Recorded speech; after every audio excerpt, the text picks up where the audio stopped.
The hell does that mean? That means as soon as the coke that you ordered comes in, you take it and you go turn it into crack rock immediately, so you can sell it and get your money back off your Oh. I thought you were talking about a song, bro. It is a song. There's a That's what song they're talking about in the called song. Rock the Dope as soon as you get it off the boat. No, that's some of the lyrics. The song is called "Move That Dope." I think I heard that song. Yeah, When he started off the song, real dope dealers for real. That day. Move that dope. oh, that's the Oh song? my god. Move that dope. Move I that dope. thought you was talking about a different song. When he first comes on, he say whipping the yam, whipping the. Yeah, that's it. Oh, okay. Whipping the yam. That part of Whipping the that yam. one. That's my part. Can I get a translator to tell me what whipping the ham means? You don't know what yams are? Ham? I don't. I mean, oh yam. That's not any helping me any more than ham was. Whipping, you gotta be a coke dealer to know what that is. whipping the yam. You I still can't. You know what part? You know what part I like? Beating that China like Kunta Kinte. That part. Beating that what? China like wait, is it beating or Beating that China? whipping that China like Kunta Kinte? Whipping? Why China? I guess China White.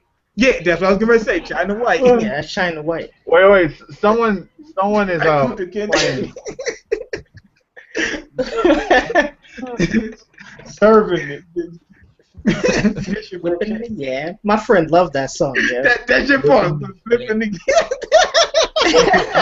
No, but seriously, I need to get some iteration about this I whipping the love yam that thing. song too. Well, actually, I never heard that slang before until I heard that song. But I never heard crack or cocaine or anything like that referenced as yam. Okay. So that's the first time. So it's referencing selling coke then. I guess it's gotta That's be whipping the yam. Well, I'm No, assuming that's the only thing you whip, right? No. What I mean, he's make it talking the about at bacon, that maybe, point it's is an iteration of actually that. making it. It's actually Are manufacturing. you whipping it up like you're baking it? Wait, Like wait, you're- wait, Yeah, wait. yes. I mean, Okay. you're making that bacon, so maybe it's a new spin on making that money. Wait, what do you mean manufacturing? You mean like actually making it? On some Walter White turning, shit. Like turning cocaine into crack. That's what he's talking Oh about. no. Yeah. Whipping the yam. That's yeah. That makes sense.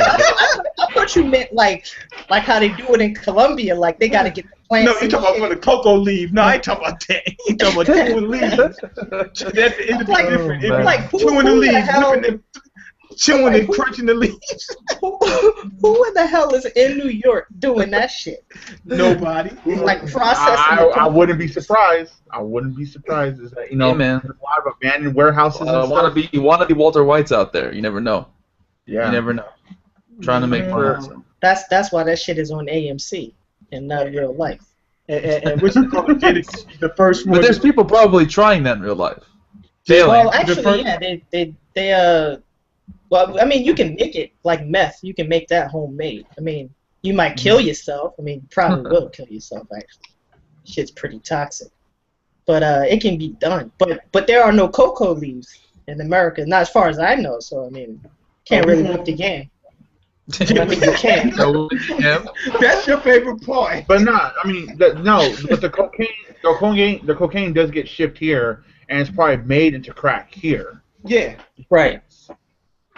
So I guess technically you can still whip the yam if that means you're transferring it from coke to crack. Is that Right. all right? Yeah. I've made sense of this. I see. I don't know exactly. I'm not things a, you learn on like I Uber said, I ain't no The coach, more you know. but I do know that that's More you I know. do know that that's a reference to that. I don't know the exact terminology. Well, like Yeah, I I'm said, looking that's it the up. first time I ever heard it. I guess I'll have to hit up the Urban Dictionary when this is over. Yep. That's what I'm gonna hit it It up. reminds me of like the one Skype call we had with the Green Clan back in the day about like smashing grannies and shit. You remember that call? Oh yeah. Over it. That shit was fucking funny. Like all the British slang they used to. British people got some crazy fucking slang, dude. The Walking Dead.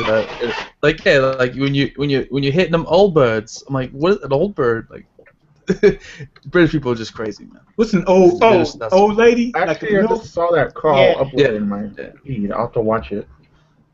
But Yeah, they it's call good. them I think grannies. we re-uploaded it sometime, like within the month, on the Phantom group. So I'm gonna check that out. What call was that? I don't quite remember what call that was. It was just a random Green Clan call that we had with a lot of the members. With Dead, I think Sasuke Jarkon was there, Merlin was there, and I was there, and you were there. That's all I can remember. I do remember a call where I think we were talking about we were talking about smashing the granny up. Smashing kind the of granny out of it. yeah, there was that and, one. Okay. And then Conaning it. Conaning. oh yeah, Conaning It was it. one of those Get barbarian on it. Nanny on it. Yeah, some yeah. Oh, it's Game of Thrones on it now. Well, that's not as bad as Conaning, I would imagine, but yeah. What's that? A rerun? A rerun of Oberyn? Oh. That's your boy. Oberyn. You What do you killed her. You raped her. You took her. You murdered her. You killed our children. He said that. That was so good, man. I couldn't help. That was like really well done, in my He opinion. could That whole fight. thing. See, he let that revenge shit, take like get him to a point where he underestimated his opponent. Right. He should just killed his ass. He knew I what know. the guy did. Right. The moment I he know started a being, lot of people. Sorry, Rick. Go ahead. Sorry. I was saying, the moment he started, like, I'm gonna make you confess, like, you're dead, you're done. Yeah. I mean, I love how it kind of like turned like traditional writing tropes on its head. Because normally, especially in like what we watch when it comes to anime and manga, you get the evil guy beating the shit out of the good guy for 20 minutes, and then at the last second, the good guy will get the sweep on him and then finish him off in a heroic last final thing. And they just completely turned it on its head. I really like the way that that was written. I thought it was. Guess what? Brilliant. What? He said, I did it. No, I'm saying that's what the guy said. Oh. Yeah, the mountain. Well, I mean, it wasn't. I think he did let his emotions get the best of him, but what he really wanted was for the mountain to confess that Tywin gave him the orders. That's Right. what he was. That's what he was waiting. But did he honestly believe that he was going to do that? Even if he was, on death's door, the mountain doesn't give a shit about all of this. He's just the mountain. He's not going to confess about Tywin to everyone. Why would he do that? He has no incentive to do that. Pain. That's Pain what the dude. That was Yeah. the dude was slicing him up. That was his incentive. He wasn't like Oh, but- torturing him. He just, The, he mount- was. the mountain doesn't care Shit, about you getting think that ain't sliced up. He's a torture? hardened warrior. No, he's a That hardened was warrior. torture. He can take that shit. But No, he can that take was- that shit. Man. Dude got stabbed through the chest and still was able to crush a guy's skull like it was nothing. Yeah. He was No, not. but look, he was torturing him because as he was fighting, he slit his leg, then he slit the other leg. He wasn't just, he was slowly killing him. Well, Right, but I don't not think- slowly. I just don't see what Oberyn was thinking as like. I mean, I know he wants Tywin to basically answer for his crimes and have everyone see him for what he is, but at the same time, I can't see why he would think the mountain would out him like that. If I was a But you know mountain, what? I wouldn't I do it. think everybody knows Tywin did that. That's the thing. Everybody knows that Tywin really did that. Well, I don't even think that Oberyn wanted to expose Tywin.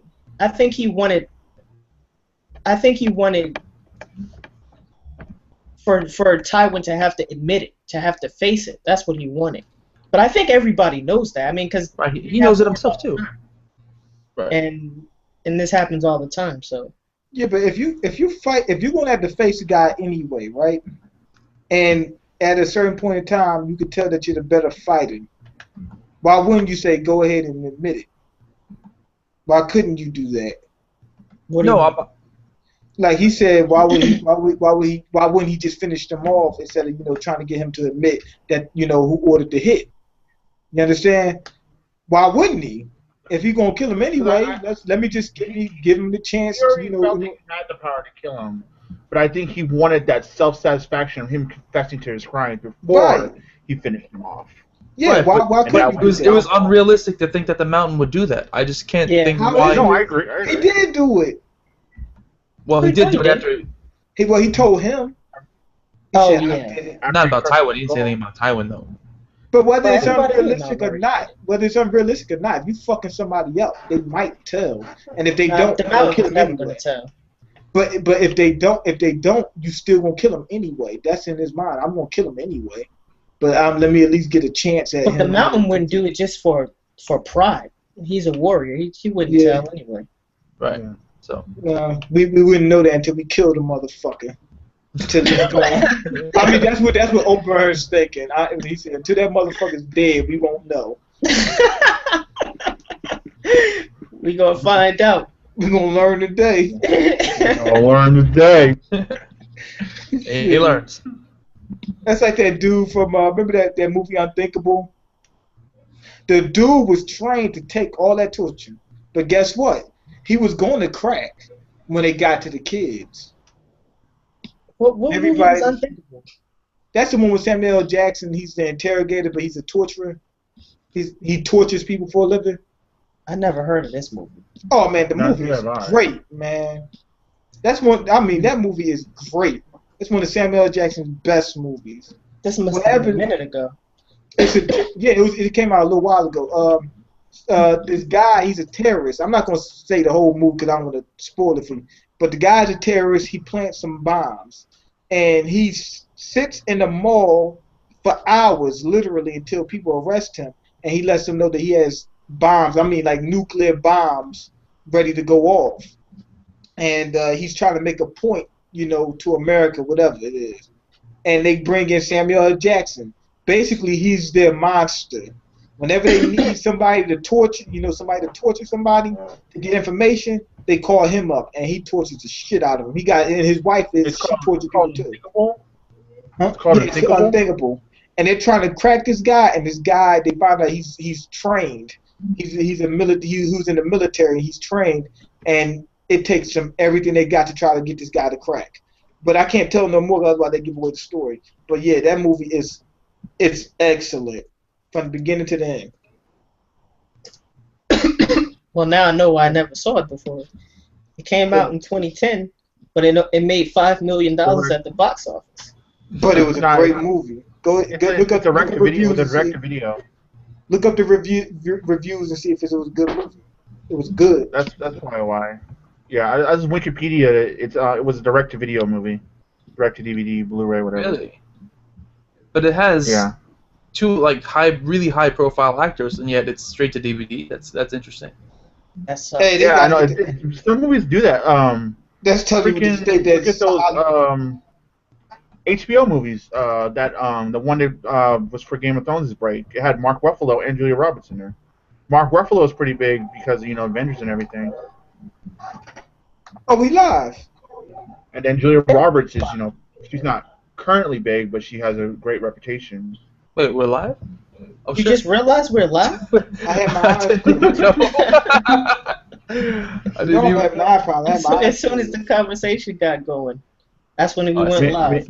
That was I'm good like- time. Maine and It's Uber are the real. only ones that Oh, set so we their went shit. live as soon as you was whipping the What? yams. Yeah. Was that Oh man.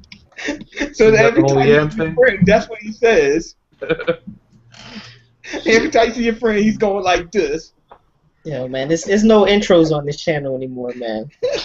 I just sneak it up on you, man. Enough of the formalities. Let's get to business. Maybe doing the Another same thing. review with no frills, just the analysis. There's the intro. And that, if by chance, I think you actually planned this, but nobody actually brings you up on it. You What? point your finger out just like this as soon as the fucking ad appears in your video.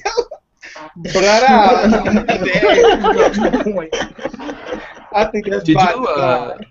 did you have that intro before your the first video you started, or did you get it He eventually? came out with the first video. Yeah, Really? that's the first video, yeah. That's good. I'm And, still and looking. then, guess what? He was pointing at the ad the first video too. Min, do you have a signature opening, Min? You have a Of signature opening? course. Oh, What's- shit. You know how many openings I went through? Plenty of them. No, I know, but what's your signature opening right now? I think this one's the best one. Oh shit! And it changes. Like I'll come up with a certain thing I want to say, like about the chapter or about whatever, and I start off with, "Oh shit, what you? Oh, like last time. Oh shit, Madara just saved up enough chakra for a sex change. He finally got a sex. It was, and I work it like that. Yo, Madara's a chick now? He turned into Kaguya. Madara's not even the villain anymore. It's Kaguya. Madara turned into Kaguya? Kaguya took over Black Zetsu, or she Black was Black Zetsu Zetsu. wasn't. It was revealed Black Zetsu wasn't Madara's will all this time. Black Zetsu was Kaguya's will all this time. I knew that, but I didn't know Madara is now Kaguya. Madara is ceased to be at this point. Kaguya took over complete control over his body. He didn't like transform into Kaguya. Kaguya just took over his body. And now he is Kaguya. I didn't know that. King of Lightning gonna have to stop defending this nigga. It's over, man. I don't know, man. It's over. He's a puppet now. He's a bitch nigga. Basically, there's no justification now. I disowned that nigga. Somebody kept saying we gotta bring Madara back. I said at this point we gotta see Kaguya. They brung her out. They got rid of Madara. But I don't understand why. Like at first when it happened, I was all for it. Yeah, I was. But now she doesn't have any interesting like character qualities that make her any different from anybody, any standard villain. I want all the power for myself. She's just so generic. Why would you switch to this villain at the last second? I mean, she's powerful. That's great. But as far as like personality goes, she's pretty generic. And as far as her goal goes, it's just even more generic. No. There's more to go into it than that. Remember, she said she's building an army. Now she right, but why would she want to build an army? Why did you do that so late? Exactly. Think about this. Think about this. If everyone in the world is under Infinite Tsukiyomi, right? And they all will turn into White Zetsus. Exactly. So who she can use his army against? Exactly. The entire world are White Zetsus. Do you understand? If she's building up an army, and she has the whole world as an army, and she has to go into battle, who is she battling against? Now, that's what I'm saying. Yeah. And we also see that she's brought Naruto and Sasuke and them into a different dimension. And we also hear that she used to be, they said that she was known as a goddess, then she was known as a devil, whatever. So at some point in time, there must have been a change. If that's the case, she may be actually being taken over by some other interdimensional. Oh my god! Not another fucking one behind. Not another fucking one behind. You can't have a reveal for the reveal. That's what it is. There was a meme on Facebook. There was a meme on Facebook, though. It was funny. It was a meme on Facebook where it was Nagato being controlled by Obito, being controlled by Madara, being controlled by Kaguya. It's just being controlled by infinite regress, man. Being controlled by Kishimoto. It's just like you can't keep going back and forth. Just pick your villain and just stick. It's not needed. It's just not needed. Had the perfect setup with Madara the stage. I don't think so. I mean, it's not needed, but I think they could use. I'm saying that you're right. It's absolutely not needed.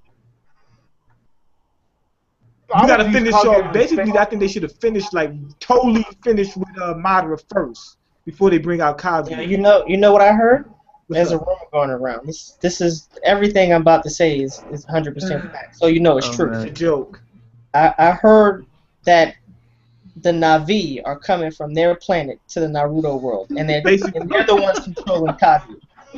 True story. James Cameron just confirmed it. I'm looking at it on Facebook right now. It's all it all makes sense. It's got to be true. It's on the internet. It's over. they come and they're gonna stick their ponytails in Naruto and Sasuke, and they're sticking over and shit. They're gonna understand each other. They're gonna understand each other. It's done. It's a wrap. That's the Avatar sequel. It's a wrap.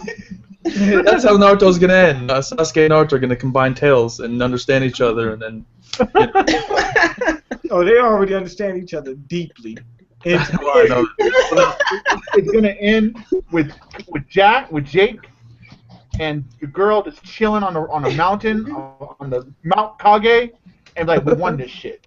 It's over. It's gonna be funny when they revealed that Naruto's been doing this thing for the whole time was to get Sasuke. He was trying to impress him so they can get married.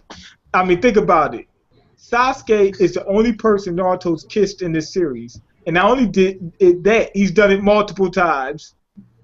He hasn't kissed Sasuke more than once. When? He only did it Remember once the- with by remember the accident during Spider-Man episode? yeah. Only once by accident I remember they did it like by accident like Yeah. in the first part. Remember the episode when he was trying to get Sasuke to grab his Johnson? Like they had their hands stuck together fuck? and they had to use the bathroom. They kept pulling each I other. missed that pull each episode. other Johnson. That might That must have was been that a filler That episode. must have Yeah, been yeah, I it was missed a it. filler episode, but you know That's it a was weird censored ass by fucking concept for filler. They fell in this water and it came up and it made a heart. Yo, Naruto filler is classic, yo. Man. Laughing Shino. Oh god, the laughing shit. What about that was Shino? bad. Laughing Shino, where he was at that what was it, funeral or some shit? I And didn't he see kept that. laughing. Wasn't he? What is it? He didn't he have like I forget what happened that like he was drugged or something or he was under the that he kept laughing. Something wasn't that the reason why he was laughing? I forget. don't I What. don't remember. That shit sucked.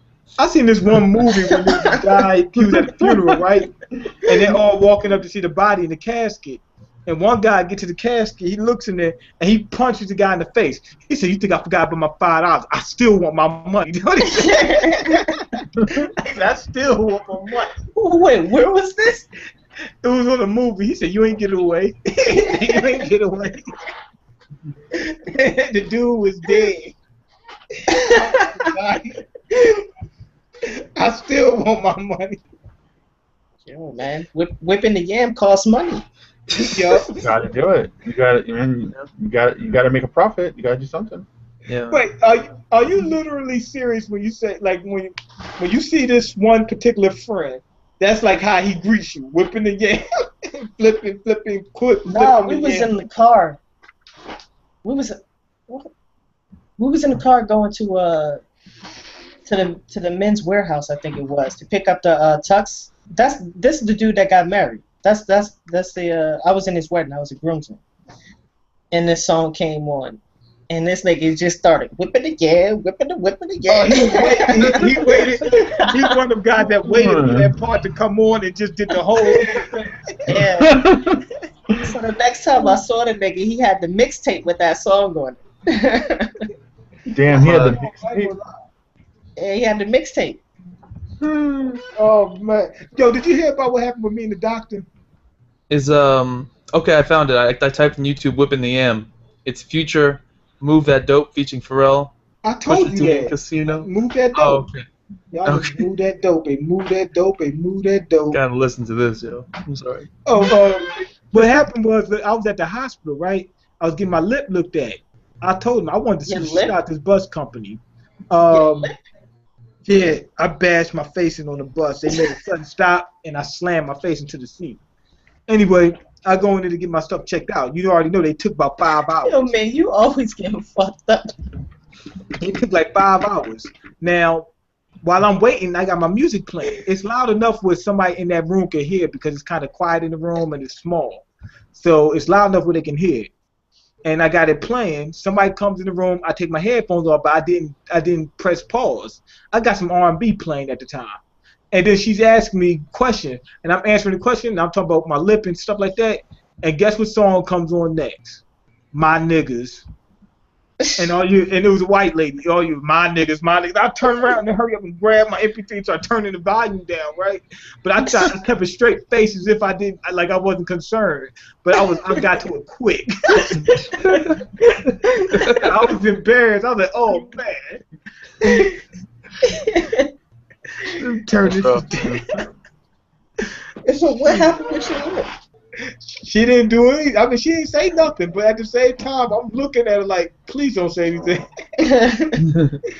Shoot. Wait, you went to the hospital for a busted lip?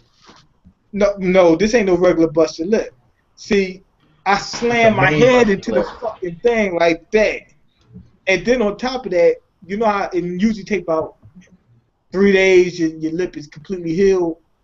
This was like almost 2 weeks later, and my lip was still messed up. It was still sore. I had 2 lumps on it, and it felt like something was moving in my lip. Damn. I slammed the shit out, and this was on the way to the interview. I went to an interview with my lip busted, and I had blood on me. Once You I should had be like, man, you should be like, I will bleed for this company. Do you see this? I will bleed for And you. look, check this out. I shit you not. Like literally, on my way to the interview, I said, finally, we get in the interview, and these people sound like they want me. I said, things are finally looking up. And I mean, literally, no more than a minute from that, that's when the sudden stop happened. I slammed my face into the thing. And literally, I'm not even exaggerating. It didn't take nothing but a minute after I said that. Bad, bust my lip all open and shit. I had They put saw some the blister busted on my lip lip and the to blood. stop. They're like, man, this guy got in a fight. He's violent. We can't hire him. He's too violent for this company. I had to explain what happened. I got rocked on the way over here. That's what you said? Yeah. Wait, you said it just like that? I said I was on a bus and I got rocked. I said what happened is, and these was younger people that would. People are gonna get the impression that you got fucking punched randomly on a bus. No, I told them what happened. I said I was on the bus and then the sun stopped and I slammed my face into the seat. They know what happened. To the interviewers. That sounds. I think that sounds fishy when someone says, "Oh, it's not. I wasn't fighting. I was on a bus and it stopped shortly." And it sounds like an abused like wife or like spouse. Like, I walked into a door. One of those. Really, you walked into a door? And we get your black eye. I'm sure you did. I once had like the worst injury, and I had to go to school with it. It wasn't even an injury. I literally had like a baseball-sized welt on my eye that covered my entire eye. I was playing football with my brother and his friends, and keep in mind my brother is like 9 years older than I am, and we were playing in the snow, and I got the worst elbow possible right to the face, and for like 2 weeks I had a baseball on my face, and I had to go to school like that. It was the worst feeling ever. Just like walking around with this fucking big ass baseball shit on your face, like all purple, and you just look like shameful and like disgusting. And everyone's looking at you, and they don't want to say anything, but you know they're thinking that shit looks disgusting, and they want to stay away. I had one time Man, They wouldn't let you stay home. No, well, my parents didn't want me to stay home. Like, you're going to school. I'm like, no, I'm not. Like, yeah, you fucking going to school. I went to school. So, yeah, yeah, I hate. Oh, that was terrible. And that was like 8th and 7th grade. I was playing my dad in basketball a couple times, right? And I never beat him, right? In one game we were playing. This was when I was like 14. We were playing, and I mean, I was in his ass, and we go up for a rebound. He came down on me with his damn elbow. Boom. After that, I couldn't score a point after that. Right there, the old timers play dirty, man. They remember the old days, the Pistons. Don't fuck around. Yeah, that's dirty. I can't let my son win. I was watching you know, they did like a 30 for 30 or one of those ESPN specials on the Pistons, and they had David Stern. David Stern's like, the basketball back then was so violent. I'm so glad we changed it. Like, fuck you, David Stern. That's when basketball was good. Like, now every 2 seconds someone gets breathed on and it's a foul. They were like fights and come on, man, hard fouls. Listen, basketball is not boxing. It's not hockey. Right. They weren't punching each other literally. You know what I'm saying? They're not actually fighting. All broken up. But all the physicality got taken out. That Julius Erving hit with that one-hitter quitter. Knocked his ass out in the middle of the court. I can't remember who it was. But come on, you can't have that. Nah, man. Well, I mean, if someone's punching somebody, they need to clean up the ring, man. Right, I mean, there's a difference between like punching somebody in the face and calling a hard foul for breathing on somebody. You know what I'm saying? I agree that some of the fouls and that are being called flagrants now are just ridiculous. I agree with that.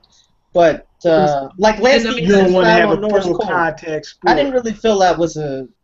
I didn't really feel that was a flagrant. And from an entertainment standpoint, you'd rather see the flow of the game not be interrupted by free throws. Free throws are boring. No one wants to see free throws. I don't care. It's not fun for the viewer to watch someone stand there with everyone looking at the guy shooting free throws. And that's what the game has become now. Just a bunch of free throws with some. No, it's not like that. They got a full contact sport that involves basketball called slam ball. It's basketball with trampolines on the floor. Oh, They be colliding and shit. I've seen that before. Yeah, I've seen that. I see watch that all the time. It's a nice. Well, I don't think it used to come on. What I think it was Comedy Central, was it? It's I not think it on was. now, is it? No, but I used to didn't watch it. That was good shit. That was good actually. But you only had like 8 players, like in total, 4 on each team, if I'm not mistaken.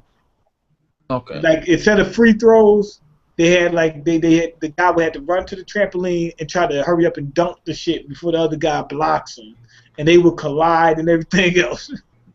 That sounds lame. Motherfuckers do backflips, all kind. No, it wasn't that. You gotta watch it.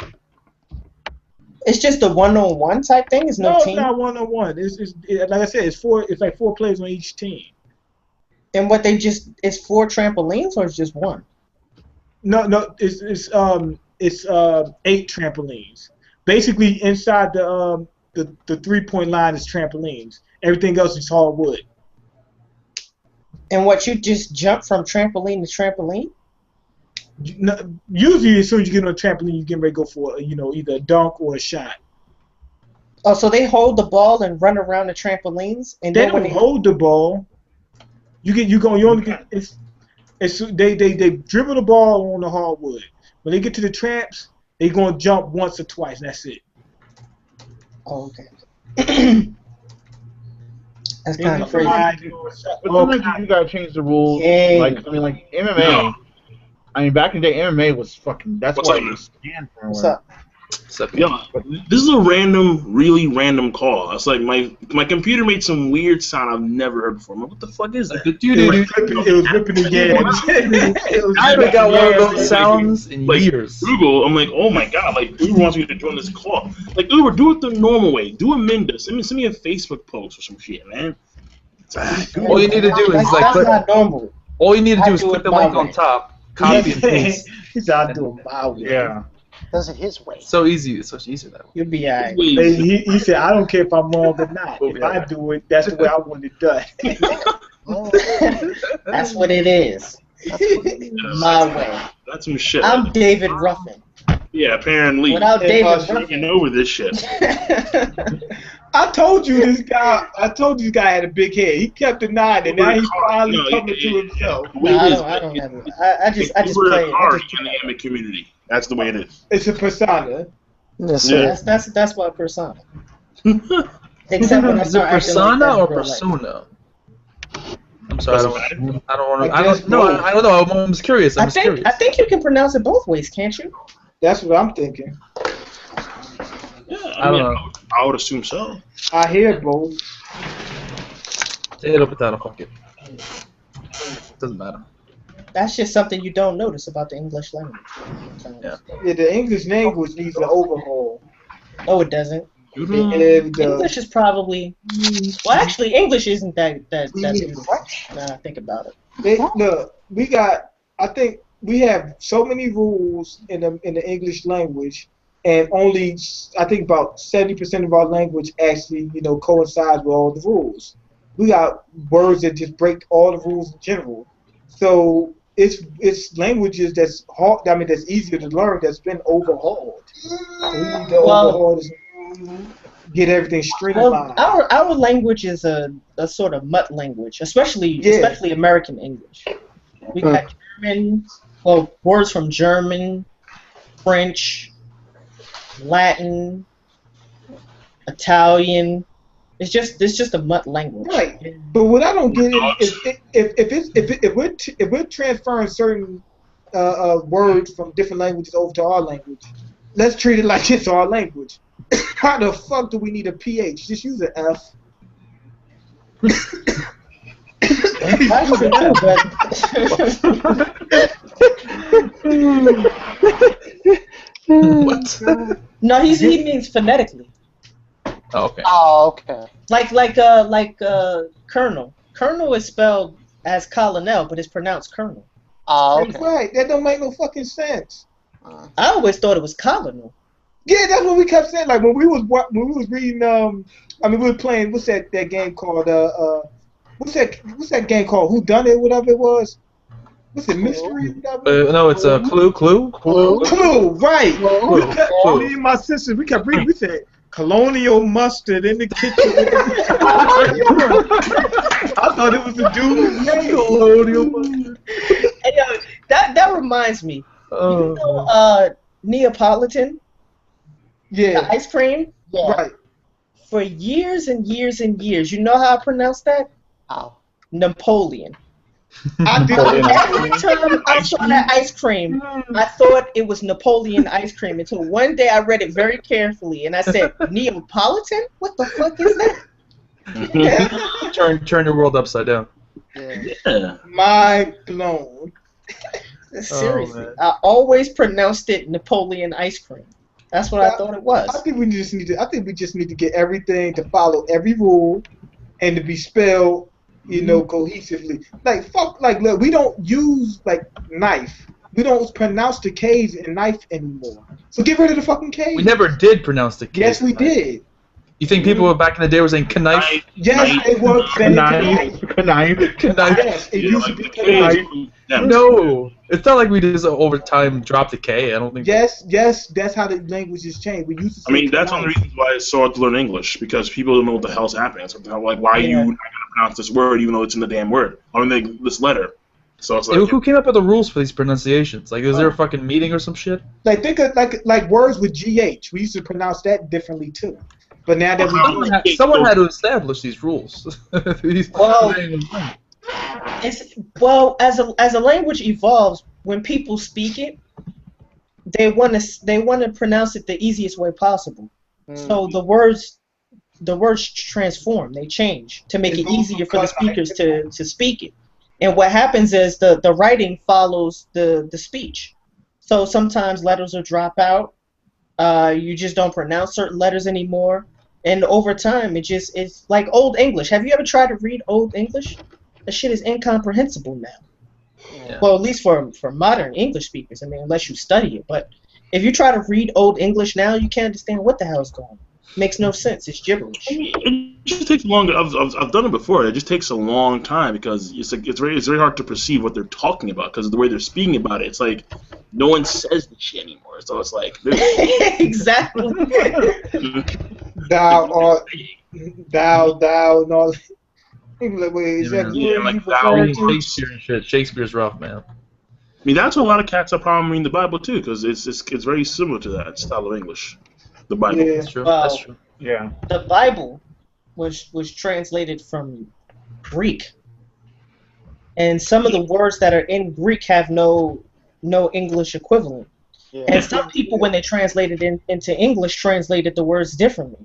Mm-hmm. So that's why you have the King James Bible, but there's other versions of the Bible as well. Right. I was telling somebody the same thing. They kept saying, no, the Bible was translated perfect. I said, you can't go from one language to another language and perfectly get it translated. Yeah. First off, not only in languages do you have words that just can't be translated over to another language, their perception of certain words are different. Right. So even if you possibly get it perfectly, it still won't translate over right. It's going to be certain things that are going to be perceived differently. There's no way when it comes to ancient texts, no one can say that it was translated perfectly unless you studied those texts personally.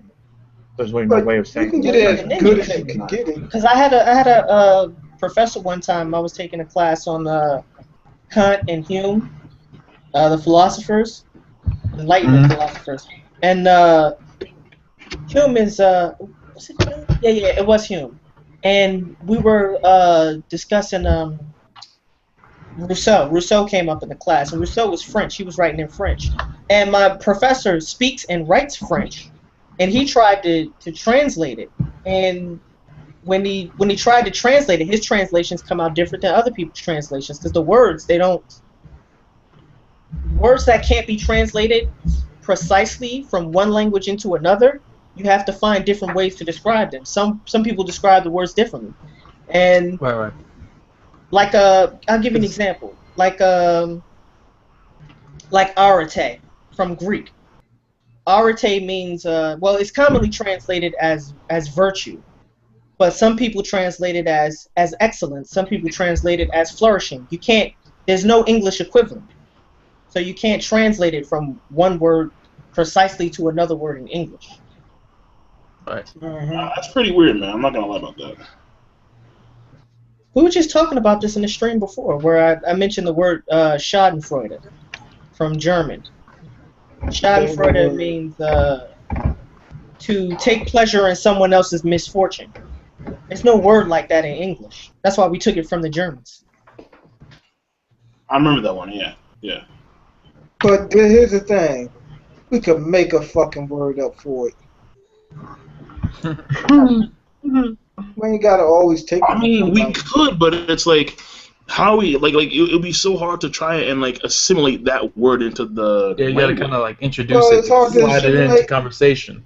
It's hard. It's hard to assimilate Jello fruits in our language too. Jello fruits? No, well, What he just said.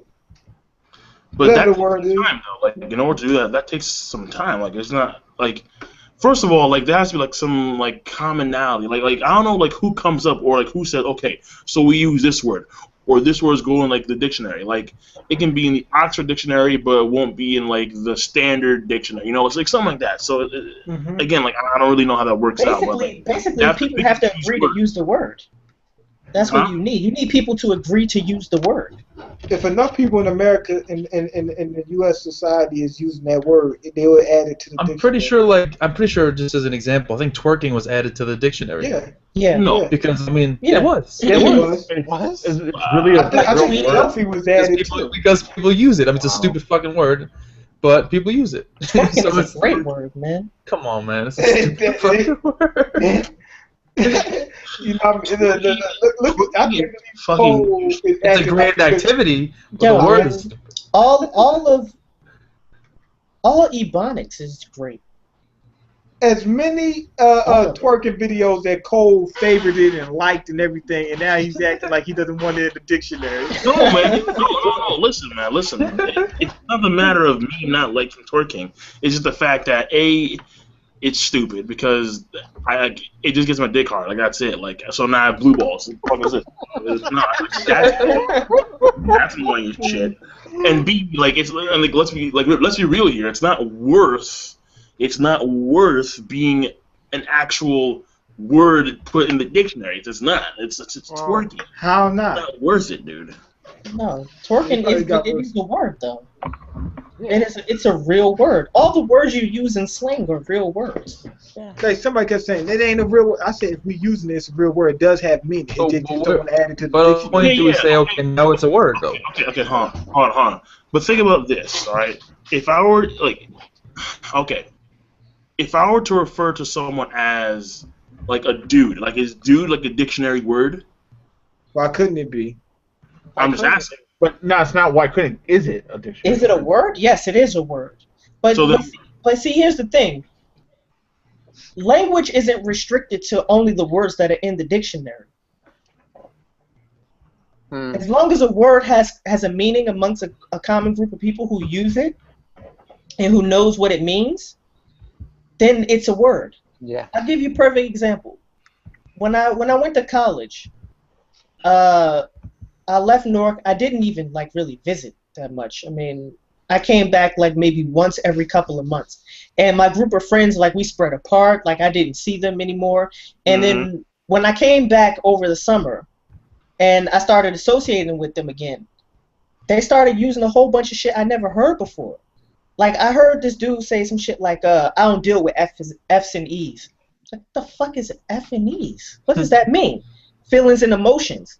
Like, oh, that's what that means. Then he's like, yo, let me get a Rudy, yo, let me get a lurk, let me get a Rudy. Like, what the fuck is a Rudy and a lurk? Money, let me get a single, let me get a 5. Like those were, as the slang evolved, they knew what those words meant. But when I came back, I had no idea what those words meant. Does that mean that they're not words? Yeah, they're still words. I didn't know what the hell they were, but they were words. A Rudy. Like, how many people need to know and speak of these words in order to make them words? Just a group of people. Or It could how be many- a word. how many Just you. I can have my own little 5-person clique. If I'm using the word, if we're using the word, it's a word. So It might 5 not is the be minimum? accepted. No, it's not. If Probably it's, at least 2 people. if I it's would just 2 imagine. people, it just be a word amongst us. Right. It wouldn't be a word amongst What it. what about altering the definition? 'Cause, like, for example, like there are some people who say there are some people like me. Like I do it a lot of times where I refer to people as cats. You know, like I think Larry does it too sometimes. Yeah. You know, like these cats right here. So it's like I'm talking about people, but I'm calling them cats. Like, But that's been used back in the day, man. I know, but I'm just saying, like, that's not the dictionary. Here's another Right. example of that. That's true. Here's another example Right. of that. Like begging the question. Almost everybody uses begging the question incorrectly. Like when they say, that's a good point. You know, that begs the question. No, that's incorrect.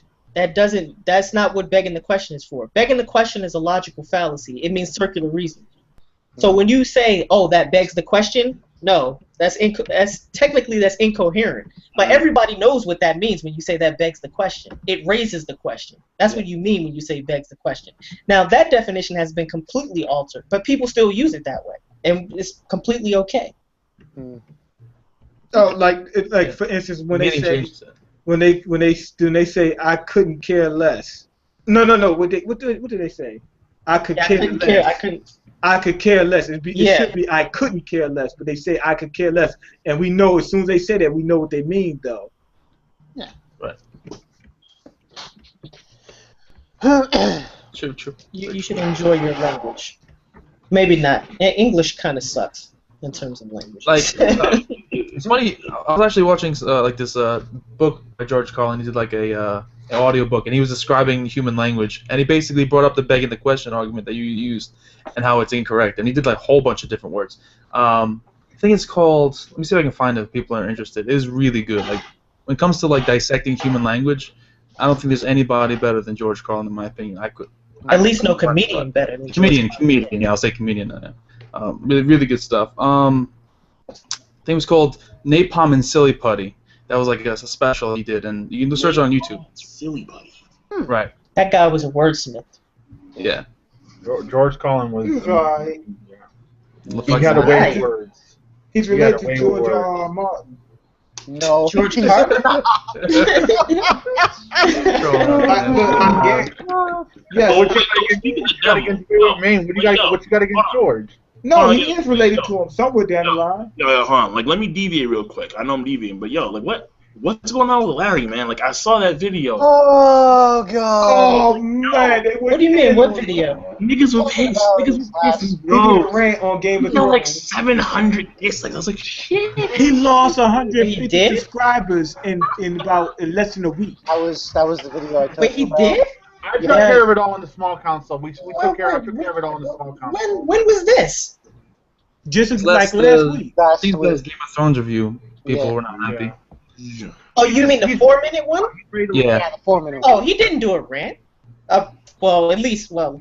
When people say Larry does a rant, I'm thinking they meant like a 40-minute video. This wasn't. No, man. Like, Larry just, like, he I don't did think. a video, and people, they were like, yo, like, you're not taking this serious. Like, this is some bullshit, Larry. Because when you You compare did it it to for the free. other video, it was like 39 minutes. So No. it kind of like blew off, and people got pissed. I man. completely agree with everything he said in that 4-minute review. That's exactly what the episode deserved. But check this out. It's exactly the same way. These people I will watch disagree. video after video after video. Like you do 100 videos, then you do one that they don't like. Man, fuck everything else. This Exactly. motherfucker's dead to me now. No, but like I just want to know, like Larry's like after this season, like Larry's like done, or is he like? Yeah, he's done with Game of Well, he Thrones. says he's done. He says he's He'll done. be back. He said that last season. He'll be back. He said But that. see, here's the difference though. The way he left last season and the way he's leaving this season, he's done. No, because look, what's going to happen is he's going to fall across hard times. You're going to say, we got to go back. What was the turning point? Was it the Oberyn death? I think that was the breaking I point. think for him. that was the breaking point. It was the breaking point. For It him. was. Because I remember him saying, like, he believes that, and this is, I don't know what anyone else thinks, but I personally agree with him. Season 1 was the best season of Game of Thrones. Absolutely. But I don't know. either he's going to do Game of Thrones reviews or he's going to be I would the way I rate the season for me. It depends on what you For me, prefer. it's season 1, 3, 2, and I can't place this one yet because it's not over. I mean, it depends because it depends on like if you detest or if you exalt the cynicism. Like that's what depends on. Because Exactly. If And you're, he hates it. He hates the no, cynicism. this is the best shit ever. Like it got better over time because motherfuckers like you thinking that like he's gonna stay alive because he's a good guy. He's been trying his best. All of a sudden in the middle of the night, My slit. God, like this, like if you want to read some cynical shit, like some real cynical shit, read Joe Abercrombie's First Law series. Read that shit and wait till you get into the last 50 pages or so of, I believe the last book is the first one is The Blade itself. The second one is Before They Are Hanged, The Last Argument of Kings. Wait till you get to the last 50 pages of The Last Argument of Kings. It is crazy. Crazy. Seriously? I don't understand. I mean, when it comes to Game of Thrones, I think it's like personally, as someone who watches reads and watches shonen a lot, there are a lot of like writing tropes that are just consistent and things that you just expect to get from shonens and in general. The good guy wins, the bad guy loses, so on and so forth. It's refreshing to see a show that's willing to basically kill characters off, and surprise people, and to take normal tropes and basically turn them on their heads and get people guessing. I think it's a good thing. It's refreshing, personally. Well, because it also because you also have to take into consideration, like, these tropes can backfire on themselves. Because, like, for example, because you have a series where people are dying all the time, you can't really have like a character connection because probably gonna die within like the next 5 episodes, probably gonna die within the next 2 episodes, probably gonna die now. You gotta know how to balance it. You have to know exactly how to balance it. That's kind of the same problem that people have with Attack on Titan. Because people just get offed and offed and off. Like, guys you like off. Like, one character I never thought was going to die, Mike, one of the, like, top guys of the Scouting Legion, the guy with the nose thing, like, who could smell. Fucking Ape Titan, I'm like, what the fuck? Levy's entire squad in anime. But so, you don't understand. It's not. But with Game of Thrones, though, you have to understand that it takes place in a somewhat realistic, although supernatural, kind of feudal era kind of deal. So there's gonna be people dying unexpectedly. There's gonna be, what I'm saying? I think it's a realistic portrayal in a fantasy world. That's If that makes any sense. Here's the heart of the matter, and I think a lot of people don't understand this about Larry's thinking, and I understand it because I've known him for quite some time now. Actually, since I first got on YouTube, and I've talked to him a lot. The problem that's at the heart of the matter is not death. It's not people dying. Cynicism includes people dying, but it's not reducible to people dying. What's at the heart of the matter is that there's no poetic justice. Oh, right. Not yet. Who's to say that there won't There's ever not be? going to be any poetic justice in Game of Thrones. There still could be. To say that there could be poetic What character justice, would you say is free of poetic The hope justice? for possibility. wait. Let me say this. To say that there could be poetic justice in Game of Thrones is like saying that Gandalf could possibly have been the villain at the end of Lord of the Rings. I wouldn't say that. What a hell of a twist that would have been. It would be exactly. That's the feeling you get, right? That's the feeling you get. I don't get that much of a hopelessness feeling in Game of Thrones that you It's can't not going to think that happen. there's no. The reason why I say it's not going to happen is because it would be so inconsistent with the moral fabric of the universe, of the world, that it would be hard to imagine that it could really happen. When you say things like that, you make it seem as though you think that evil will always prevail, regardless of the scenario. Evil's going. Look, all right, here's the That's the impression you're giving. I know it's not necessarily what you're saying. No, but wait. Here's the thing about Game of Thrones, though. The only true evil in the series are the White Walkers, from what we know so far. Right. No other character, no human character is truly evil. No. There are some fucked up people in Game of Thrones, but there are no Exactly. true Because No, go ahead, Rick. You go. I was just gonna I think it's gonna be a happy ending? No, but I think it's going to be a justifiable ending, and I think the thread of the White Walkers, when that comes into the spotlight of the story, is going to start bringing a lot of people together, and that's going to be set up for the ending. and But some kind not of only unity that- possibly with the White But Walkers. I'm But just it's If we're curious. talking about a TV show, why couldn't it be, evil always, being triumph? Well, I mean, first of all, the evil of the White Because that's Walkers boring. still. Well, the evil of the White Walkers is still on the other side of the wall. They're not that relevant as of right now. Not And not No. only that, but I mean, more or less, it's not really like evil versus good. It's more of like it's more of nature, like good nature versus or competes with bad nature. And normally, people who tend to have a good nature, their deeds seem to never be fulfilled or I like don't never even be feel like- like they I never have to disagree though, because they never get what they seem to deserve, and instead they get the opposite. Whereas the bad guys, like or at least the ones who are bad nature, like for example, what's his name? Yeah, Ramsey. Look what Theon let me just say this: when it comes to the over the damn fortress or whatever it is, the fort, and he winds up being elevated to the position of a family member amongst the Boltons, and it's like so it's like the bad natured people wind up getting the edge over the good natured people. That's just the way it pans out. you have to understand that the good-natured people only died, like in the example of Ned and with Robb, because of stupid actions, not because they were good people. Like Robb betrayed his vows. If he didn't betray his vows and stood true to his vows and didn't think with his dick, he would still be alive right now. If Ned didn't go to Cersei, instead going to the king, Robert, and told him about what happened and what he learned, then he would still be alive. It's not about good losing because they're good, because stupid actions lead to consequences. And Robb was But here's the thing: Ned was stupid. there is no good and evil in Game of Thrones. There are people fighting over power.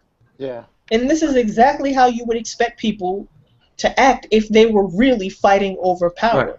Right. Like Exactly. take Daenerys for example.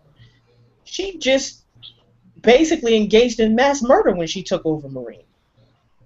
I mean, she took all the people who she felt were bad, who were slavers, who nailed those kids to the cross, and she said, execute them, all of them. Mm-hmm. And Barristan was like, well, sometimes it's better to answer injustice with mercy.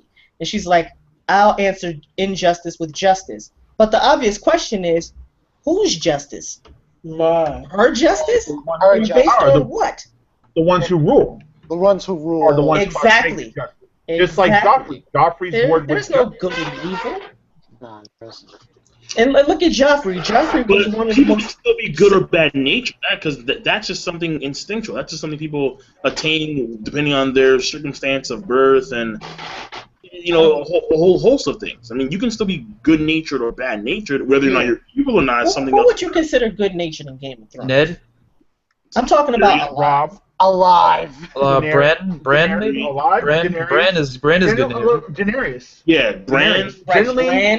Daenerys. I don't know enough about Daenerys yet to be able to say whether. or No, not I wouldn't say she's good. good-natured. I think she has- I would. Good intentions, She's the but only one.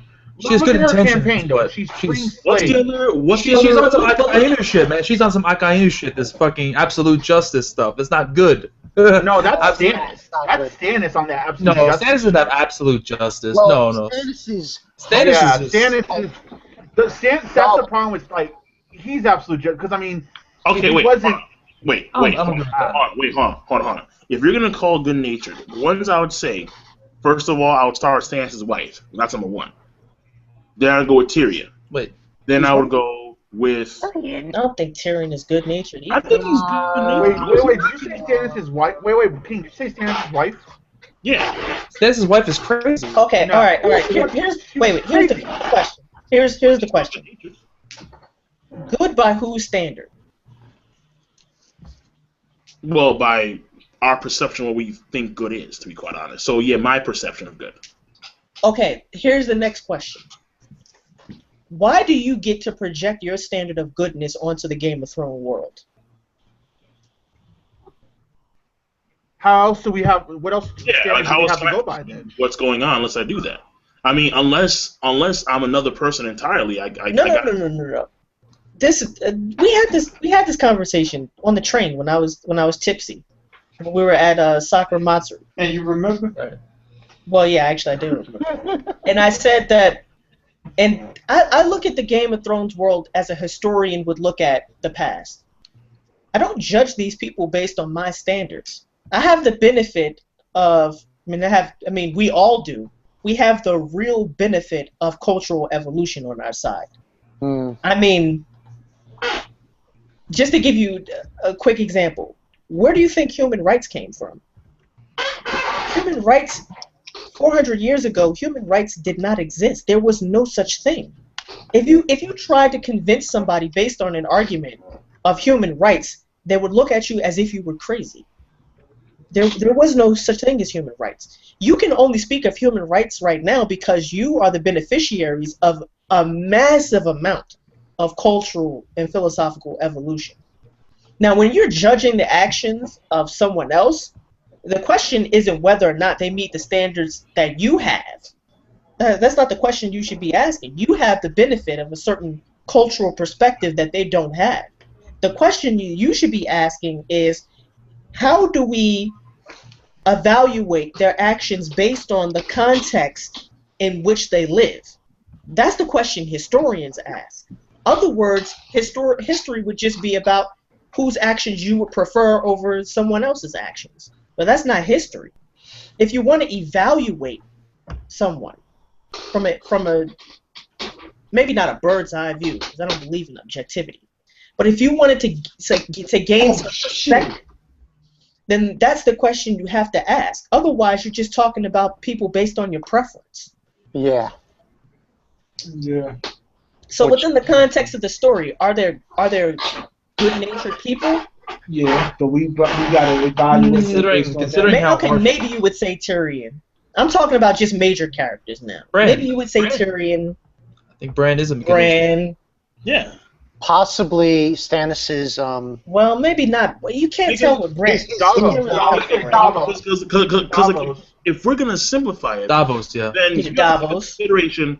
Then you have to get Davos, but you have to take into consideration how their actions affect the people around them. That's, I think, one very important part. I mean, you have to look at it from a perspective. Just see what their actions do and how, what they do for other people. Is it a negative outcome? Is it a positive outcome? Is it, okay, so I'm going to do something and it's going to wind up... Then nobody's good. That's like except maybe Daenerys. That's like in our society, we look at like polygamists to be like evil people or bad people. How does being a polygamist make you any? You can kind of put Marjorie just like that then. I don't. But we don't know Marjorie's true nature. What I'm saying is Marjorie for most of the show has been putting on a facade. Be a good queen. By the way, unless it's all a front. I mean, the people in the High Garden, they're not unhappy like they were in King's Landing. She brought some that to King's Landing. No, I know, but the whole stuff at the orphanage and shit was kind of a facade. It seemed like a facade to me. We've really got to become historians and anthropologists here.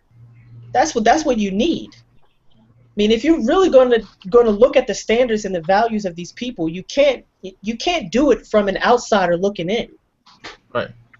And this goes back to the point I was talking about before about empathy. If you want to understand these people, you have to become like them. Yeah.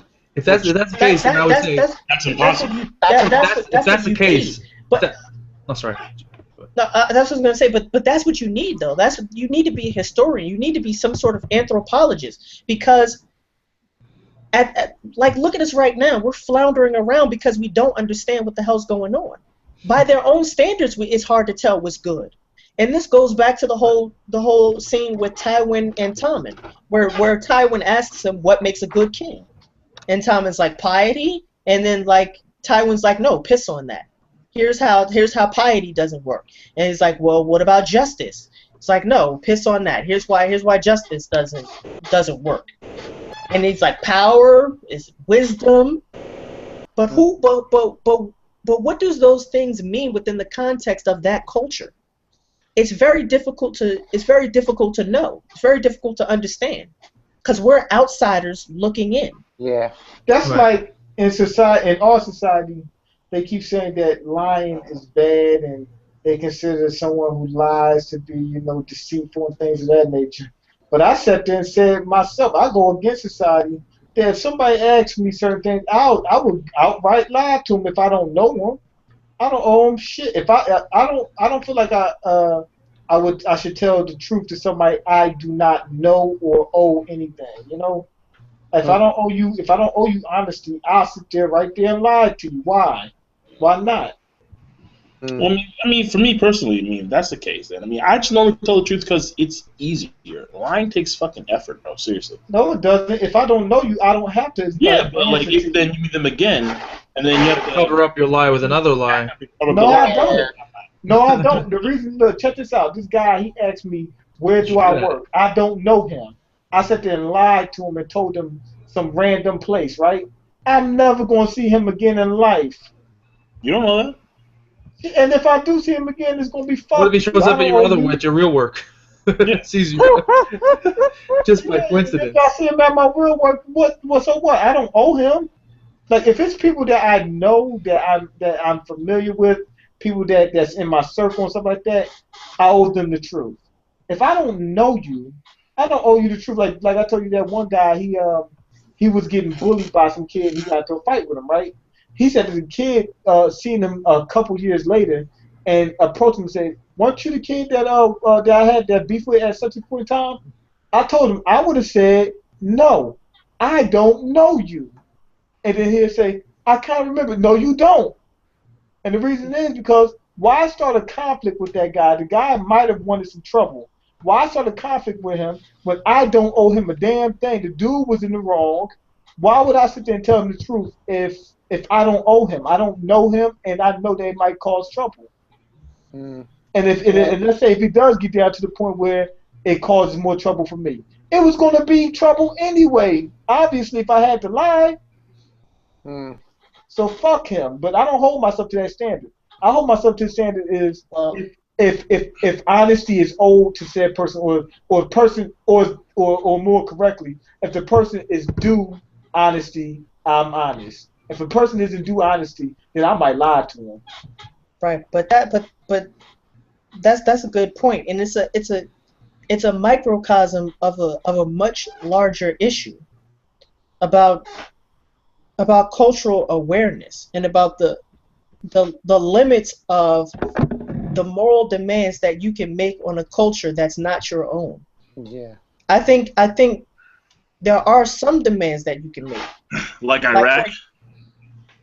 Well, you can use Iraq as an example, but let's just take another example. Genital mutilation in some parts of Africa, where they cut the clitoris off the girls, off the women. Now, there's no way you can make an argument to convince me that that's a good thing. Oh, it's not a good thing. I think you can't do that. No. You're not going to convince me about that. So there are some limits. The problem is we don't.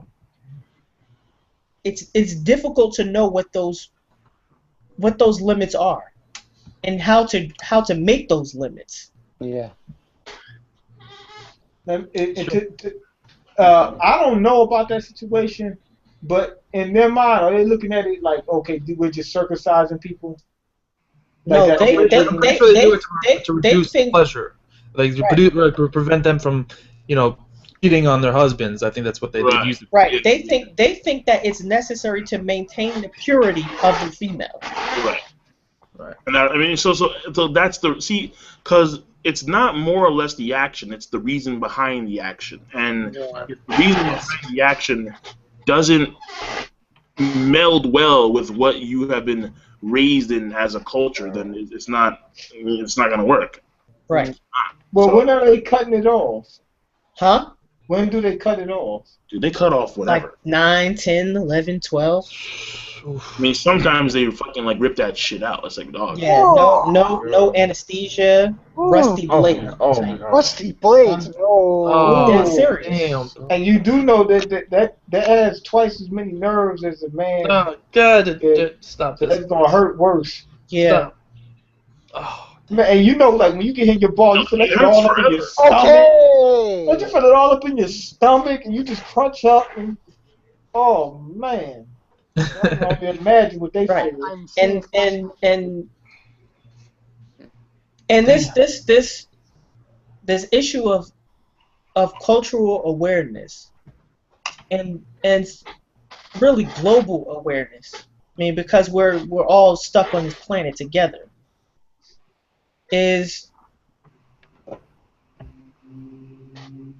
It's hard to figure out, but it's a very important issue. It's the reason why Malcolm X moved from civil rights to human rights. Initially, what he said was that black people are citizens of the United States, and so we're owed the same civil rights as everybody else. There are constitutional rights. They're not things that can be taken away by the government or granted by the government. They're our rights. But then he realized that wasn't the issue, and he said, no, it's a global problem. It's an issue of human rights, because these are the rights we're owed not as citizens of the United States, but as citizens of the world, as human beings. Wow. Basically, we're going to make it together or not at all. Right. We all in this together. Yeah. That's absolutely right. Because if an alien race come down to fuck us up, guess what? We're going to band together like a motherfucker. Independence Day shit, yeah. We're going to all be together, I guarantee you. And on top of Will that, Smith. on top of that, this planet is getting smaller and smaller. What? What? Not literally in size, but people are traveling around the whole planet. We're learning more about it. Okay. That means the planet is Okay. All right. metaphorically You mean speaking, like in the it's sense of smaller. population actually increasing? Yes. Yeah. Not. No, The planet's not shrinking. No, it means that we're all connected. Is that what you're talking about? right, that. Yeah, that we're all connected. It's easier to. Oh, okay. That's all Others. right.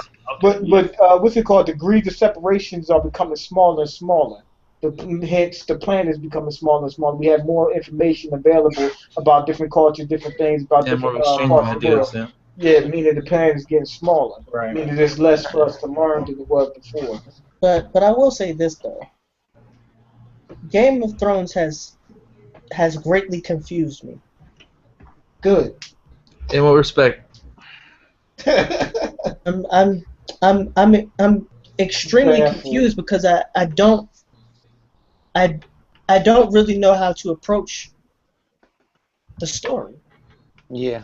because the tropes and motifs that you would generally go for are not there, and so it leaves you without a moral compass. There's no poetic justice in that world. When you read a book and the bad guys get what you think they have coming to them, you're making a certain identification with the author.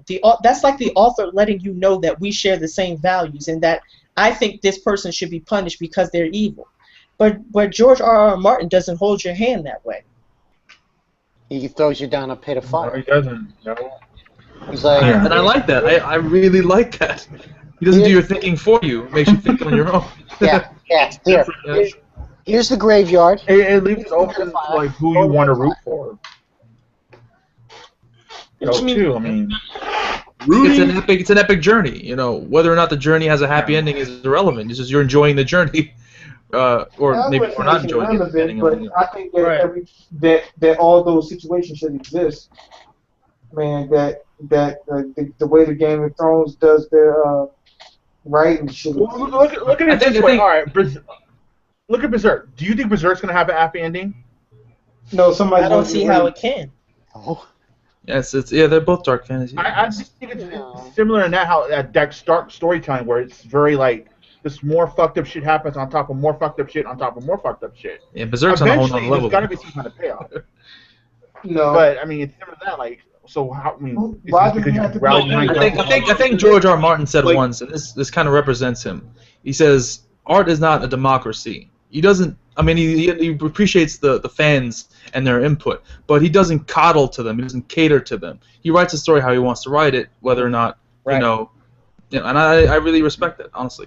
But in the case of Berserk, I think it's more so definite because, first of all, we know the fact that the god is called the idea of evil. Like that's literally their god. Yeah. That's God, and it dictates the fate and the destinies of all living things. It's like, bro. But look at the god of, Well, of except- the Game of Thrones. Oh, Well, the one we me- didn't see Guts for so now. far. Guts and Casca. Oh yeah, because Guts and Casca, they're like the strugglers. Like they and the Skull Knight, like they continue to struggle despite the paths of destiny. Well, but it's Guts just is that outside of the destiny now. Right, pretty they're sure he's up, outside of yeah. causality. Right. right So because it's not clear, but I don't see how they can live. I mean, Skull Knight's already technically dead. right. So I mean, they can again like when it comes to them, I guess in the sense there is an idea of okay, well, we'll probably have to just kill or destroy or annihilate the idea of evil. But when it comes to, I mean, because I think that right now with the Game of Thrones, it's like this because of the fact that they're fighting among themselves for this Iron Throne, which is supposed to be like the embodiment of all power. However, if the White Walkers come down and they come down with like, I mean, like with like fleets, no one's gonna be focused on the Iron Throne. No. It has to be. It has to be That's why Melisandre some said. giant That's why when Cohen- it goes back to what she Right. kill the I White mean, Walkers. so basically, Otherwise, fuck yeah. the Iron Throne. They're killing everyone. So basically, like let's compare to Lord of the Rings. Before the whole Fellowship of the Ring, well, for the most part, the different races didn't get along with each other very well. You know what I'm saying? They didn't care for each other. Always got at war with each other or at odds with each other. But that defeating Sauron was the one thing that united them all. Maybe that's the White Walkers for Game of Thrones. Maybe it's that thing that unites everyone. I would say that, except no, George the R. way R. you- Martin the way is you- so intent on upturning these sorts of motifs and tropes. I wouldn't be surprised if the White Walkers smashed all the Westeros. The funny thing is though, they weren't. Take over and win this shit. Like yeah, like we won. I like it better to not know that the heroes could win. White Or you find that the White Walkers are good. everybody. I mean, it's good to not know if the heroes can win or not. But I mean, It it's adds more obvious, so excitement. Bran and Dany are the keys to defeat to White Walkers. Bran with his powers once he learns that, and then Dany with her dragons. Right, Dragonfire. Dude, Danny's gonna die. What about the Black Wolf? Danny's gonna die. I don't think Danny's So gonna gonna die. fucking die. I think dude. she is. She's too arrogant in the way she goes about her It's not business. arrogant. It's the fact that the moment, what's his name? Alistair? Not Alistair. Shit. I'm sorry. No, Jorah. Jorah? Jorah. Jorah. Yeah, I'm like, yeah, it's over. Now starts to fucking decline, and then Danny's gonna do something real stupid. And I comes think she's after gonna the back. fall. I think she's gonna have a fall, but I don't think she's gonna die.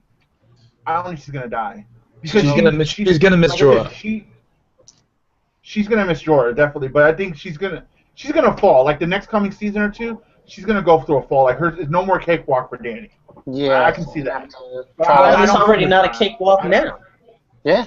No, it has been a cakewalk for her. Every place that she's free, Free was equal as fuck.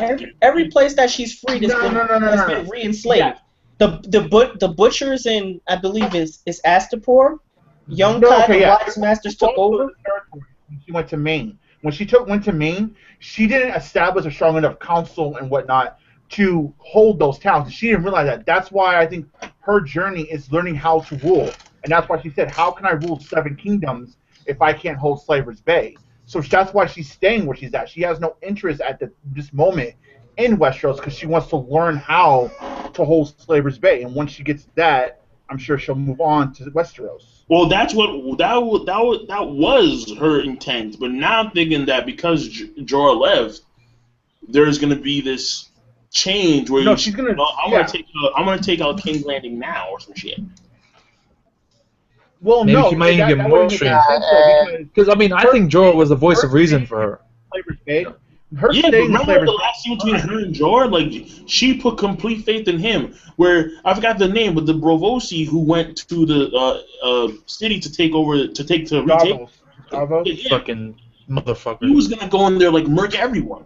But no, Jorah was the voice of reason. She listened to him and had complete trust in him in that moment.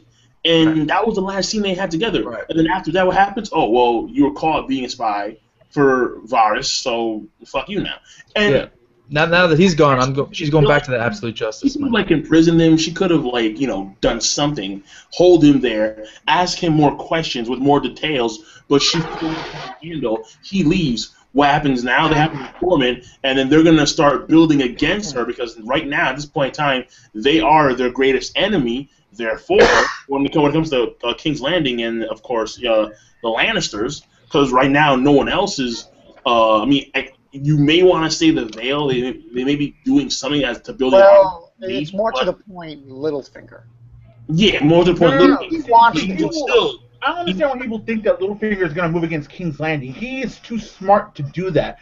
I think Littlefinger, with Sansa support, is going to try to take the north. That's what I think Littlefinger is going to do. Well, I'm just saying that when it comes to King's Landing, right now they have no defined enemy except for because they don't know that Stannis, or maybe they do, but Stannis and his troops, they got defeated once, and now they're cowering and they're holed up, but they're not. They're not. You know. No, Stannis isn't cowering now. He's funded by the Bank of Bravo. Okay, but I'm talking about from their perspective. From the perspective of the Lannisters, the Stannis, they must know now that the Bank of King, you need to realize, though, they should know. They shouldn't know, but look, there is Facebook, there is Twitter in Game of Thrones. Varys be on that shit. He be sending those tweets out to everyone and everything. He's on that. You're making an assumption. You don't know. We know. Right, that's true. We don't know. Hey, Varys knew. We don't know. No, it's a safe assumption, though. You're right. It's a safe, but it's a safe assumption because Varys did know everything Dany has. Then again, I mean, if something as important as Stannis Baratheon sailing into Braavos isn't found out by Varys, then I don't know. Varys isn't a very good spy. Who knows? The Braavosi may have a cut-through network where they have no spies. I don't know. Maybe that's true. That's true. I have faith in Varys' spy but network. The fact remains that find shit out there. It's like there is no way that Tywin and everybody in King's Landing does not know that Stannis is now being funded by the Bank of Bravos. We do not know. But let me say this. I mean, I understand that we don't. I understand we don't know for 100% certain. But I can't imagine how he doesn't know, given the fact that the Bank of Bravos is what's funding King's Landing.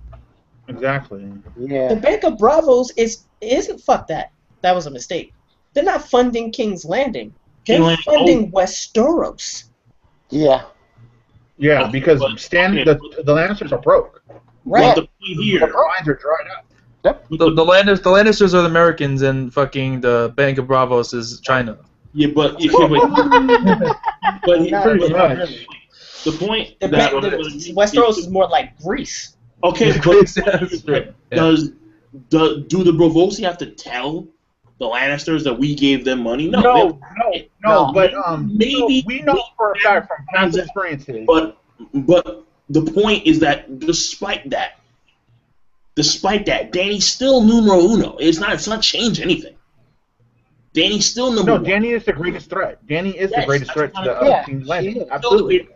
Whether they know of Stannis or not, and his gaining of on, we know until we know. Is it possible? Probably very probable. But again, Dany's number one. She has the dragons. She has the larger army. All right, they're not sellswords. They're actually her army isn't larger than King's Landing, though. Her army isn't necessarily larger than King's Landing. And honestly, the forces of King's Landing and the Tyrell. And honestly, it's not that size. But they're not sellswords. Right. They have conviction. They have determination. And she continues to gain followers by the day. Right. I do want to say that I don't think Stannis is even focused on King's Landing right now. I'm pretty sure the Red Woman said something along the lines of the War of Five Kings is nothing compared to what's coming north. Yeah. So she's focused on the Stannis is focused on the White Walkers right now. He's focused. So the White Walkers have like millions of fuckers up there. I'm telling you, bro. Like, they have millions. There's I don't understand why Stannis was the only one to take that warning seriously. Is it because the Red Woman said to take the warning seriously? Because everyone else in King's Landing don't believe in that shit. They don't believe in magic. They don't believe in the White Walkers. Not only that though, but didn't they warn about the Wildlands? Remember when Tyrion went to the Wall to deliver the message to the King's Landing? They don't even believe that Manus is as big of a threat as he is. They don't believe he has 100,000 men. They don't believe all that stuff. They totally kick that shit to the curb. That's why Cersei wouldn't the giants. They didn't believe he had mammoths. In fact, Zoro, remember last week's episode? the guy who ran away like a pussy into the storage room, Yeah. he says, "Oh, He was just giant." delusional. He didn't There's want no to such believe thing that as shit. giants. Yeah. Giants don't exist, man. That is dang. That guy, man. That guy. That's a fairy tale. Well, they know they exist now. They got the dead body. Yeah. Yeah. That's true. Now they're gonna take it serious. They have to take it seriously. They But I'm pretty sure they have to burn the dead body though. they Yeah, but you're still gonna see Oh, the you have to fucking burn eye all. on the ground. Like, oh shit. it's They not- already saw it. We already saw the scene with them looking at the dead body. Yeah, they know. Right. No, but And I mean, who else knows what the fuck's over the wall too? Because over the wall, I think it's a bigger area than what's actually under, like on the known side. I'm pretty sure it is. I don't know what's going on. Right, it's more vast. Yeah, it's That's more. why the north is the biggest area in Westeros. Yeah. That's why it's so important. That's why there actually has to be like a separate pseudo king and the Warden of the North. Because it's the first Because line. that's how vast it is. Whatever, it's over the fucking wall. Right, exactly. Well, that's well, why too in like- season 1, Yeah, when because Joffrey wanted to take the North. yeah, because if the Night's Watch get taken out, then they have to deal with the Boltons and those Right. guys. Winter So- after the wall, the next outpost is Winterfell. Right. so right. Actually, now I think about it, I mean, Westeros is that's, I actually. mean, I think when if the White Walkers do come down, Danny's in the best position because I don't know where Bravos is. I think Bravos may be closer to King's Landing than Marine. No. Bravos is in the same area that Danny is. It's all across the Narrow Sea in Right, the desert right. area. It's in around. Right, they show it during the Slaves opening. They back. showed Bravos. Yeah, they showed Well, Bravos in the yeah. opening. No, You see it on the map. It's yeah. it's It's like south, like southwest. Bravos is right across the Narrow Sea. So it's right. It's right. The Bank of Bravos is right on those islands, off of the continent of Essos, and it's right across the Narrow Sea. It's Okay. Westeros. Oh. So Okay. it's like let's see, what would it be? It's a little Link the bit map. Link it, below link it. I got a map right now. Winterfell. Just a second. What?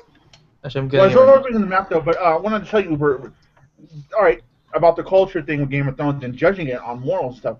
But we have everything at our disposal to learn about the Game of Thrones culture from George. So by learning about the culture, wouldn't that put us in the right position to kind of like judge? Case in point, Walter Frey. We know Walter Frey is wrong because we know by their culture, inviting someone into your home for dinner that's over true, yeah. a meal and to do what he did is wrong. To where even like Marjorie's grandmother was looking down upon that. That's kinda Even small. even the people that benefited it, were looking upon that. So things like that, can't we judge it on that sense? Hold on, that's the wrong link. Dude, I yeah, already gave looking like what looks like a massive continent, No, like, hold on. just by I already itself. gave the link. Okay. But that's What the fuck? that's not quite right.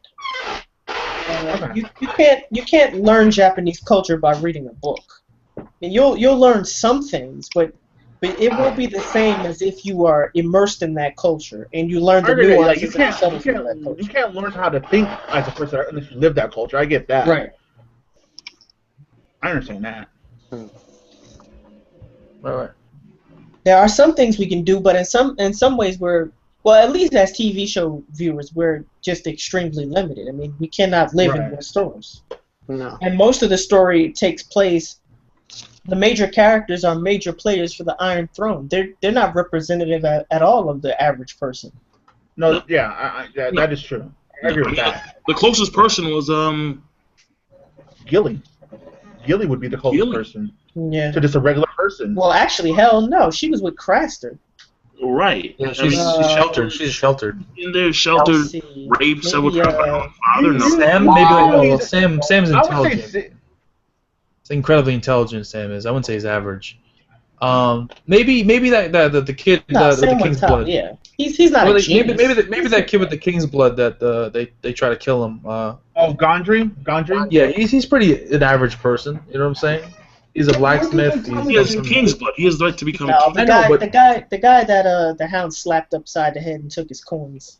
Well, if you talk Yeah. about morality, Yeah, what does intelligence have to do that's with it? probably the average person in Westeros. If you talk about morality, and you're trying to use the average person, meaning the average person's basis of morality in that universe, what does intelligence have to do with it? Don't know. Not much. That's true.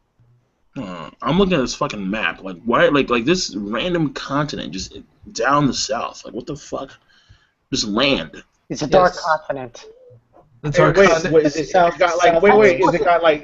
Is that maybe you're looking at Dragonstone? No, No, it's a it's giant below that. continent. No, it's Yeah. the giant continent, dude. Like, Sotheros? Sotherios? yeah, Yeah, Sothorios. like a mock South Africa. of Rose. Some shit. That's This weird. must be coming in later seasons because I never even heard of this. Yeah, exactly. Yeah. In fact, it's not even populated when it comes to like. There's maybe like a It's small. just like animals everywhere. It doesn't even show any like cities. Well, no, Shows there's like- one city like at like the peninsula area, like Faros? yeah, That one? Yeah. the shadow, like at the you know what? I'm Fuck pretty it. sure. I'm pretty sure Ashai was mentioned though. Can you link the map you're looking at, King? I already Who linked it. Yeah, he linked it. It's on. I'm It's pretty sure Ashai was mentioned. Does anyone remember that Ashai? That name sounds familiar. It's a city east of Sotheros, whatever. dude, I have no idea what that It's is. based off shot. I think I might have heard of a shot. No, fuck it. Wiki. All right. The shadow, I think, is the shadow moths that freaking the Dothraki we're talking about. The shadow Wait, moths. Yeah, yep. That, A that shot they was believe mentioned that. by Jorah Mormont. I thought so. Yeah, because the Dothraki believe that the shadow moths will cover the world one day. The shadow monster. Yeah, the shadow moth. It's like this grass stuff. Oh.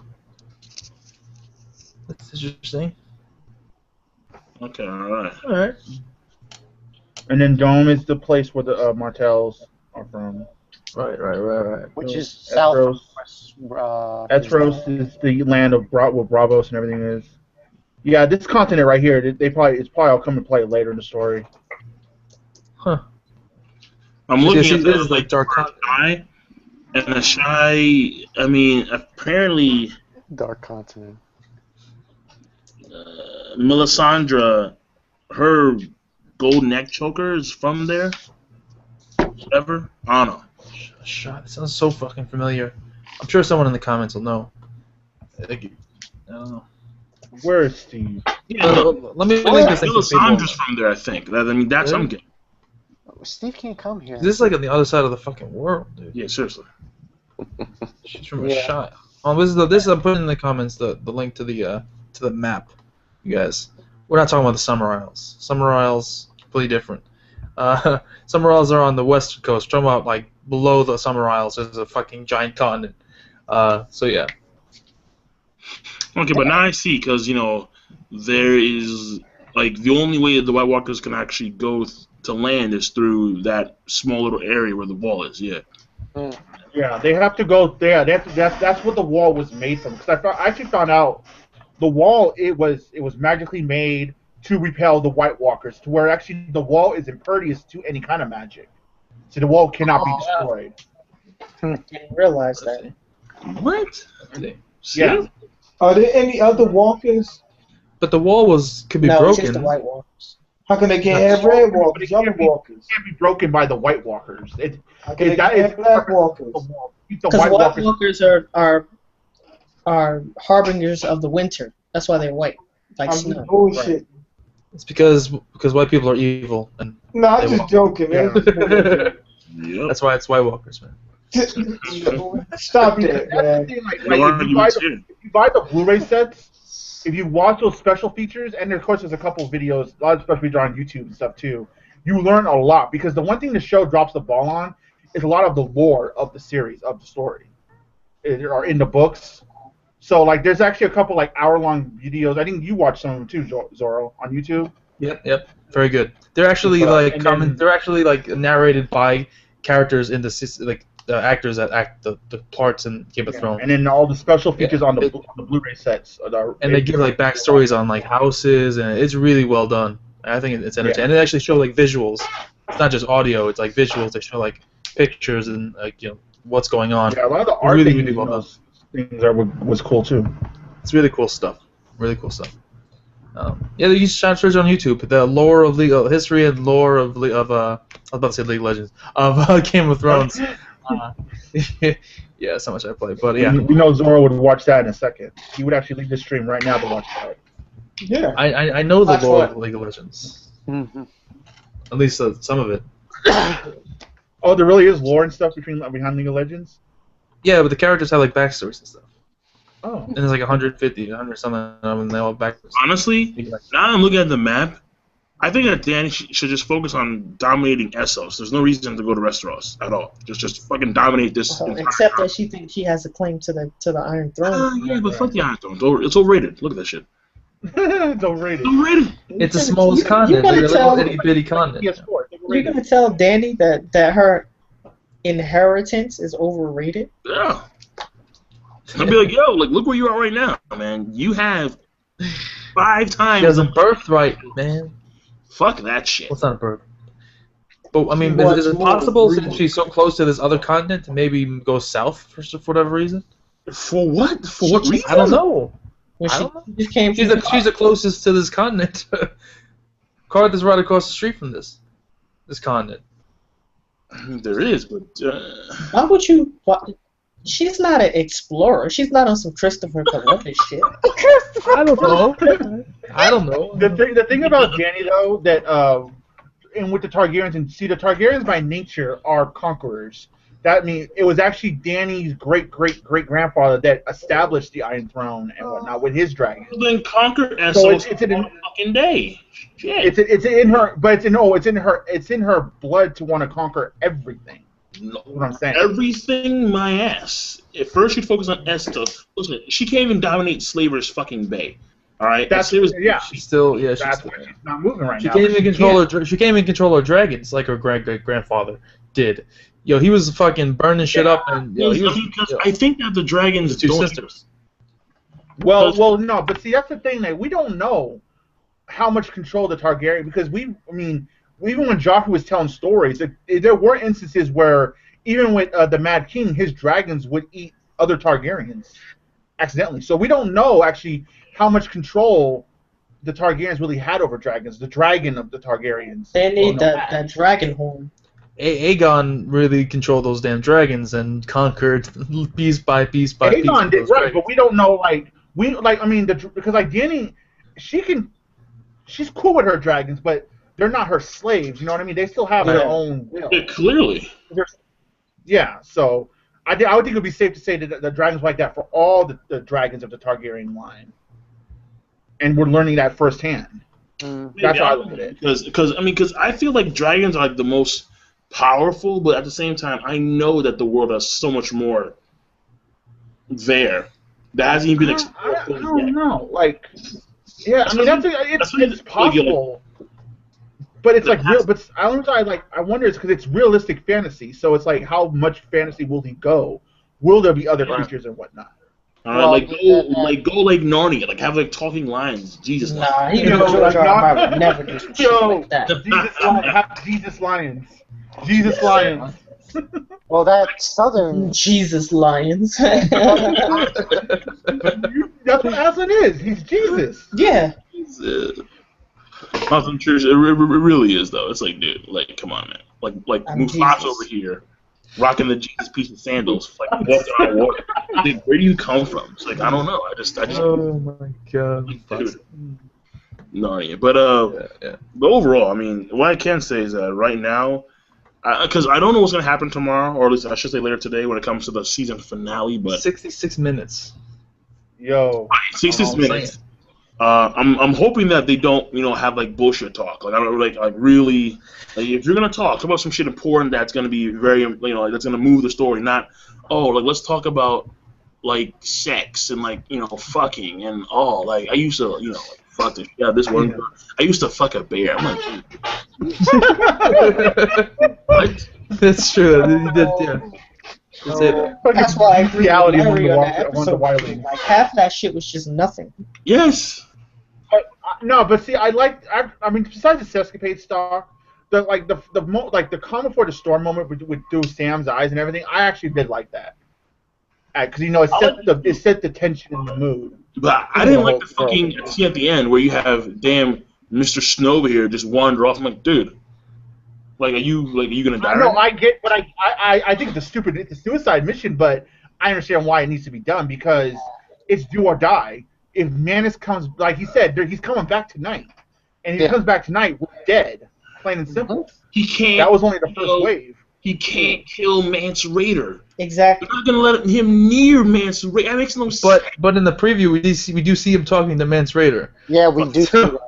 So he apparently does get to Mance Raider somehow. I don't know how, but he does. Well, I was talking to Larry. I mean, you could say that maybe Mance doesn't know that John turned back to the Crows. Right. Because there's been no. I mean, it's possible. It's hard to believe because they did have a ward. Well, remember, Mance. Remember, they went over the wall. They've been waiting for Mance to send a signal. They haven't had contact with Mance since then. So he sent the Thins though. So you're telling me that Mance Raider has no idea that Jon Snow's in fighting? It is a slight possibility. It's a slight possibility when you think about it. Sure. No. Unless they were sending messages, but they said they had their orders from Mance. They knew exactly what they had to do. The warg was killed. The warg was killed on the campsite, obviously, that was over the wall. So how could they possibly send messages? The warg that you get an owl, dude? Yeah. So there's no way for them to really communicate, I guess. So maybe. Only Various has Facebook and Twitter. The Wildlings don't. There's no way. It's a possibility. It's a possibility. It is. If Mance Raider dies, that's the biggest load of shit I've seen this series thus far. No. I'll just wait and see. So I don't know. Yeah. I don't see. But even in 66 minutes, they can't possibly show the conflict resolution of the wall unless there's some disappointment here and we don't get to see another fight. Because apparently, from what I understand about it, people have told me that's a multiple day thing. And it took one episode to show one day. If it's multiple days, how are they going to show it in 66 minutes when they go into other storylines as well? They're talking. Like Tyrion. I'm not expecting They don't got the budget to do that shit again. They don't got the budget to do that shit again. Don't make me have to wait a fucking year. Yeah, that's true. So we're gonna have to wait a year to see the final resolution of that fight. Assuming that it continues. So that's kind of lame. Continue. It can't. But if John kills Mance Raider and his plan goes as all peachy and cream, which probably won't happen. I don't know what's gonna happen, but I doubt that John's gonna kill Mance. I do too. I do too. Yes. So we'll see. People in the comments. I mean, I'm not caught up, but people in the comments want you guys to talk about Hunter x Hunter. Oh. Okay. I'm not reading Hunter x Hunter. I'm not reading the manga. No. I thought it was a really good chapter. I saw what happened, and I could briefly talk about it. Good stuff. All right, You can't. Listen.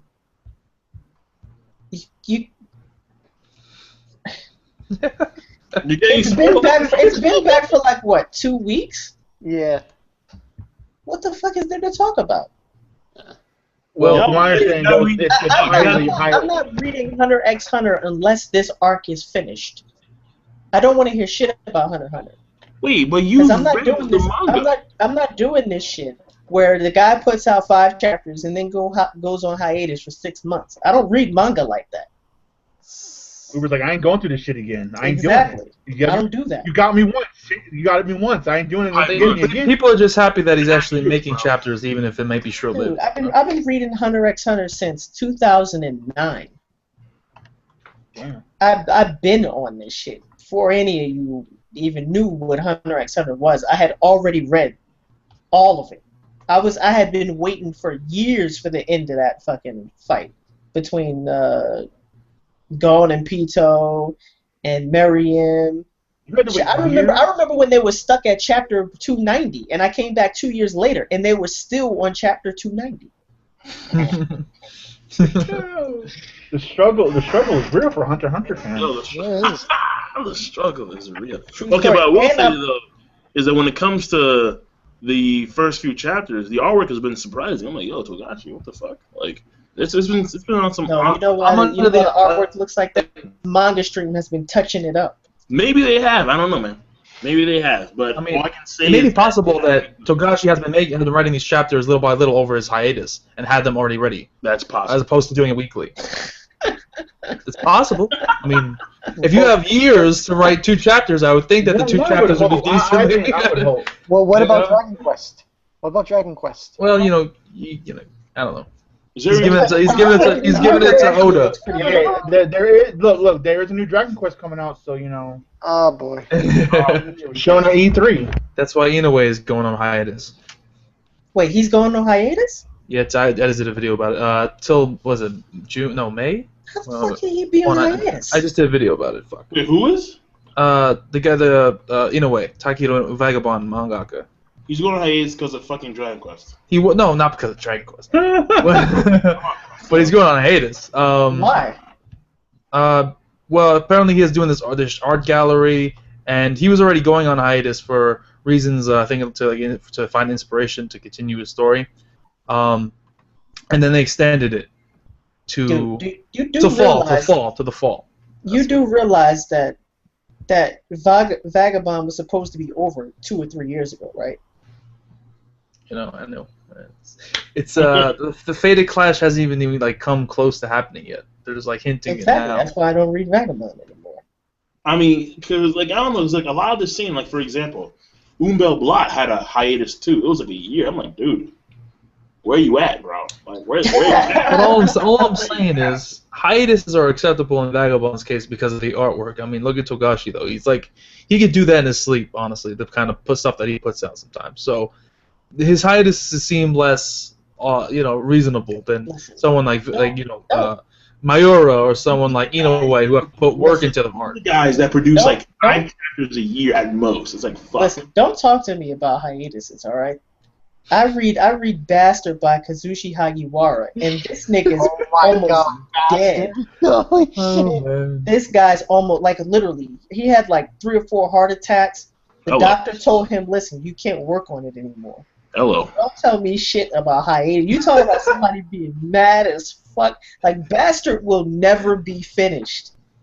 I love that series so much, I bought the volumes that are out of print. Like, you can't even get them anymore.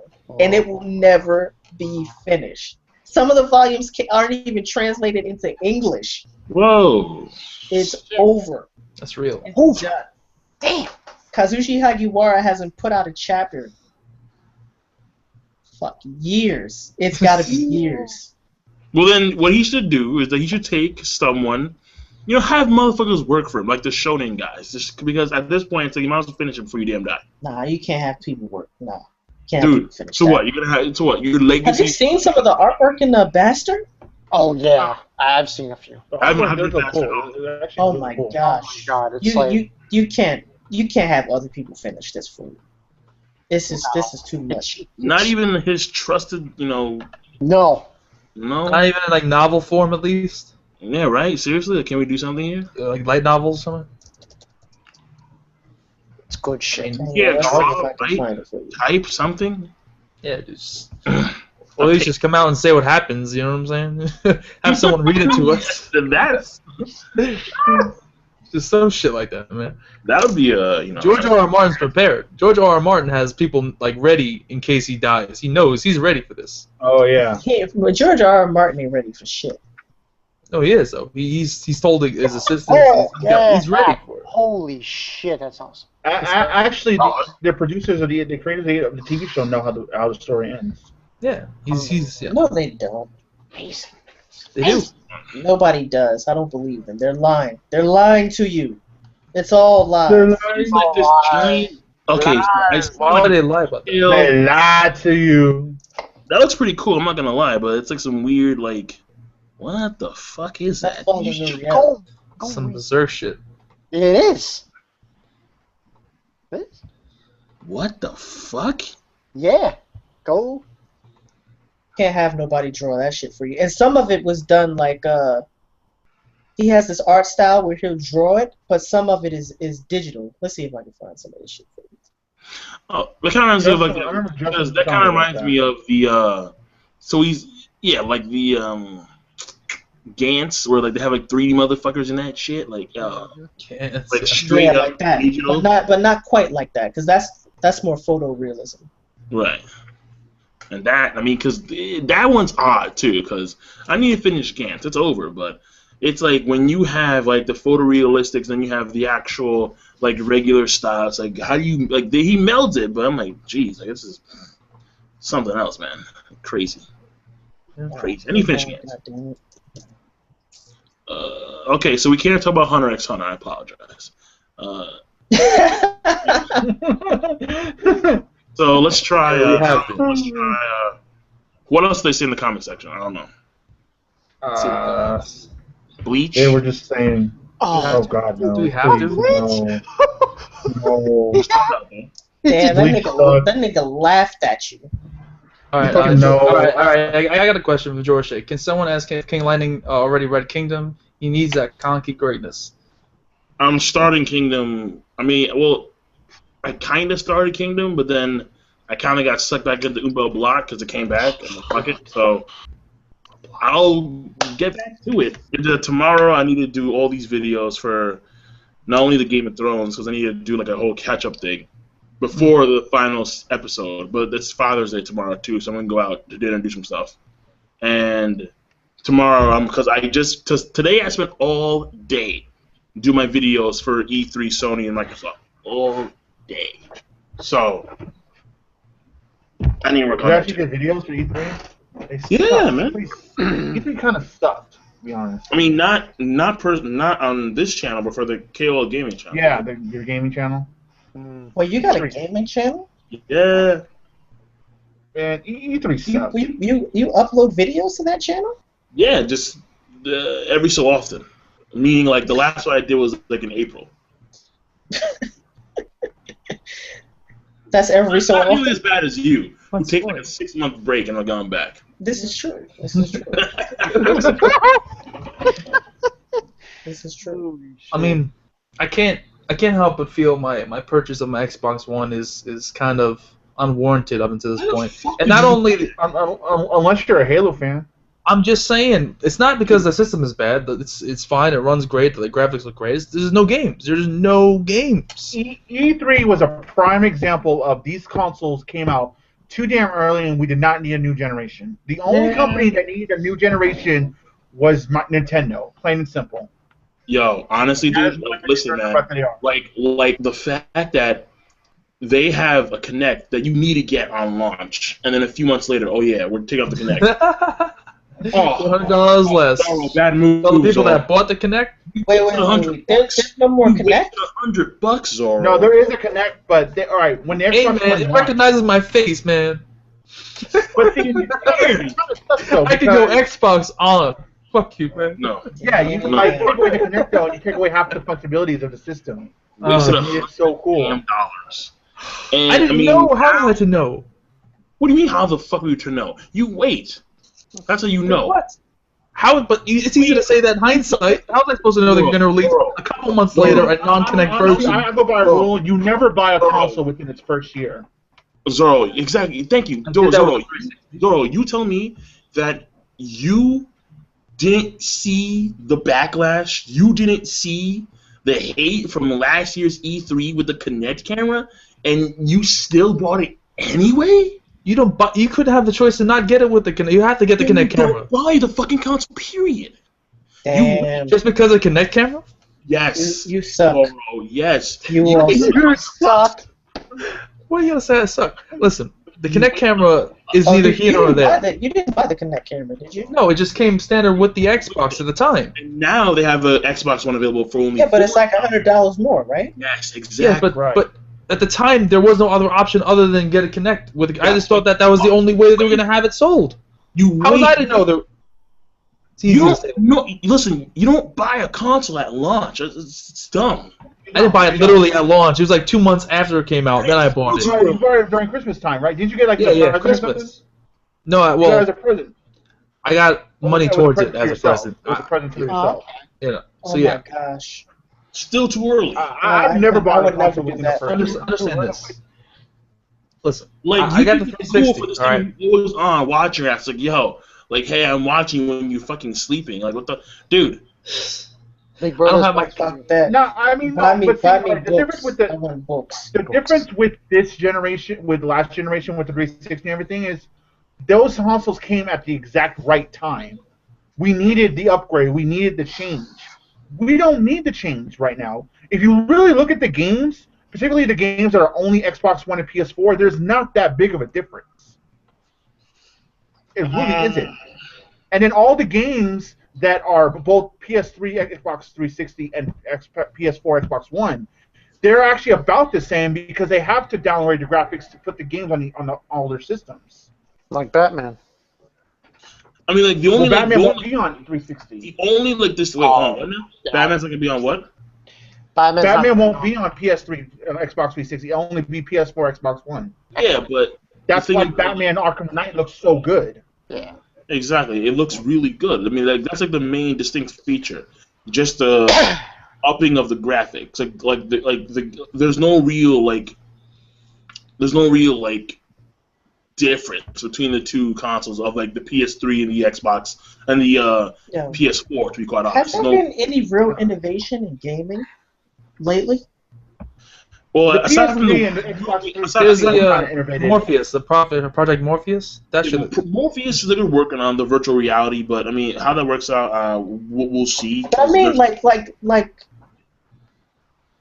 the No, best there was, games, yeah. like the best games of Last gen 2013. Are they basically the at same as last they were like gen- in 2010 and No, at 2007? last gen introduced motion controls like to the forefront with the Wii, and then of course Xbox and Xbox kind of has the whole thing with the Kinect, how you can actually don't need a controller for some of the games.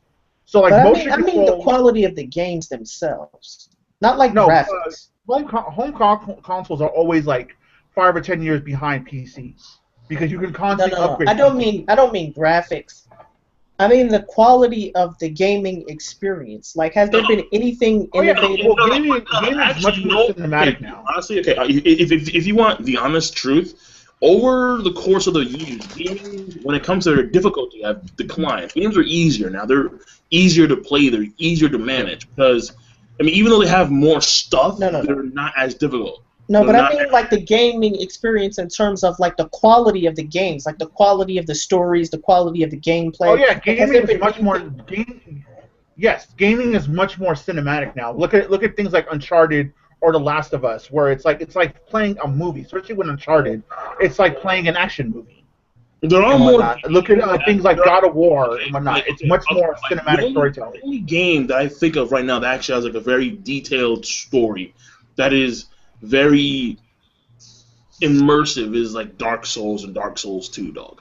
I mean, I would say BioShock, the BioShock series. BioShock- BioShock 1 and BioShock Infinite. but a lot of the market now is just dominated with FPS and just shooting and killing, and I mean some of them are good like Far Cry 4 that have very good stories. Other than others are like Call of Duty, which are just shit. I So- can't help but feel like the JRPGs story. I mean, The JRPGs are still the JRPGs. They don't really. they're A not as good lot as of used to be. times they recycle the same foundation of story. Like they made Yeah. a few things here and there, but a lot of times the JRPGs are another rehashes. Like Tales is a perfect example. The Tales series, they love to like recycle like a lot of the previous storylines, and then they just mod. I agree. Okay. Well, like this time, instead of having 2 planets, we're gonna have like a world within a world, like another dimension. But it's like the same premise, the same type of characters. The only one that's actually different that I played recently is Tales of Vesperia, because Vesperia, the main character, fucking Yuri Lowell, he murders fuckers. I'm like, shit. Yuri. Vesperia is amazing. I have it like But, I remember hearing you say though, don't sleep on Luke King. I know Luke is an ass from Abyss, but you got to think about Luke's situation. No, and everything. Luke is one of the best developed characters in the Tales franchise. Okay, but like that fucker from Tales of Xillia, fuck that dude. Oh, Jude, Jude's kind of man, and Mila too. I hate Mila's voice actor, but no, the Tales of series, it's like playing a shonen battle manga. That's really what it is. It's heavily shonen battle manga inspired, but because Uber, like to answer your question in a general sense, you can't really like you can't really just gauge the entire gaming community because there's so many different subcategories that have their own builds, they have their own stories, they have their own systems to working things. Like you can't compare the storyline to an FPS to a JRPG or even to an RPG because they'll have completely different, workings and how they actually run. So it depends within the confounds of the game itself and how it works out. So, and difficulty is a very key part of that because if a game's not difficult, then what winds up happening is that the story for that game tends to lack any like. Well, I'm trying to find the word here, but it's just not rewarding. It's not as good. It's not as captivating if you don't have a difficult game. But Luber, I'm seeing you watch some gamers, like you've seen the Last of Us story and everything. Yeah, I watch gameplays. Mm. So Yeah. Oh, you don't? Okay, all right. I love watching gameplays. Like Let's Plays of stuff and. I treat them like TV shows or extended movies. Seriously, man? I mean, you're the first person I know that actually does that. I only did that with one game. I did that with Catherine. I never played Catherine, but I wanted to see how it played and like the storyline behind it. It was actually really interesting to watch. The one I did that for That's was a crazy. Ashura's Wrath. That was it. Yeah, Ashura's. I did that too. Oh, yeah, Ashura's Wrath. Yeah. It was basically. You're buying a That game was couple hour. That game looks so great. They're like 20-hour movies. That's some galactic crazy shit right there. Ashura's Wrath, man. That's talk about over the top, man. People like blowing moons and shit like nothing. Oh, that game was crazy. Earth and shit, like, Asura's a pussy. Chakravati's a pussy too. Who's a pussy? They're both pussies. Who? Chakravartin and Asura. aw. The game was cinematic, and it was like epic, but the story's like so stupid. Yeah. Oh, it's true. This is true. This is true. A typical revenge story. Like, here's what they did. Let's take the Incredible Hulk. Let's give him a daughter, and let's make him Indian. And then somebody was like, you know what? That might fucking work. And it almost did. Almost did. That's basically what it was. Like when it comes to that game, anything anyone always says is, "It was good, but," and then you know, it was missing something core to really make it a great game. It really was. Look, I saw that game on Amazon for like $6, and I still was like, I don't know, man, that's $6. It's honestly one of those games you can actually watch the cinematics I was and like, get a man. cool experience. I could buy me another volume of Opart Center or something. Yeah. You could? Hesitate on $6. I don't know. That's $6, man. Times is And I hard, gotta pay. man. No. And I gotta pay for shipping and handling. Yo, that's like $10. It's more than know, the man. fucking game. That's like $2. That's not even $2 an hour of gameplay I'll get.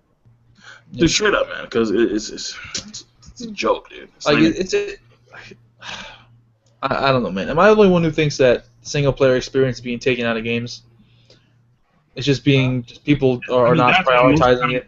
That's why most of the time their shit's online now. They focus more on the multiplayer aspect as opposed to the actual single player, aspect of the game now, which it takes away a lot of things. It does. I don't like when they actually when it's originally a single player experience game and then they tack on co-op later down the line, because for some reason it always just fucks up the game because Fable. by taking that time adding the co-op, they fuck up like the main campaign and everything of the game. Like Fable. And Fable is always a seems perfect to example fuck of it that. up. The Yeah, Fable. Freaking God of War Whatever Ascension. happened to fucking Fable, dude? Oh god. I don't know, man. Fable. I remember Fable. What was the last Fable to come out? Fable 3? 3, yeah. Wasn't there a Connect Fable I game? forget. I don't know. There was, but it's I Kinect. thought I remember when Fable was supposed to be revolutionary. It was supposed to revolutionize gaming. It was in the original Xbox era, and it was It was probably one of the best, if not the best Xbox game, along with like Knights of the Old Republic. Really amazing. It was just an amazing experience. It was epic. It was grand. But I don't know. Maybe it just didn't transition well into the new system, and they didn't know how to progress the game and make it better. It just seemed like they took one step forward and 3 steps back. I mean, now they have like Fable Legends, and Fable Legends, it looks decent, but it's not like, it's not, grand. It's not oh shit. Yeah, I don't know if I'll buy it. I can't trust that company. They fucked up the series, man. I mean, you don't know about the Xbox One, so. Don't judge me, man. Don't you have an Xbox One, King of Lightning, man? Are you kidding me? Nah, I have a PC. I have an Xbox, and then I plan on going to PC gaming, but I mean, I'm not fucking. You don't have one of the PS4. You don't have one of the PS4s. You just have the first Xbox. No, I have Xbox 360 and I have PS3. I don't have the next gen consoles. Oh. He just buys it for his Patreon. Yeah, no, listen, man. The Patreon stuff, it goes to the people. I don't keep it. It's not my shit. It's literally not my shit. So.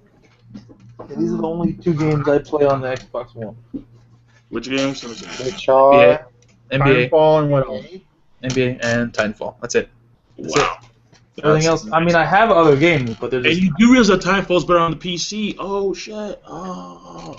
I play PC games, but I don't play shooters on the PC.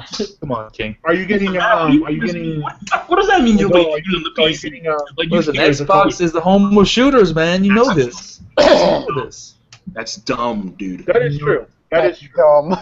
If nothing else, King. If nothing else, Xbox is the house. If that's the case, then it's because there's more kids on Xbox. That's it. What does the kids have to do with it? Come on now. You're telling me that Xbox. I have Steam. I play computer games as well. Believe me. I probably play more computer games than I do Xbox. So I'm not biased when I say this. But shooter games, to play it on the PC just feels weird. I don't know. You know that you like can one of those USB.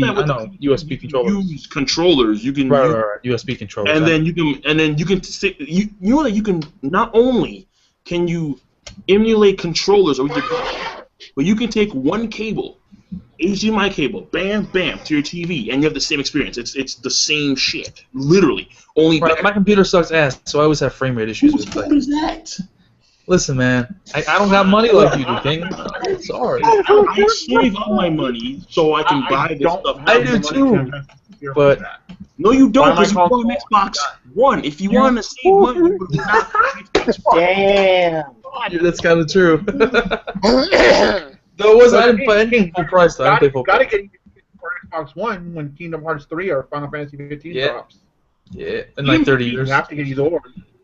Listen, if it's a I'm just waiting for Tom Clancy's The Division, man. I don't give a fuck about anything else. That looks decent. Honestly, dude, listen. After E3, I was like, you know what? I'm set. No Man's Space, awesome. Awesome. And I've been hearing very good things. Really been that many great games coming out lately. All right, man. Like out of all the game trailers I saw, No Man's Sky is just it's over. Is that made from the indie developer guy? Yeah. That one? That should look good. That should look really good. I'm like, yo, like this looks so fucking good. It's not even funny. It did, yo. Like you can like that Metal Gear Solid trailer was. He was talking about going to planets that. I mean, listen, I saw the trailer and I didn't know what the fuck was going on. I was like, yeah, because I'm not a Metal. What is it about? I don't know. It's a bit convoluted over the years. Actually, you know what? That's a good walkthrough you should watch. Watch the Metal Gear story. The story for the Metal Gear Solid games. I think you'll like that. Is there link it? Because I don't know if you can find one. Oh, Metal Gear! I did watch a walkthrough. I watched Metal Gear Rising. I watched that walkthrough. But when it comes to No Man's Sky, the guy was talking about finding planets that he even didn't know about when designing. How does that work? The way it is, I think the algorithm is set up to where they take certain attributes that comprise of planets and species, randomly generated, that encompasses like an endless universe or some shit like that, which is awesome. They have fucking space speeds. You can go in and out of orbit of other planets, like random planets. And you spawn on just random planets. That's cool. Fucking awesome. That is great. That's a great idea. What is it? What is it? What kind of game? Go here, let me find you a link. It's like a space they showed multiple kind of gameplay. One where you're just walking on the planet, like meeting up with species and stuff, and Right. like they showed like a space battle kind of thing as well. You can like leave the planet and you're in a ship, and they showed like battle from the ship. So it was just crazy. Like it was really impressive. This shit's epic, man. Here, let me send you a link real quick, Uber. Oh, I got you. Let me just find it. Like that and Batman just had me moist, man. Batman. Batman? Yeah, Batman. Nintendo had the best E3 because everything Nintendo showed, you can only get on Nintendo. I mean, And they showed yeah, What, I didn't see the The only Nintendo thing conference where they Nintendo showed like. has that's actually decent is Zelda, the new one coming out. Everything else I think is just like, man, Hyrule Warriors. It's a Dynasty Warriors, Hyrule style. Come on now. Super Smash Brothers, like the whole me fighter. Pac-Man. Pac-Man. You can fight as Pac-Man, King. Come on. Yeah, Pac-Man. Like That's Pac-Man like Pac-Man? or some shit, dude. yeah. You fight as Pac-Man. Yeah. I'm gonna No, get a Smash Nintendo. Brothers though. Smash Brothers is gonna Yeah, when sell. you said Wii U. Pac-Man, I thought you meant Mega Man. Well, Mega Man's in it too. But see, Smash Brothers is Uber going right to there. sell That's the link to and, No Man's Sky. and Nintendo has the only like must-play game coming into the holiday season. They're gonna dominate holiday sales. What? There's nothing else. What else is there? All that's coming for PS4 and Xbox One this holiday is Call of Duty. Dude, That's hold all on a that's second. coming. This Wait, holiday. time out. This Holiday. Isn't Batman coming out that same time? No, it got delayed. It got delayed. It Coming got out delayed. 2015. And No Man's 2015. Sky? Everything. The only thing that, all right, Xbox One is gonna have the Master Chief Collection this holiday. Destiny, dude. Are you kidding me? Destiny. But Destiny doesn't fall into the holiday bracket because Destiny is Oh. in September. It's like a month early. Wow. No. The holiday bracket. No. The holiday bracket is from November to January. Okay, dude. Okay, all right, fine. So you're telling me that Nintendo, Um, out of all the Nintendo, consoles, yes. dominate the holiday. Dude, do you know what the Smash Brothers community is like? Do Yeah, you know they're- how many? Yeah, they're like the damn bronies. They just can't get enough. It's like Damn.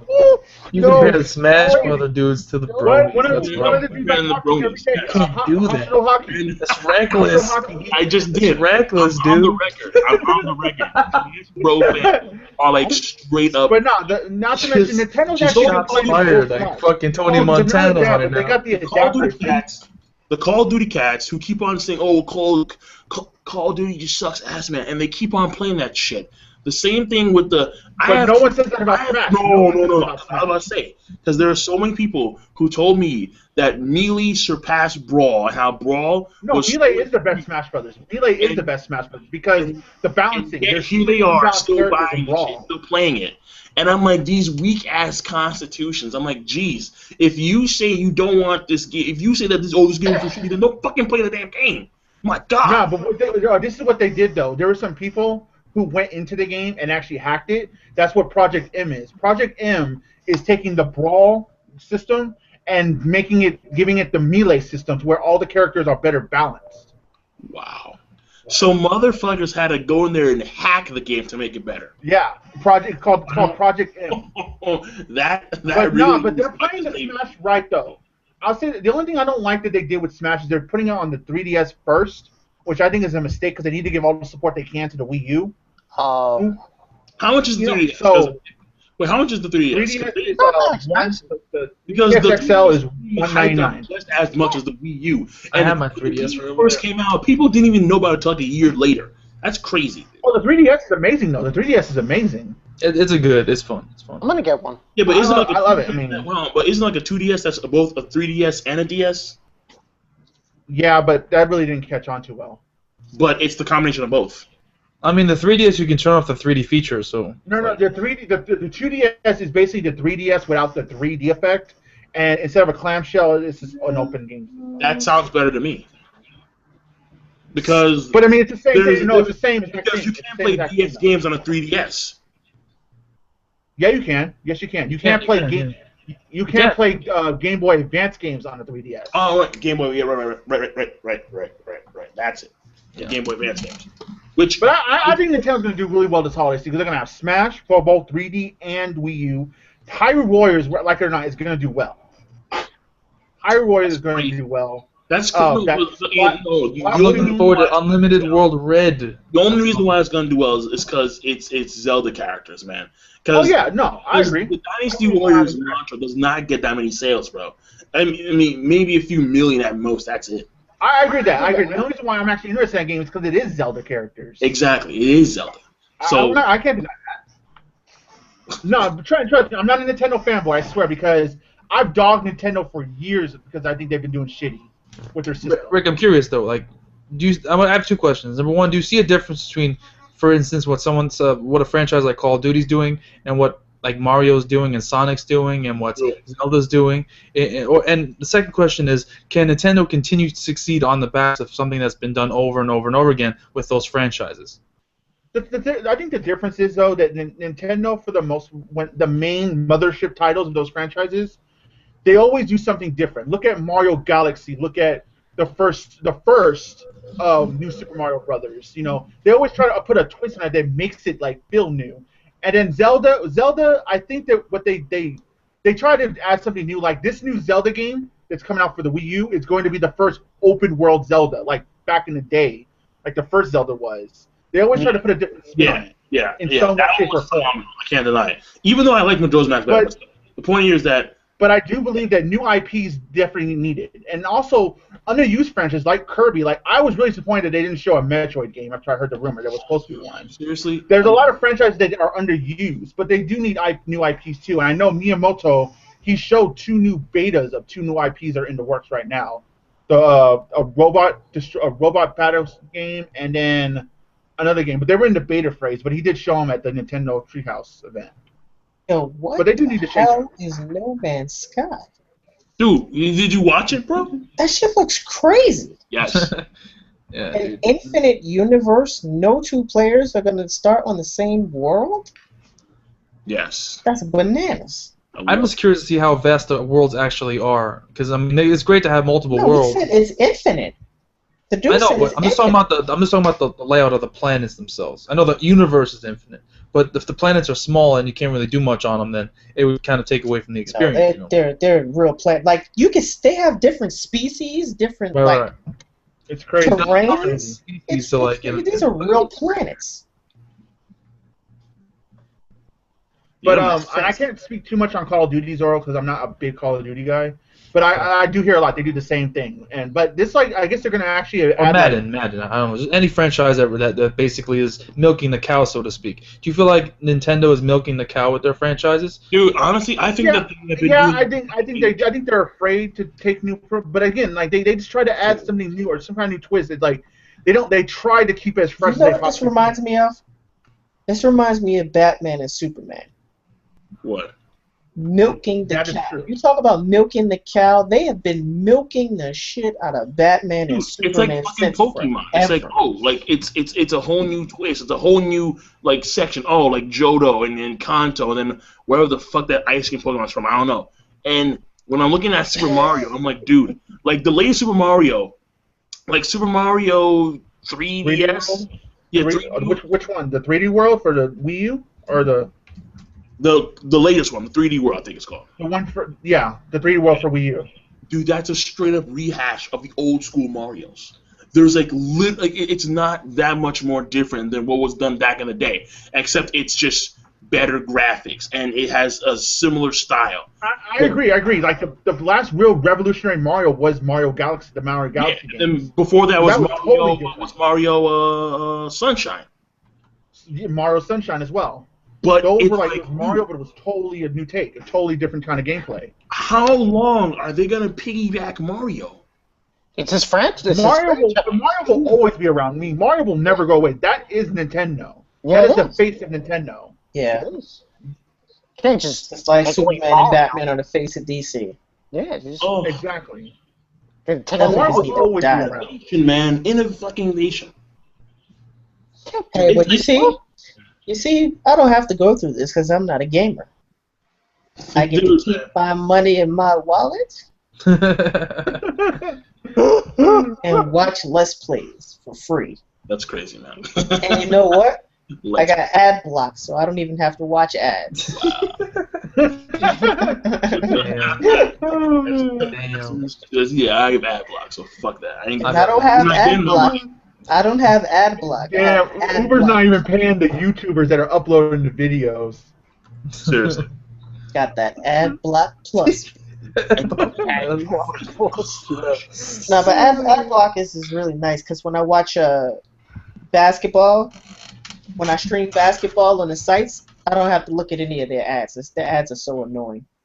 But listen, Uber, you don't though, even watch your sports on regular TV.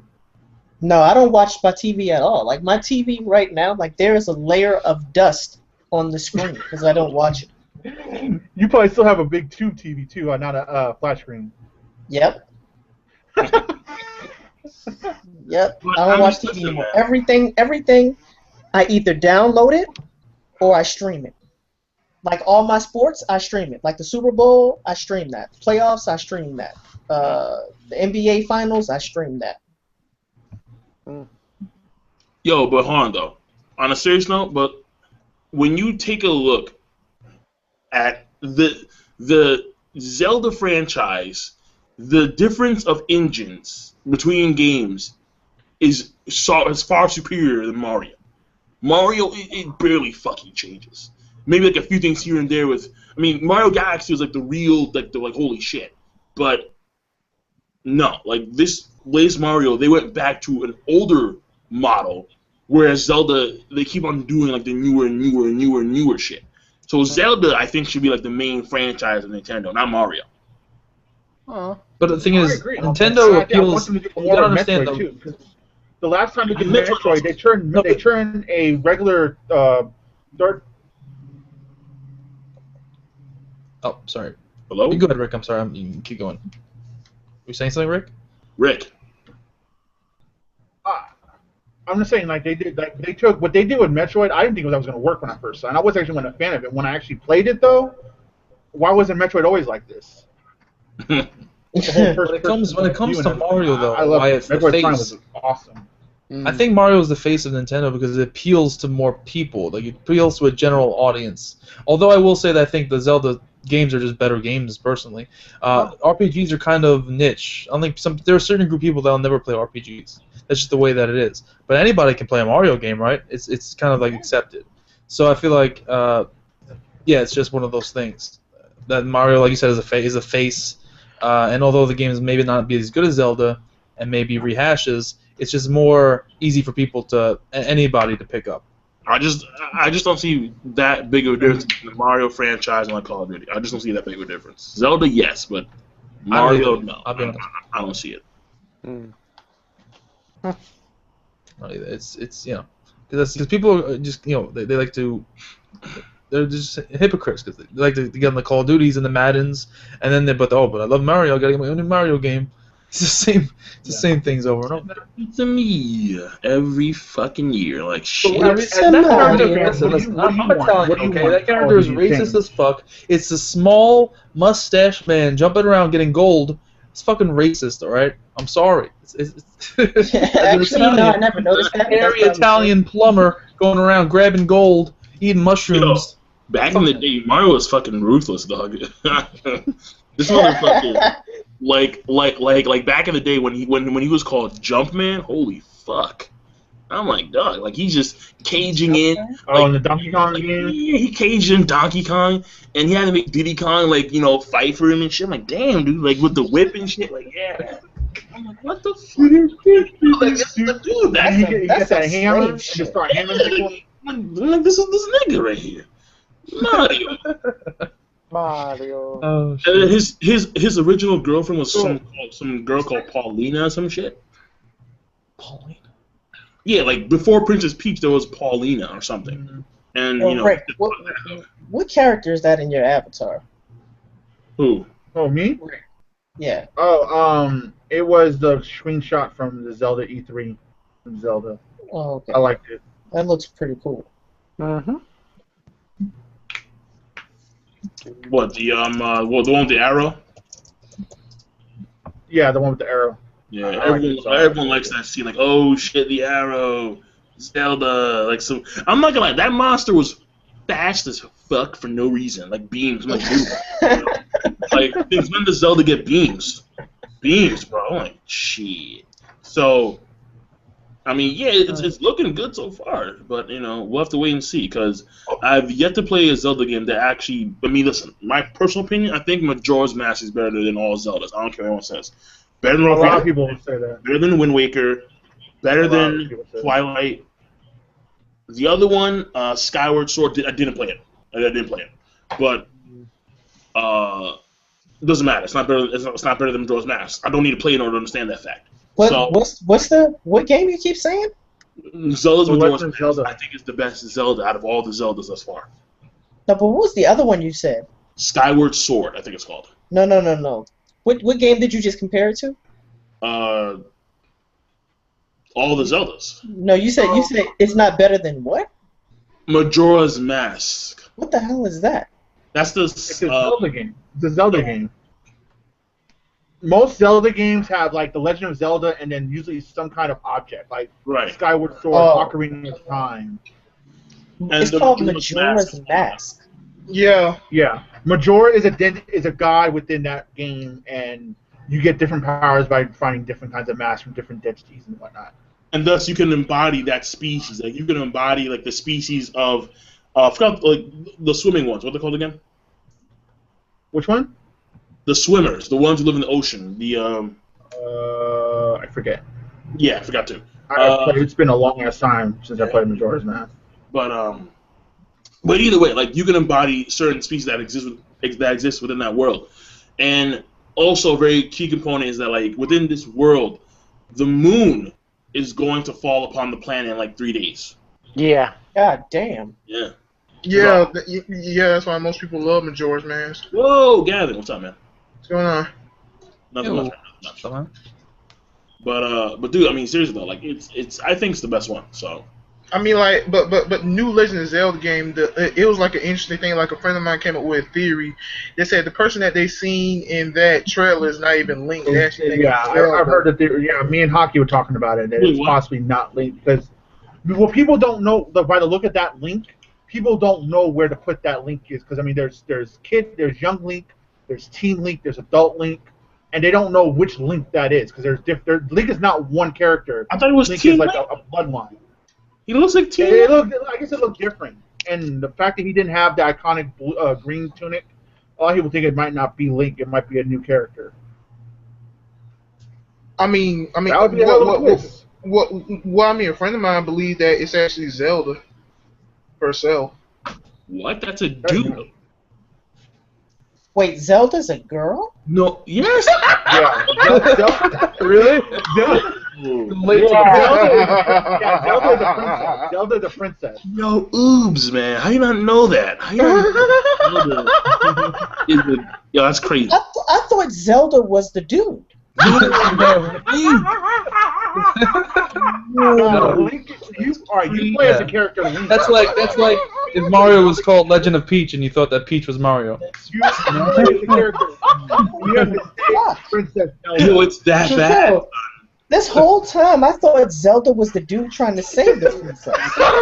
Whole time, you thought that Link But no, was. I mean, but you can look at the picture right there, my icon, and that looks like a dude. That's not a girl. I thought that was Zelda. There's a lot of traps. Wait, I thought that was the dude Zelda. No, Zelda's not a dude. Zelda's a girl. Zelda is the princess of Hyrule. So you're telling me that the fucking protagonist's name is Link? Yes, his name Yeah. is Link. I thought Link was like Zelda's buddy. No, Link. Link is Link. He's the main character. He's the one you follow. He's the one you play as. Zelda is the princess that normally you gotta save or help to fight against. Mainly Ganon. It's mainly Ganon. 9 out of 10 times it's Like he Ganon. starts off the entire thing as like some giant demon pig, winds up being like some dude. Later on in the series, they transfer. I don't know, fuck it. But either way, the point here is that that's what it is. Right? It's mainly the villain Ganondorf, and then you have Link, the kid with the pointy ears and the green hat, and the master. That's Link, and Zelda is the princess. It's like, dog, like that's 101 Uber. That's 101. All right. Well, I told you. I mean, I don't play games, so I don't know. But you watch gameplays. How you not know and not watch I never gameplays? watched the Zelda gameplay. You wouldn't watch Zelda. No. The Legend of Zelda, you can't get the story of Legend of Zelda from watching their walkthrough, so I doubt Uber would watch it. I thought people do it because it's so long. Normally. I mean, if you want to get most of the stuff, yeah, it takes a while. Wait, Yeah. wasn't there a Zelda game where Zelda was the one you were playing as, Rick? I don't remember one. You could play as Zelda in Smash Brothers, but I don't remember a Zelda one. I haven't played that one, but it did. For some reason, I feel like there I was. mean, I haven't played every Legend of Zelda game. I've just played the ones I like. Like I never finished Majora's Mask. It was my 64 Oh, stolen. you should buy that. You should buy the HD remix of that shit. I never got to finish. I never got to finish Majora's Mask. Damn. That's sad, man. That's sad, dog. But I know what happened. It was a good You one. made me cry, man. My favorite Legend of Zelda. My favorite Legend of Zelda is actually the old one, Link to the Past. That's still my favorite Legend of Zelda game. Really? Like the old. Yeah, I love Link to the Past. Mm-hmm. That's why I was so hyped for Link Between Worlds.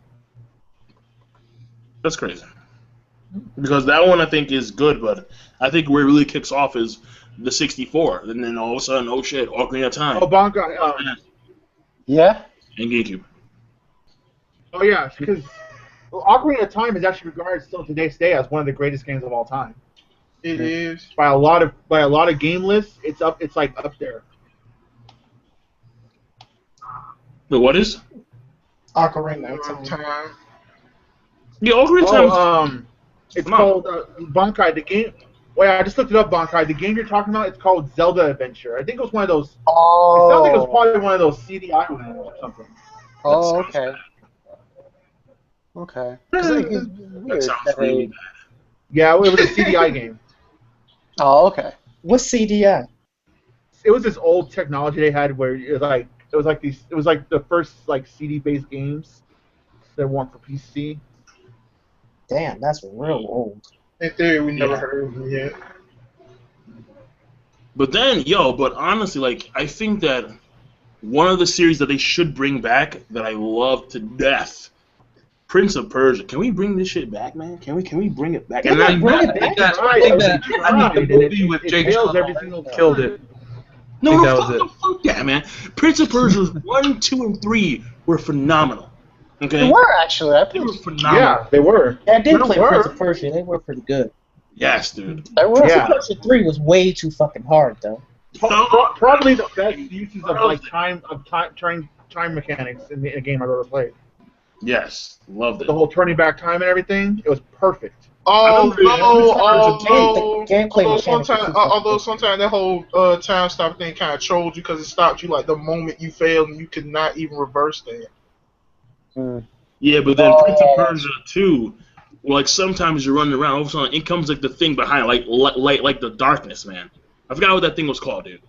Oh But- yeah, I know. The sand demon, the rats, whatever, the rats.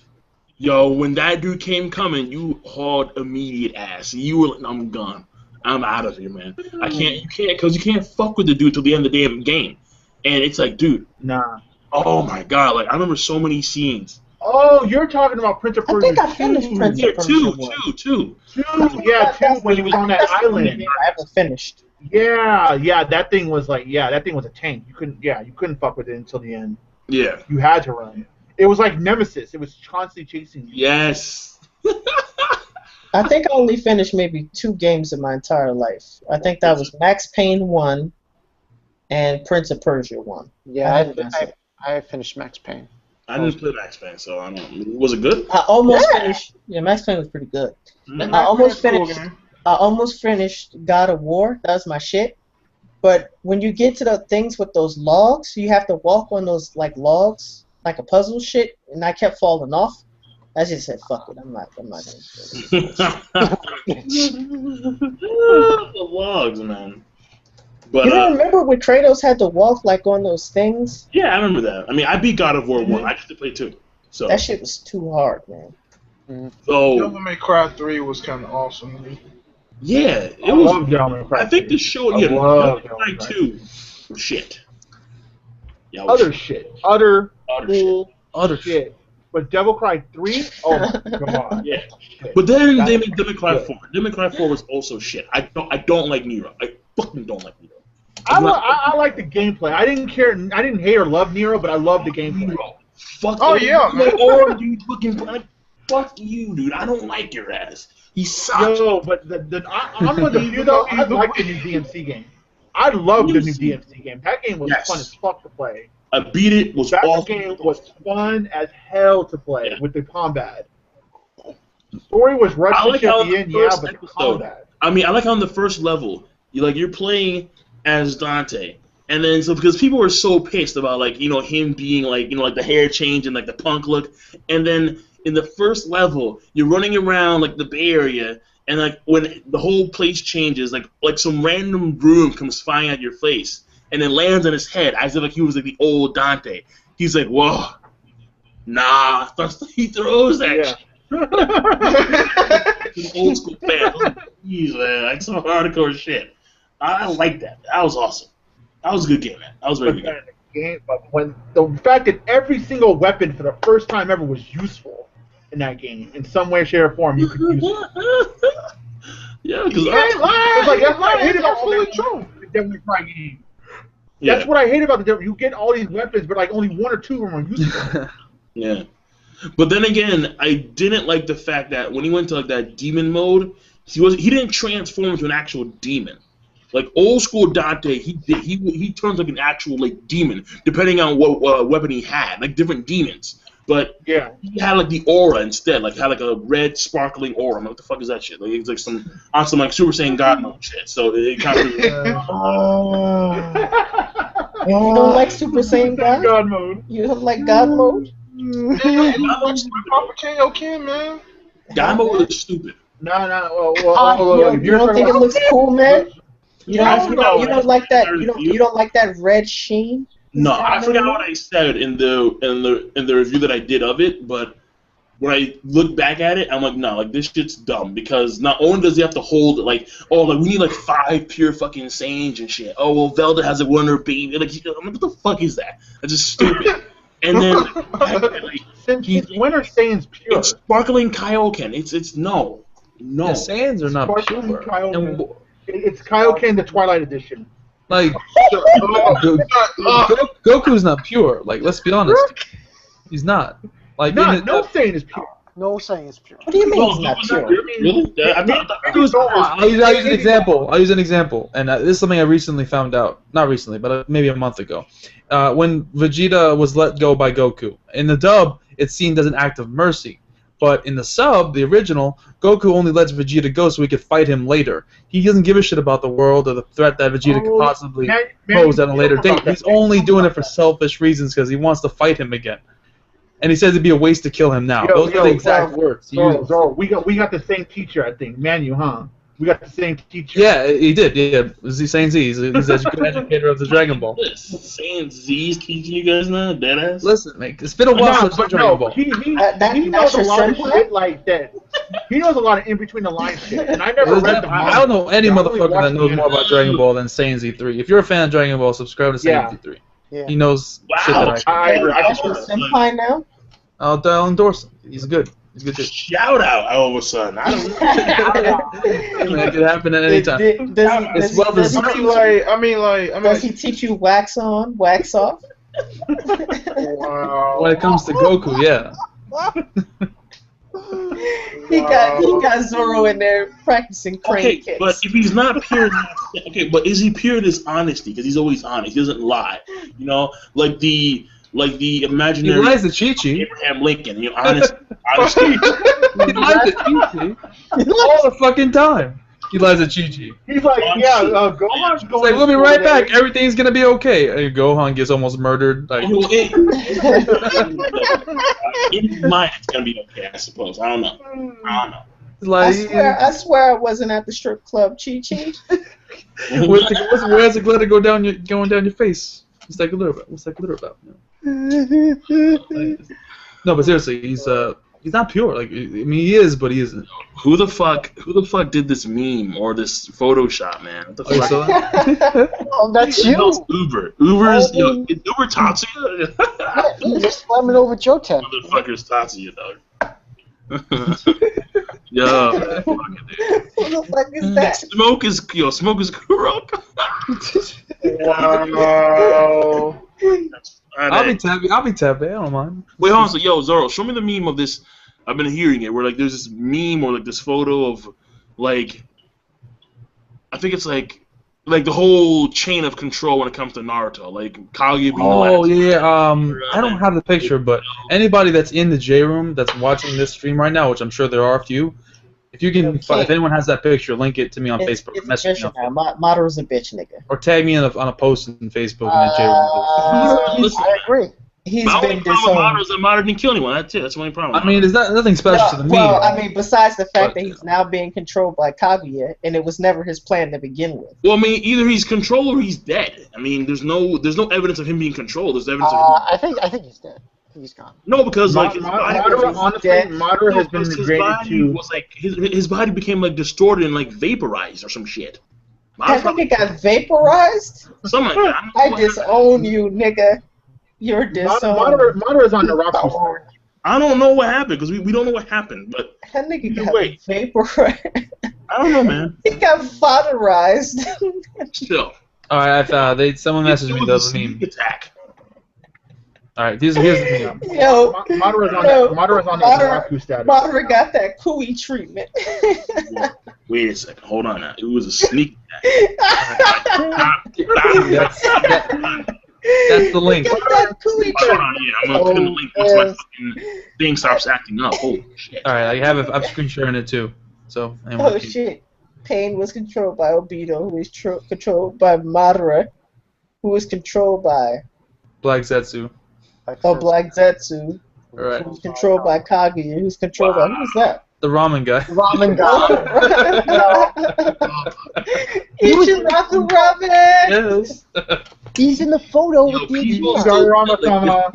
Honest to God, like this is like a massive threat or some shit. The ramen guy was at the Uchiha village. He's in the photo. Wow, that's. I thought that was gonna be like more well drawn. To be quite honest, I was hoping for some better. Well, the one that I saw was different. It looked just drawn better. This is just a kind of a different one, but Yeah, this is one just like yeah, okay, yeah, Obito, then Madara, then yeah. Yo, Nagato's getting shit on though. He's getting like. Nagato was the best villain. My pain. Exactly, I was just about to say that. Nagato is the best one. Yeah. He did. Because like the thing that's really weird about the Infant Tsukuyomi is that everyone had their own idea of what it was. Nagato thought it was a weapon to endorse peace. Obito thought it was to make a dream while everyone wins. Madara and Kaguya on the same, or pretty much the same, except that it's not Madara that's going to be the source of all chakra. It's going to be Kaguya now. Hold on. Wait. Let me make a retraction. It's not Madara. Let me make a retraction. People understand that. The retraction is that no, I think Nagato is like number 2. I still think that Madara is the shit. All right, so Listen. His name is not Madara.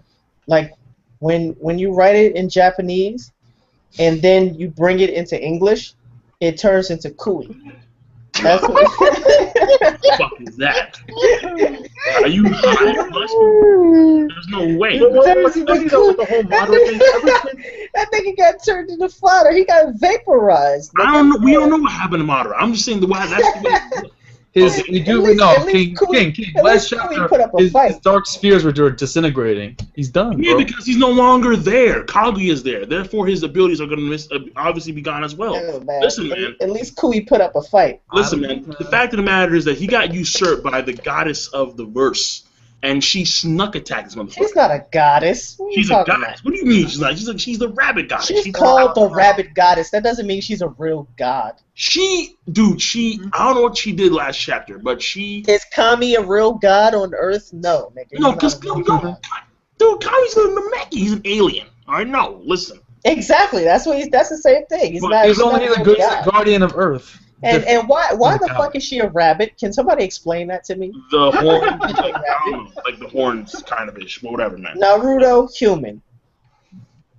Sasuke, human. Sakura, human. Kakashi, human. Guy, human. Jiraiya, human. The Stage of Six Paths mother, a fucking rabbit. Dude, I don't know. An actual rabbit. Who were her parents? Were her parents really rabbits? The No. greatest mystery of all time, dude. Because Kishimoto, he's not going. There's no way he's going that far. There's no way in fuck, dude. Well, Okay. listen. I'm in this bitch now. Whoa, Larry. Otaku.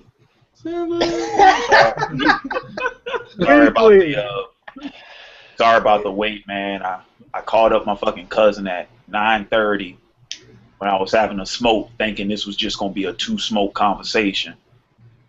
I just got off the phone with him.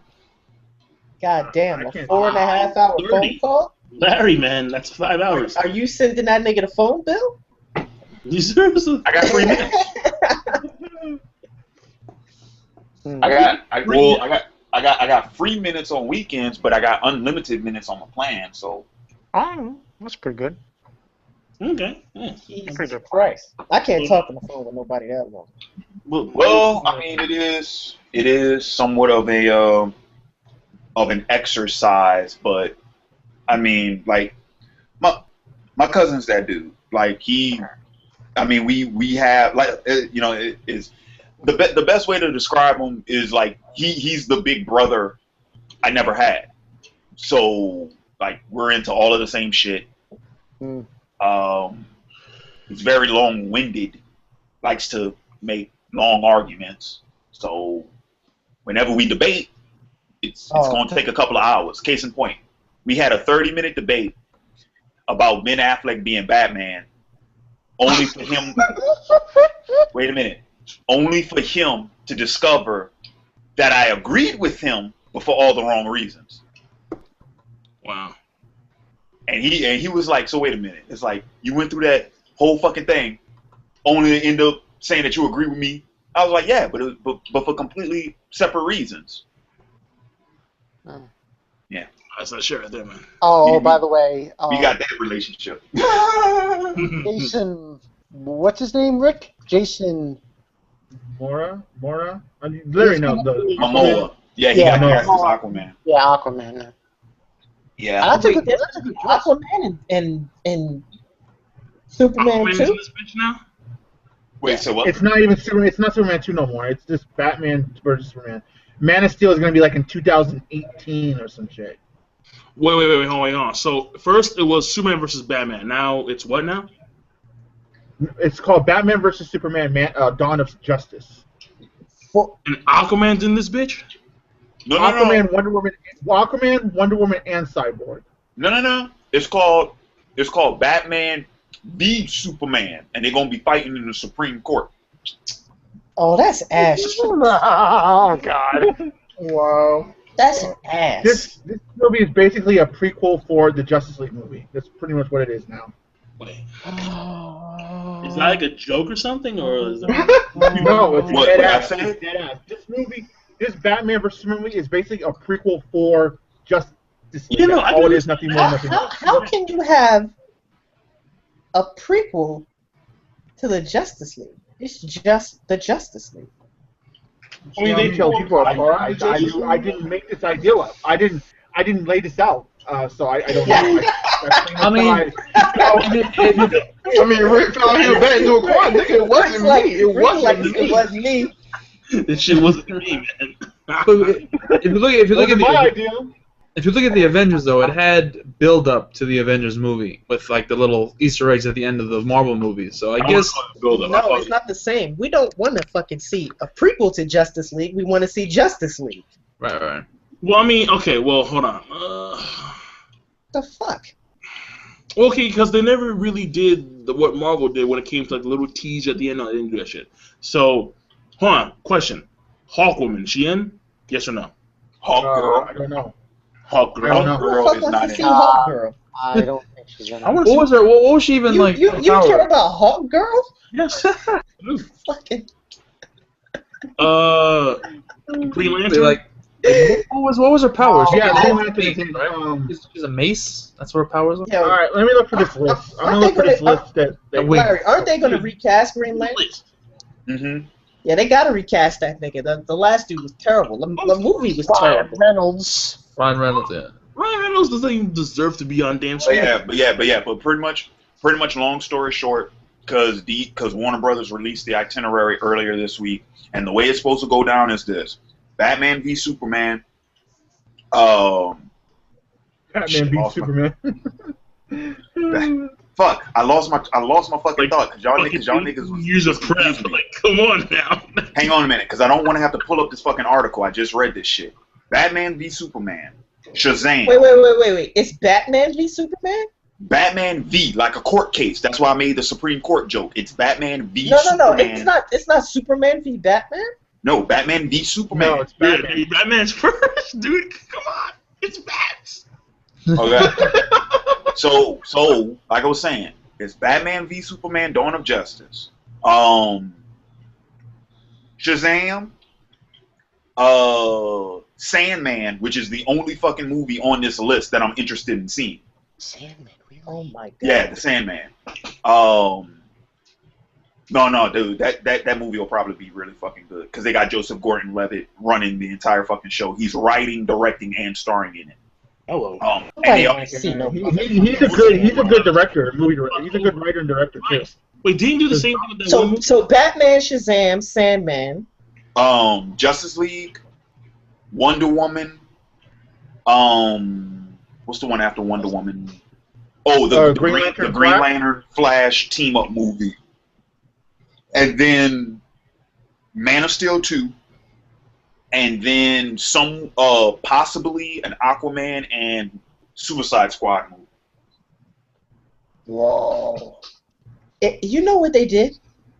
DC, the guys at DC, they got into a room, they locked themselves in a room, and then the head guy in charge said, all right, we need to put together a plan to see how we can completely fuck this up. What are your best ideas? Pretty much. Oh, Damn, son. dude, man. And I one of these tell you movies- what. If you would have told me that Shazam would get a fucking live action movie before Wonder Woman, I'd have called you crazy. That is bananas. How the fuck you gonna have Man of Steel, Batman v Superman, and then follow that up with Wait, fucking Shazam? Didn't Wonder Woman have like live action shit back in the day, like really long time ago? Wonder Woman Yeah, had like in a, the- she had a television show. Oh, TV with show, Linda okay. Carter. Right. Okay. I never made a Wonder Woman movie. That's crazy. Nope, never Yo, made a man. movie. The third most recognizable superhero ever created never had a movie. It's because she has a vagina. It Pretty is. much. Yeah, pretty much. It's hard to market the Oh, vagina. girl.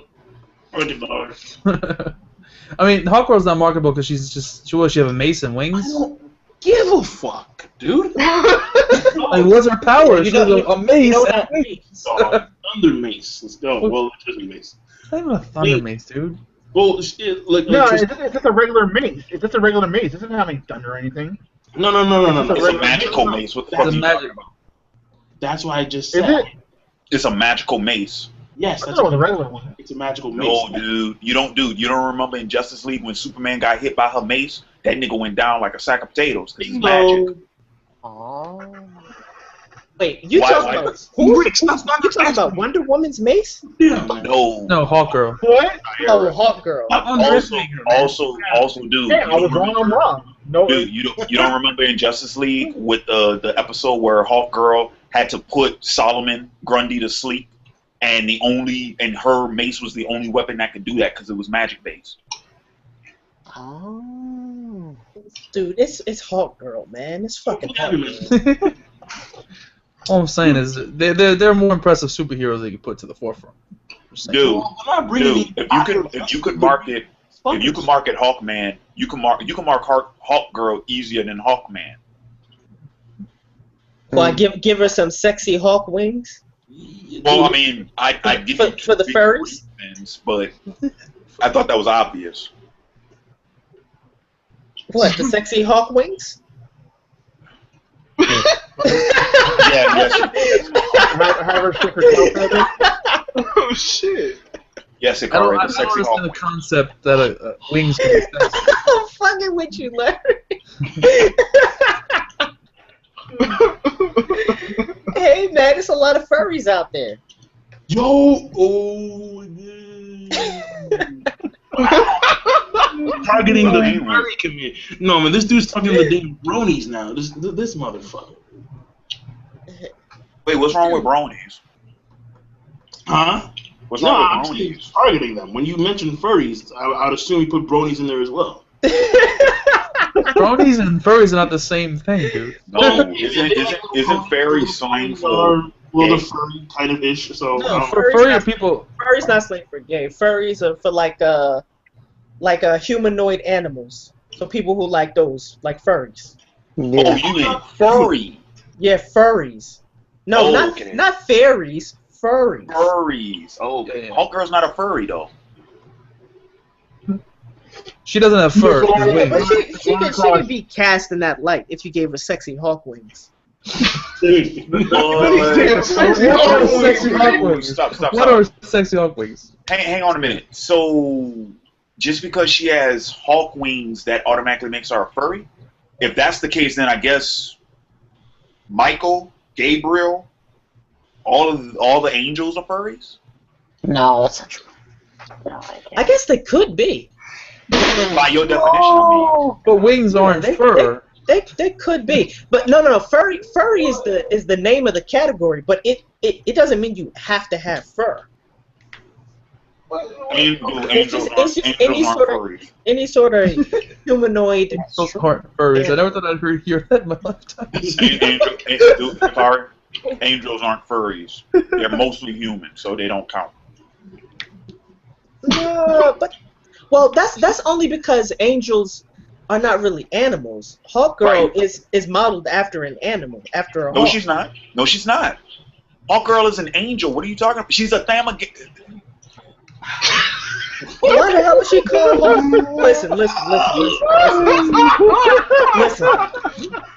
Listen. If you're called Hawkgirl and you've got wings, you can't be mad at people for assuming that you're modeled after. Wait, don't hurt me, Larry. Don't hurt me, Larry. But isn't Hawkgirl an alien? Yes, she's a Thanagarian. Yeah, I know she wasn't mystical. She's alien. All right, I was right about that. Okay. And Thanagarians are fucking angels. They're humans with bird wings. All Now right, her mask is modeled after a hawk, Okay. but she's a fucking fox underneath. Okay. I mean, the bitch is beautiful. She's well, human. then she really is a fucking furry. If she's a fox. No. I'm done.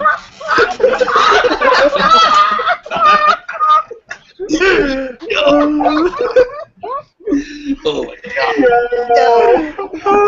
my Why would you confuse me like that, Larry? We're talking about people potentially being animals, and you call her a fox? What do you expect? And who uses fox? Who uses fox as a slang term? What are you, like 50? Larry, you are holding that. You know, Larry's trying so hard not to laugh right now.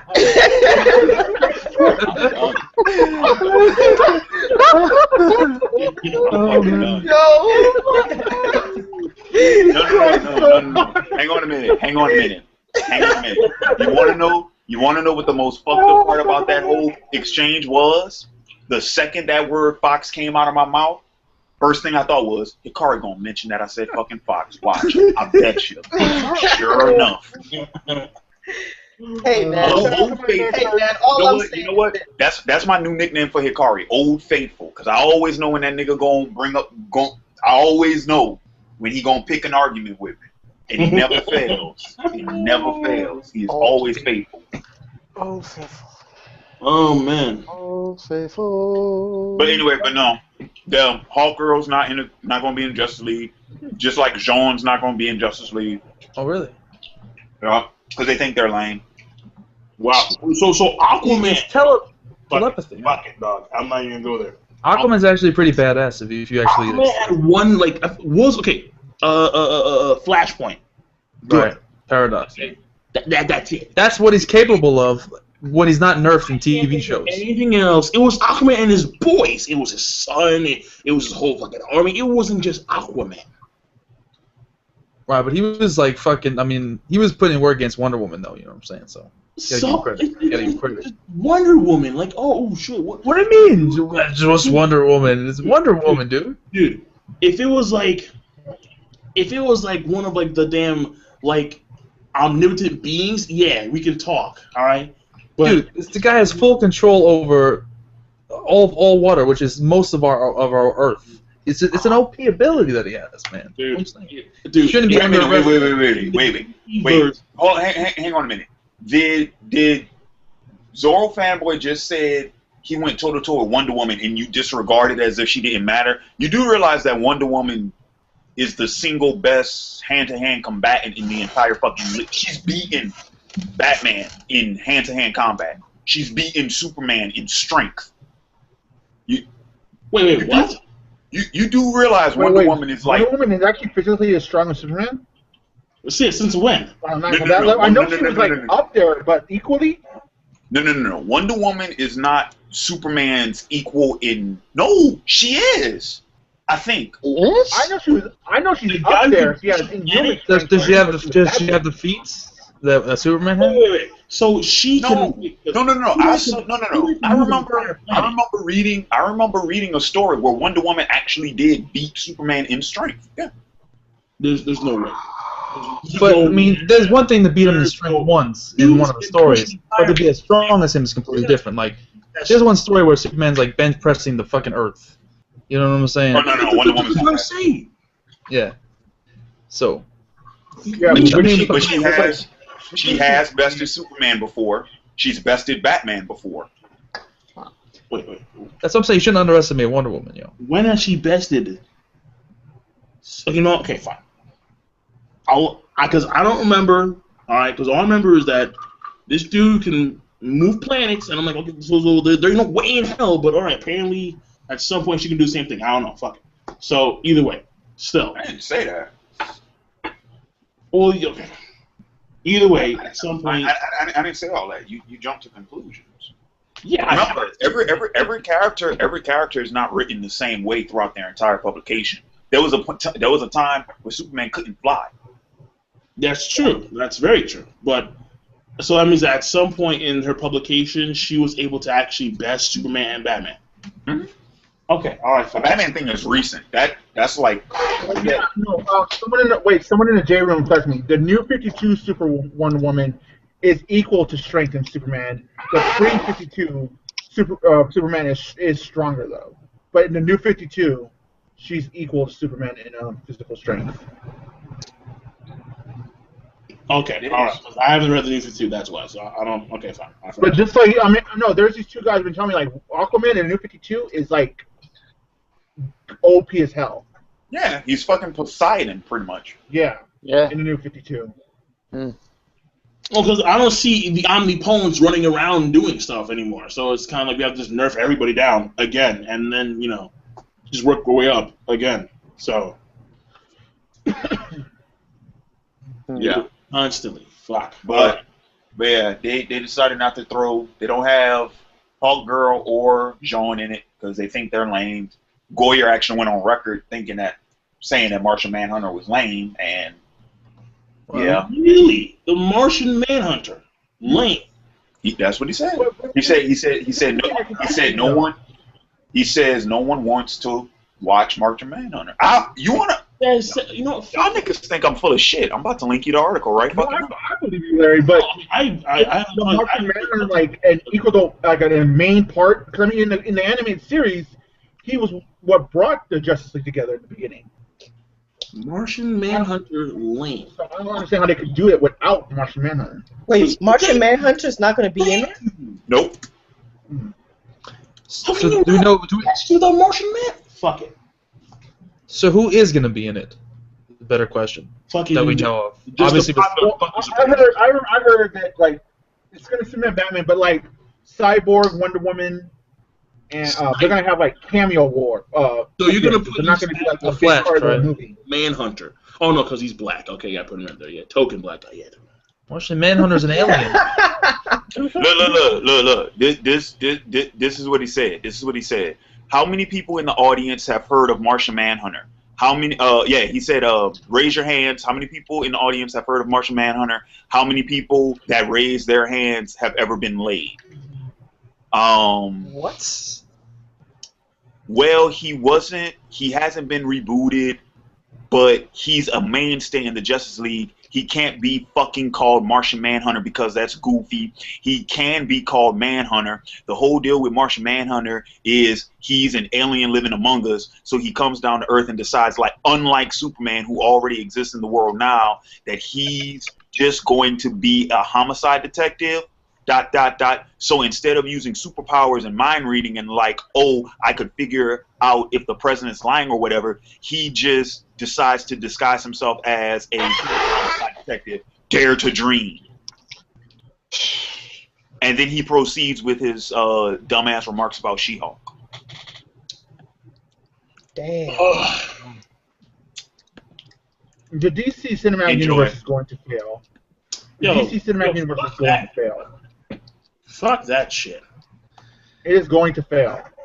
They need to stick to the animated stuff. She-Hulk a porn star? Yep. What? Shit. What? Oh no. Porn star? No, dude, no. Fuck this, man. Fuck this.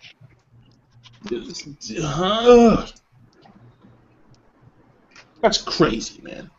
It's the goddamn Martian Manhunter. He's a damn pillar of the. You know, fuck it. I'm not watching this shit.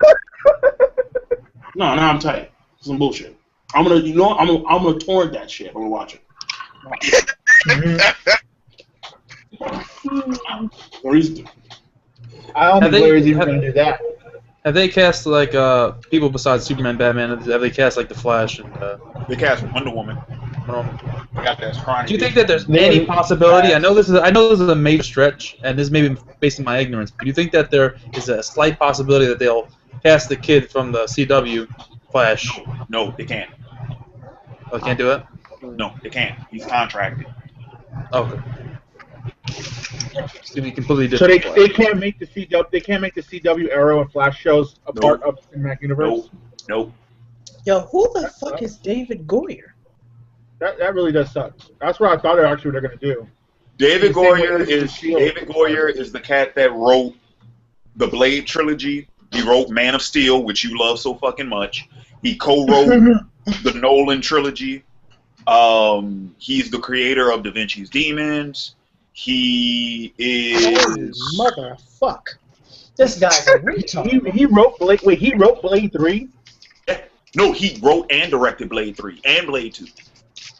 I thought Del Toro did. Yeah, Del Toro did 2. He did 3. Right.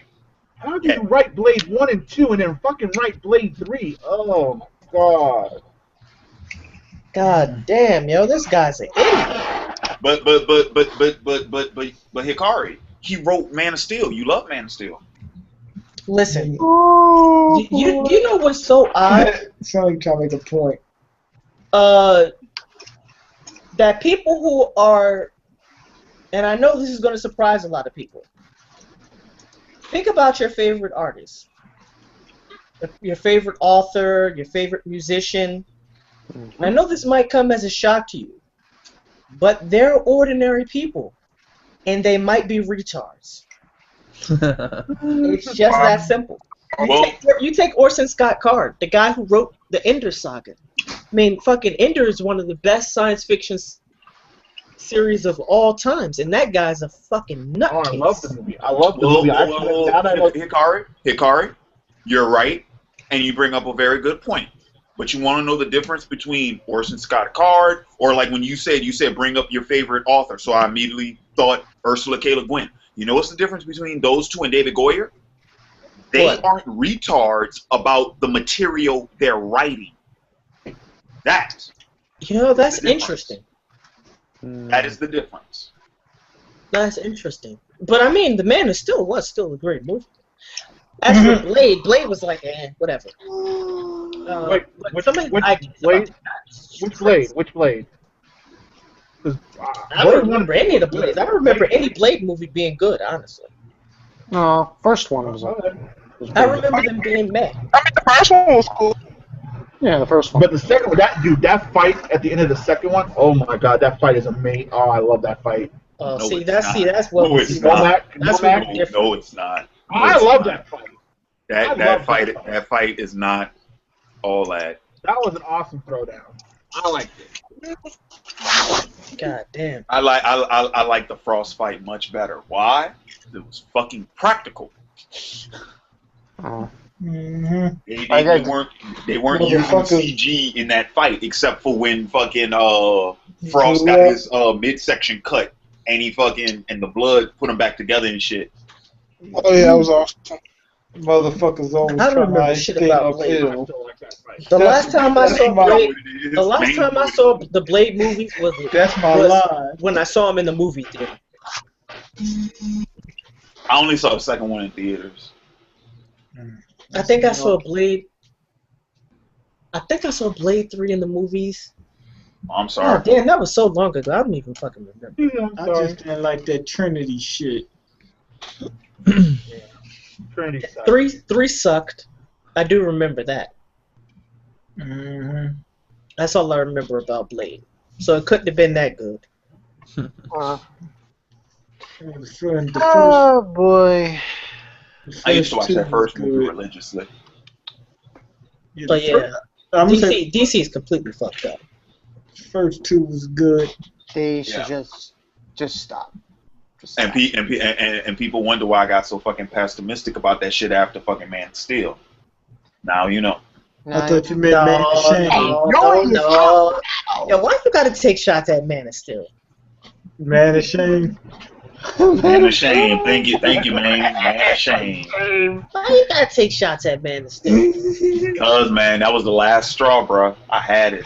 I'm not saying it. Actually, it was pretty fucking good. It was pretty fucking good. I'm fucking done, dude. I'm fucking done. Like I'll say it was nowhere I near didn't- perfect, but The whole father walking into a tornado shit was stupid.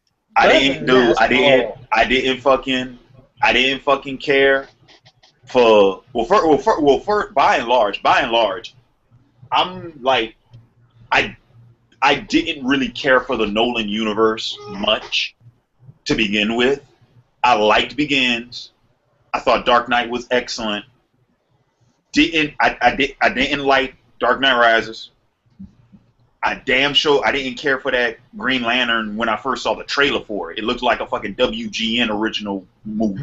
So I really didn't give a shit about that. All I had left was Man of Steel. And when I got completely slapped in the face with Schneider and fucking Goyer and Warner Brothers' big fucking throbbing hard dick, that was it.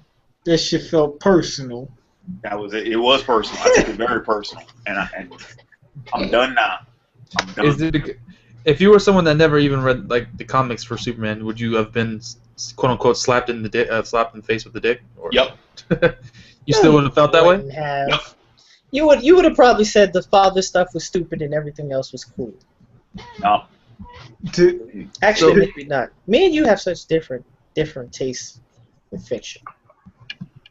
Yeah, we do. So, Because I feel like when it comes to anybody that have read a source material that's brought to the big screen, I felt like they'll never think that the big screen does it justice enough. well, matter actually, what it is. first off, that's an unfair. No. You can make that argument. That doesn't apply to me because Man of Steel is loosely inspired by Birthright and Last Son of Krypton. Loosely inspired.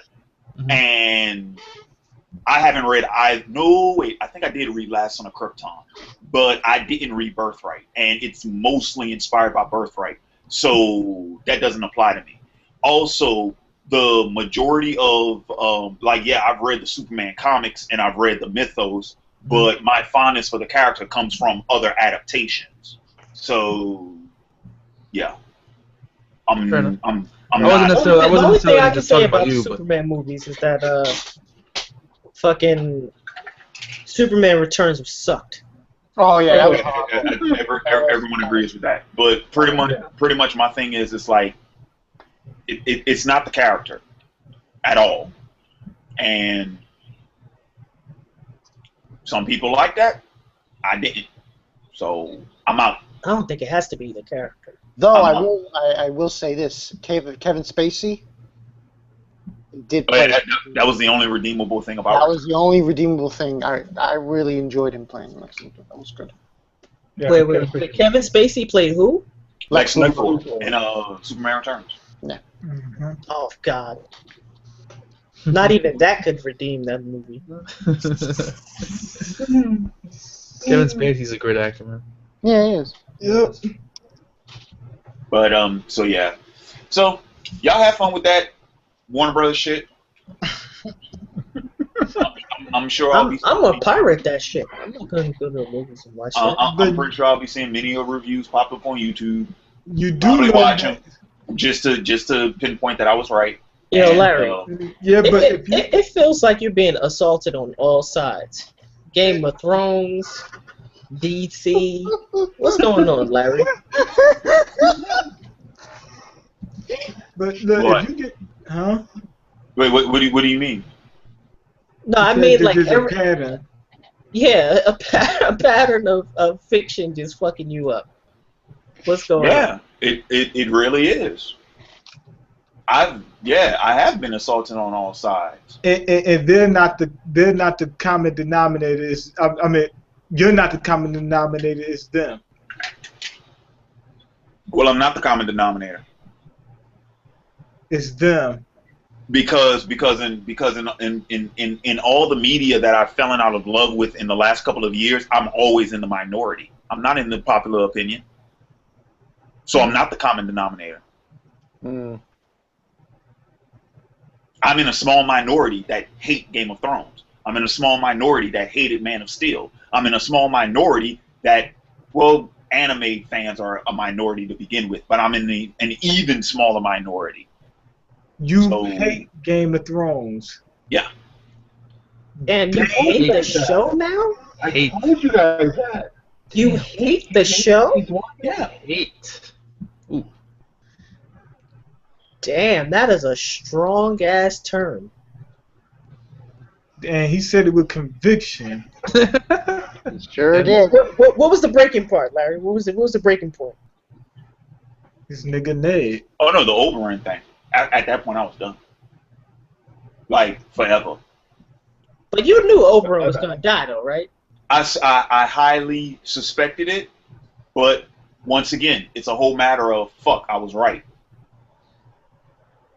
I didn't know for certain. I He didn't suspected. want to be right. He didn't want to be right. Mm-hmm. If loving you is wrong, That's another I problem. don't wanna be right. I'm tired of being I right know you about just some saying. shit.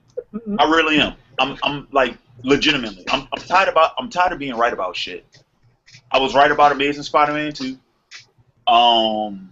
What else was I right about? I was right about. Well, Amazing Spider-Man 1 sucked. Yeah, It but sucked? but see, I Amazing was. Spider-Man 1 sucked. I'm not gonna say that much. Oh no, it He wasn't did. even a superhero.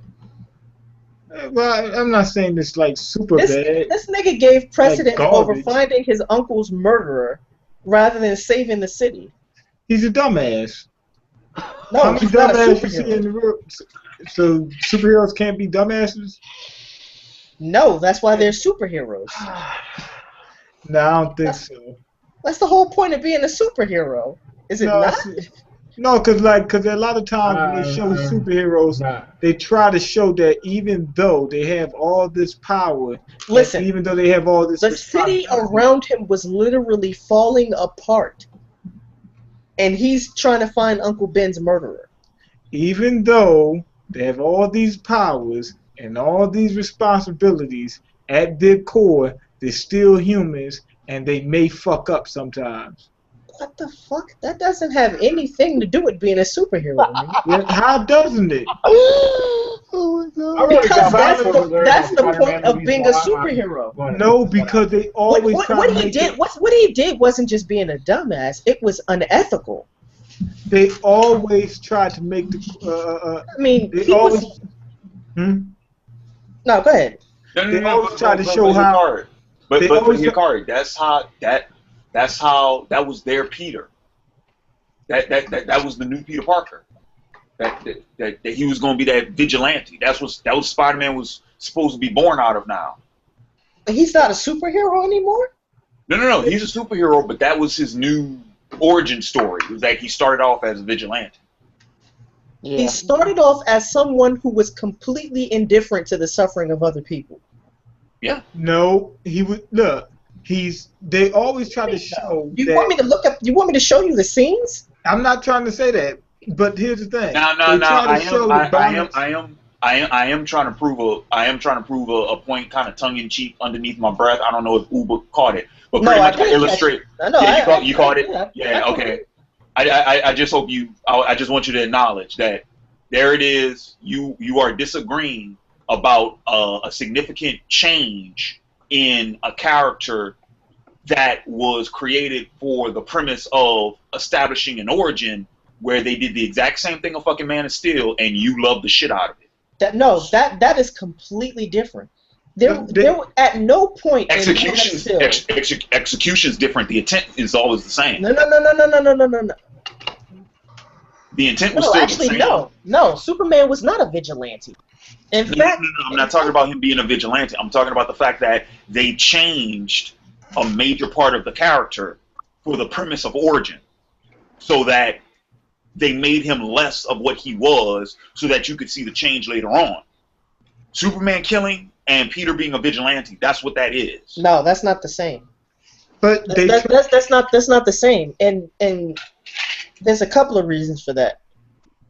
First of all, within the context of the story, what Superman did, he had no choice.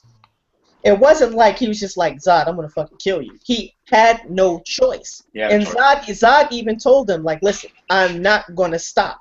He had a choice. I'm not. What was he gonna do? Do I really have to get into this argument again? I'm gonna tell you the exact same fucking thing I've been telling people.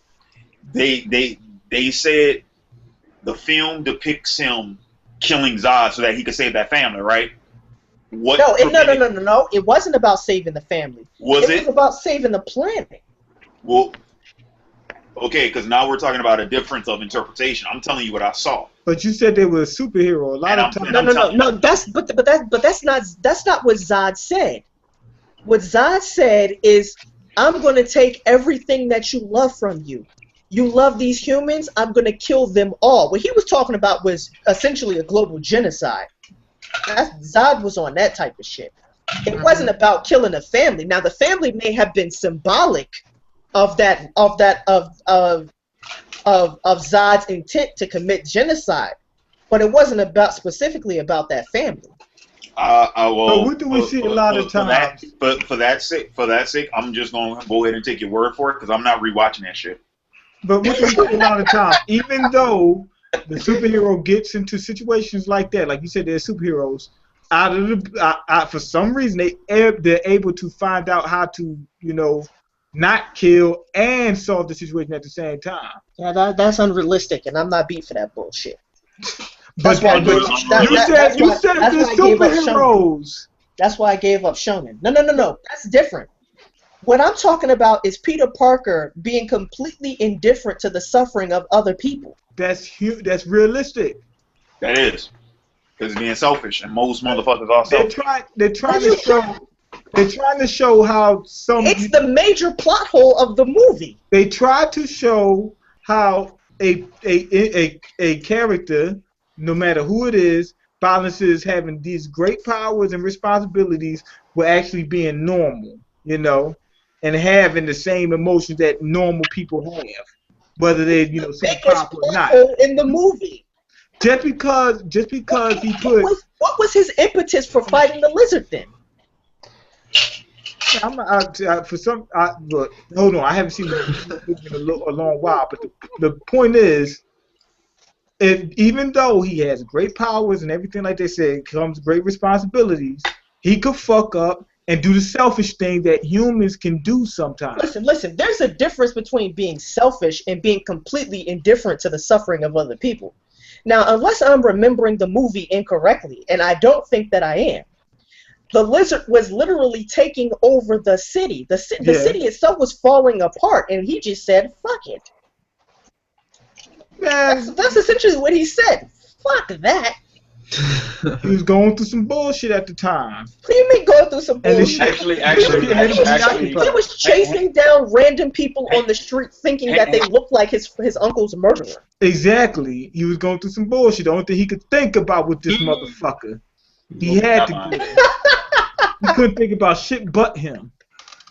That shit is ridiculously He said, I'm gonna find this motherfucker and kill him if it's the last thing I do. Where's my uncle? Get off of me. You never had your priorities fucked up. Rich, but for the record, and this was my main problem with that movie and with how they did Uncle Ben's death. Because it's like I said, dude, I tried to watch that movie. I called out after Uncle Ben's death. I was like, I'm done. I cashed out. Didn't even watch the rest of it. Here's the thing. Uncle Ben wasn't really murdered. Not really. That motherfucker dove for the dude's gun. Didn't nobody tell him to do that dumb shit. The dude, huh? It is murder. No, but not like how it is in the source material and in every origin story that's ever been told of Spider-Man. Uncle Ben is murdered in cold blood because the motherfucker wanted to steal his car. In the Amazing series, the motherfucker is running on the street. Uncle Ben is coming the opposite way. The dude trips and the gun falls out of his pocket and slides towards Uncle Ben. And Uncle Ben dives for the gun, gets in a tussle with the guy, and gets shot in the tussle. That's not the same fucking thing. First off, Uncle Ben had Uncle Ben had absolutely no reason to be diving for the fucking gun in the first fucking place.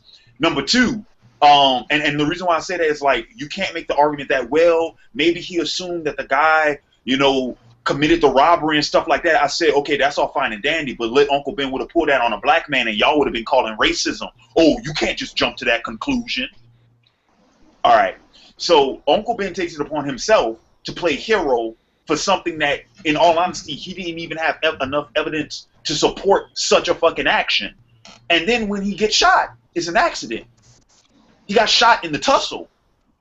The dude didn't point it at him and do him in. He got shot in the tussle. I can't speak on that. I don't remember exactly what happened, so I'd have to watch that scene again. But that's what happens, and that's not the same thing as a motherfucker running up to Ben when he's in his car, pointing a fucking gun to his face, Ben saying no or saying don't do this, and the dude shooting him in the fucking head. That's not the same thing. Yeah. Mm-hmm. What was the guy doing? What was he doing at the time? He was running. Oh, and that's another thing. That's another thing too. The way Peter lets the guy go in the movie was what did Peter do? Like Peter was in the gas station and he was trying to buy something, but he didn't have enough money, so he got pissed off at the cashier for not giving him a break for not having enough money for the chocolate milk. So when the guy comes and robs the fucking store, Peter just sits there and he lets it happen. And the dude's like, well, why didn't you do nothing? He was like, not my policy. So Peter committed a wrong, got mad because the person corrected him. And then when the guy comes in and takes advantage of that said person, Peter feels some sort of justification because now that person's been transgressed against when Peter was in the wrong all along. Uncle Ben's running after Peter because Peter... Hang on, wait, let me finish. Uncle Ben is running after Peter because Peter acts like a little bitch after he gets reprimanded at home for not doing what he was supposed to do. And then that way ends up leading fucking Uncle Ben to getting killed. So I'm supposed to sit here and swallow that Peter feels guilty for not stopping the guy that killed Uncle Ben when Uncle Ben A wouldn't have been there, like shouldn't have been there anyway had Peter not been a little bitch, and B, it doesn't make any fucking sense. It's not the same thing as I compete in this wrestling promotion. I'm supposed to get this money because I earned it. That guy screwed me over, so I want to get back at him by allowing the guy who robs him the money that he just deprived me. And then that guy kills my uncle and steals his car. That two listen. All this is irrelevant. We're in agreement that the movie fucking sucked and that Absolutely. it was stupid. We're all in agreement, but that's not what I'm talking about. If the premise of the movie is supposed to be an origin story for a superhero, then Peter Parker needs to fucking act like a superhero. I was under the impression that was the premise of the movie. If it's not, and he's supposed to be a vigilante, well then you can only claim that he's a vigilante to the extent that he's really not concerned with other people. Check this out. Like you said that superheroes supposed to be unrealistic, but take Superman for instance. And this dude has superhearing, and he can hear a crime going down all the time. Because I can guarantee you there's a crime going around, going down at some point in time, all the time. You think he always saves them? Sometimes he's hearing people saying, "Help! Help!" And guess what? He goes right on about his business. This is not about realism. You keep saying that it's realistic that a person would put their own self-interest above the interests of others. Yes, that's true, but it only goes to a certain extent. That only goes so far. What we're talking about is not a question of realism; it's a question of just moral indifference. Also, I do want to correct you on something, man. Superman does not save or ideally speaking, when Superman was first created, he didn't save every fucking person because Superman's deal was that he only intervened when humankind couldn't do it themselves. It's in the first Superman film. Jor-El tells him, "You do not change the course of human events." Right. Superman only intervenes when the police or the firemen or the army. That's why Superman never gets involved in any war. And don't get me started on the whole World War II thing. That was different. That was propaganda. But yeah, that's why Superman never gets involved in a war. But the point I'm trying to make is the fact that Uber says, huh? That doesn't mean that he has complete disregard for other people. That's not that at all. No, that's not what I'm saying. But what I'm saying is, Uber said, have all that power and not get involved in war. That's what I'm trying to say. You said, well, once you have that power, it's like your responsibility to get involved where you can. Well, he can get involved a lot more than what he's doing. Speaking of Superman movie, it's on HBO now. I'm playing Madden. Ironic. It's ironic. It's on TV. What I'm saying is, why, just because you're a superhero, and I can see them saying, well, they have more responsibility than the average person, does not mean that that they just necessarily have to go above and beyond, the normal call of duty. They could say, you know what? Fuck it, I'm on duty at 3 o'clock. If it's before 3 o'clock, I'm not doing anything. Superman shouldn't be involved in shit like street crime. Of course not. Yes, it does. Man, that's the whole point of being a superhero. No, I don't think so. What you think is irrelevant. What I'm trying to say is that, and niggas say I'm arrogant. No. That was the whole point of Spider-Man 2. Go back and watch that movie. What does Peter say? Am I not supposed to have what I want? Do I not have needs? Do I not have desires? And what does Aunt May say? Sometimes, in order to do what's right, we have to be steady and give up the things we want the most, even our dreams. Yeah. So no, you don't get to be a superhero and choose when you want. You don't get to pick who you choose, who you save. You don't have. No, you don't. How? Either that, or you don't call yourself a fucking superhero. How could you not be a superhero? The fact that I have to explain it to you. Do you think being a superhero means you have to save everybody all the time? That's what I'm trying to say to y'all. I'm thinking that y'all are saying that. Well, no. What I'm saying is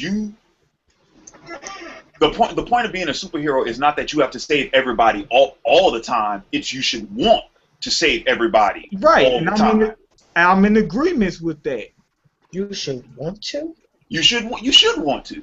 That should always. I mean, here's my thing. What's the point of Batman going out every night if he knows if he's not trying to stop all the crime? You think Batman goes out and say, "Oh, I'm only going to stop 1 or 2 fucking people and then I'm gonna go home"? No. You get as many motherfuckers in a night as you can. You want to save everyone all the time. You should want to. Yeah. That should be your mindset. I don't know about that. I'm gonna try to save as many people as I can. I'm gonna try to get as many of these fucking crooks as I can. No, Right. But wait a minute. Wait. Time out. Let me ask you something.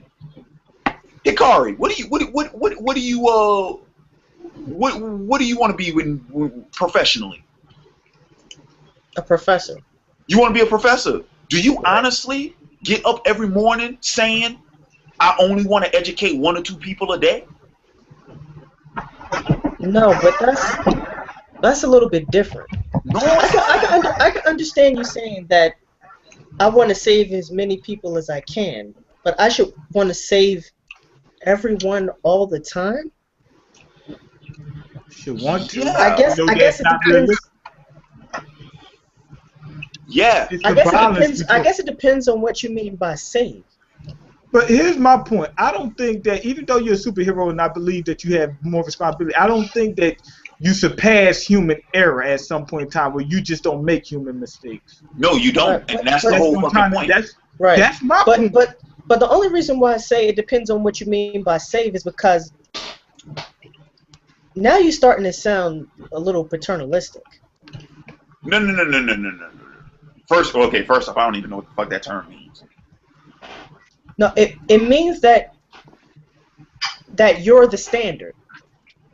That you're the standard against which everyone else is judged, and that your word and your actions are law. That you're essentially like the father figure to the world. No, I'm not saying that at all. You probably want to be like a messiah to the world. I'm not saying you are saying that. I'm just saying that to me it sounds like that.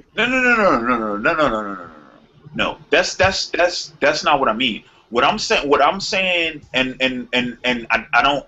Me and Maine are agreeing on this. I just don't know where the disagreement came into play. Probably because something was said wrong. But no. But main argument was that if you're a superhero,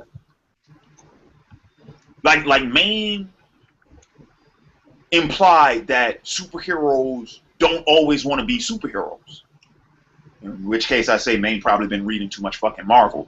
But he implied that superheroes don't want to be superheroes, and my whole thing is like, he said that you shouldn't want, like, they don't want to save everybody all the time, and I said no. If you're really a superhero, you should want to try and save everybody all the time because that's what your goal is. Your goal as a superhero is to create peace by whatever that means, whether you're trying to save someone's life, whether you're trying to stop a supervillain, whether you're trying to stop a street-level crime. That's your goal. If by save you mean simply to stop the suffering of innocent people, then I agree.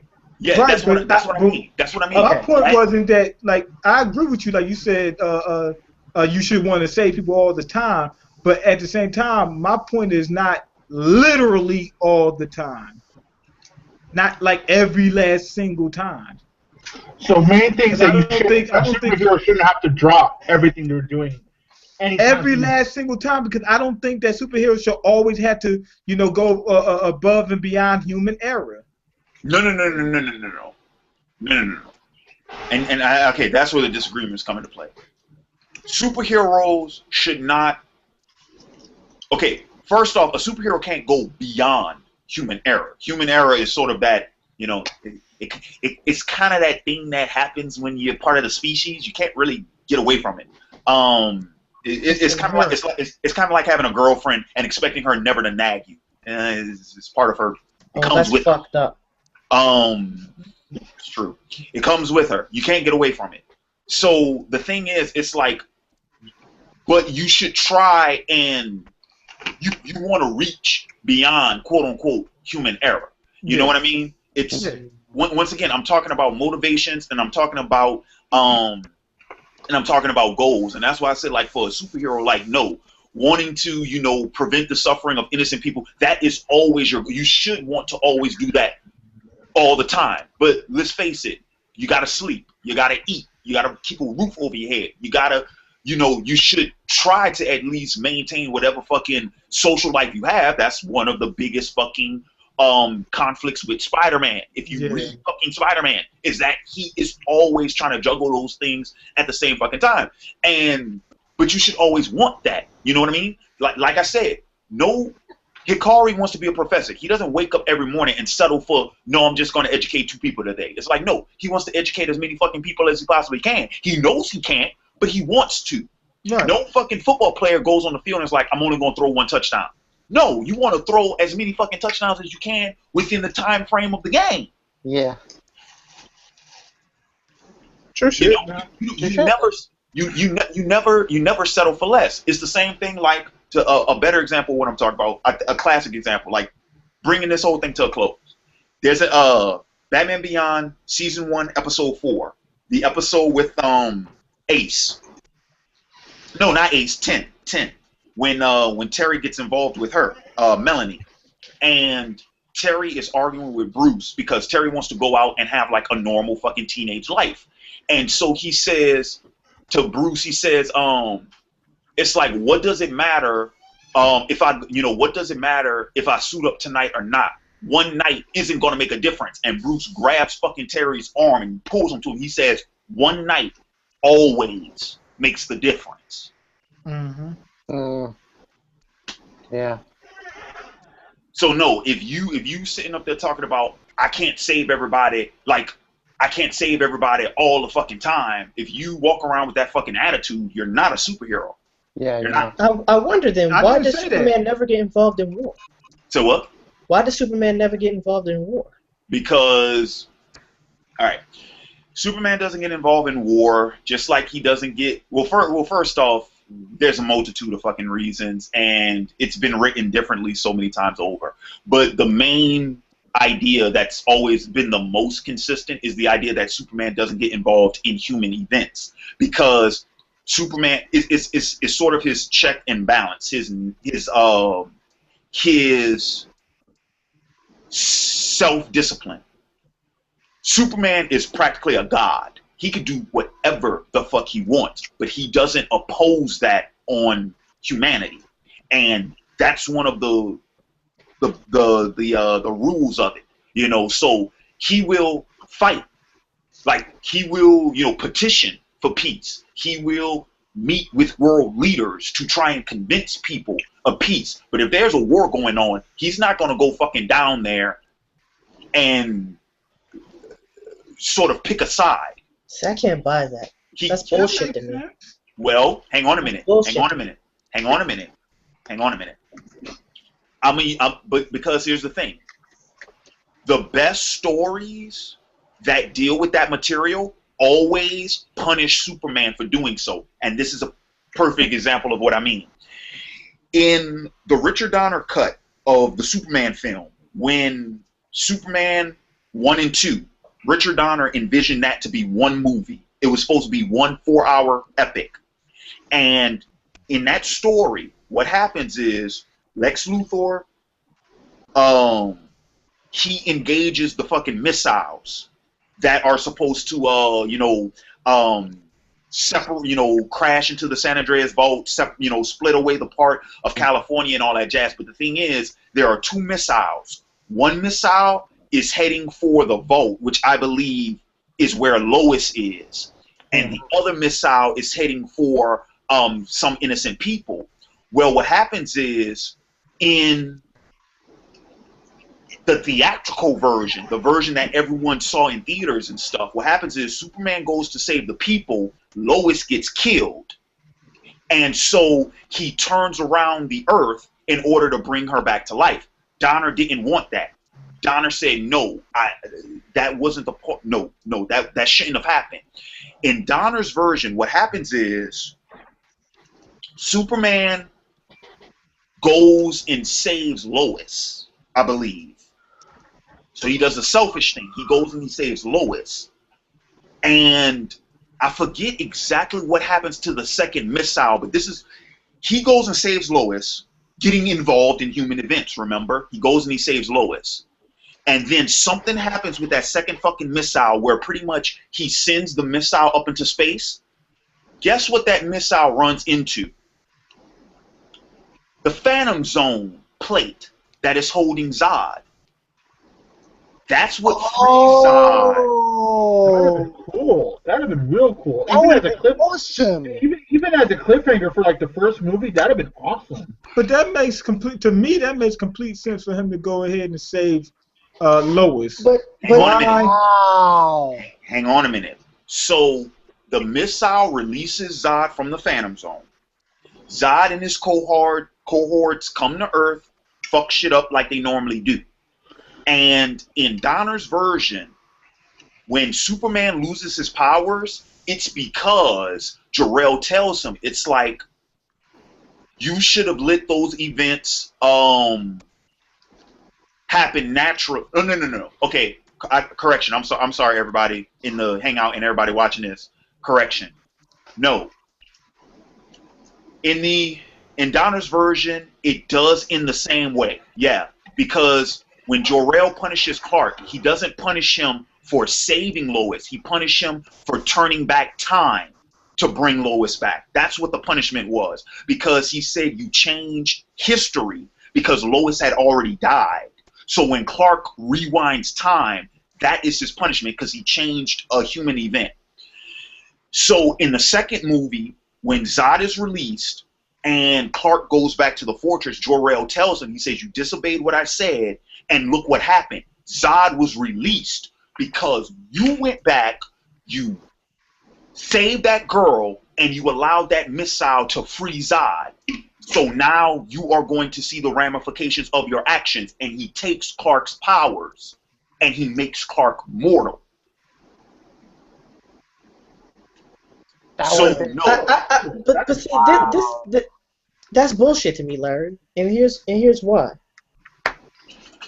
Those type of constraints they're fictional. Well, they're. We don't have Kryptonian motherfuckers were flying around. No. Here's what I mean by fictional. By fictional, I mean a trope or a motif or some plot device that is designed purely by the author so that they don't have to deal with the consequences of an action or the ramifications of a plot point or a story. The reason why Superman is punished is because the author wants him to be punished. But he's not obligated to write a story in which he is punished. This goes right back to what I said about Game of Thrones, where I said that poetic justice is a fictional construction. There's no reason why the author is obligated to have a story in which there's anything that looks like poetic justice. It's only there because the author wants it to be there. Wait a minute. It's So, not. wait. But I'm sorry, I missed your point. What are you trying to say? No. Here's my point. I was getting to that. My point is this. The authors don't have to write a story in which Superman is held back from intervening in human events for fear of some further punishment. Let me give you an example. No. But one big that's thing, not. No. That's not the point I was trying to make when I brought up the Superman 2 thing. No. Okay, so then you didn't answer my question then, because my question is why doesn't Superman get involved in wars? But no. How could Time out. No. I did answer that question. No, the whole thing about Superman not getting involved in human events because that's the check and balance. against him opposing his own will because he knows he can. That is the reason I brought up the Superman 2 thing, because I said that I like the stories that are written in that fashion. Okay. But no. But the whole thing about that part really had nothing to do with my question. But let's go. No. It did because it was illustrating. It was giving you an example of what I meant when I said that it's the check and balance. You see what I'm saying? Because I could tell you. I don't think that's not important. But let's go to the part that I think is important. But let's go to the part that you said that I think is important, which is when you said that's a part of his self-discipline so that he doesn't impose himself on humanity. Right. That's the idea. But I think. Wait. Let me finish, man. I think that's bullshit for precisely the reason why you think that is bullshit that God lets bad things happen. And we had this discussion where you said you don't want to get to the end, and you have a conversation with God, and He tells you, well, it's just human nature. This is what we're talking about when we talked about Rorschach. Right. What do you mean you can't make it different? Of course you can make it different. You're supposed to. You are a God, right? Well, if Superman's in that position, then there are some things that he should intervene in when it comes to human events.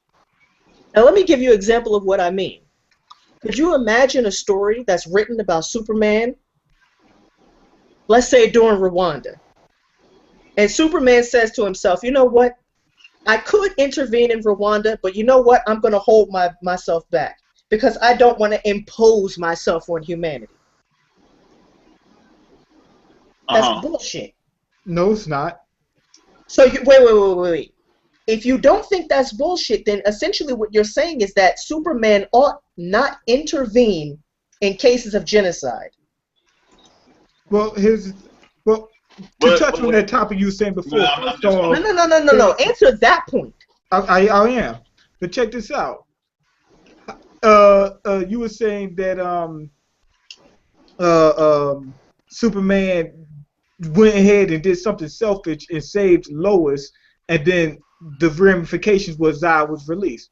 How could he have possibly known that was going to happen? You know, it was like. Well, that's why I said it's a fictional construction. Exactly. It's a limitation that doesn't need to be there. But that's why I agree with you. Now, in terms of the Superman not getting involved in human on human, conflicts and things of that nature, you got to leave human evolution. He's not really a god. He didn't create humans. Yeah, and that was the point. What does that have to do with anything? Hang on. You got to leave humans' evolution to themselves. Maine. What? Hold on a minute. Maine. Hold on a minute. What? That's a flat-out contradiction. No, it's not. Look, if I sit there and keep getting involved in humans, natural progression, and they're not learning on their own, you understand? Then that's going to lead to more problems down the line. No. So I got to let them go ahead and get into their little conflicts and things of that nature, so that they evolve to get to the point that they need to be at. No. I can't sit there and keep getting involved in everything. I can't babysit humans. That's a cop-out. Whenever you get into an argument listen, if you have the power to stop something bad from happening, and you can do so at no cost to yourself, or at a relatively minimum cost to yourself, then you're morally obligated to do it. No. Yes, you are. Yes. No, because it depends on the ramifications of those actions. You might say, "Oh, I can stop this from happening." No. Wait. Nobody has precognition. You can't know how something will turn out before you do it. But the guiding moral principles of your actions should always be to reduce human suffering. No. Now, in the case of Superman, he has the power to stop something bad from happening. And unless you don't agree that genocide is a bad thing, and I think that we all agree that it is, then if you can stop something like that from happening as a way of reducing human suffering, then you're morally obligated to do so. You're morally obligated to do anything that you can that's moral. They had an episode of something similar to this. Stop, please, because This was a discussion between me and fucking Hikari, and you kind of fucked up my whole argument. So first off, going back to addressing, I want to go back and address what Hikari was talking about, because once again, there's been a breakdown in communication and a misunderstanding of points trying to be made. First off, you can't compare Superman to God. The major difference being God is the moral conduit. God claims, I am almighty, I am good, this is evil. Superman does not. So, but you used the metaphor. I was only using the metaphor that. Yeah, but that's where the metaphor breaks down. The second you do that, that's when the metaphor breaks down. You can't. It's an unfair comparison when you take it to that level. Well, take it out. I think my point still stands. Okay, and I will take it out because it brings me to my next point. I think there was a misunderstanding when I said that Superman, like when we were talking about like why doesn't Superman engage in war? I think you meant that he does. Were you talking about any type of political conflict, or were you talking about actual like warfare? I mean actual like warfare. Okay. Superman does get engaged in quote unquote warfare, but it's never for a side.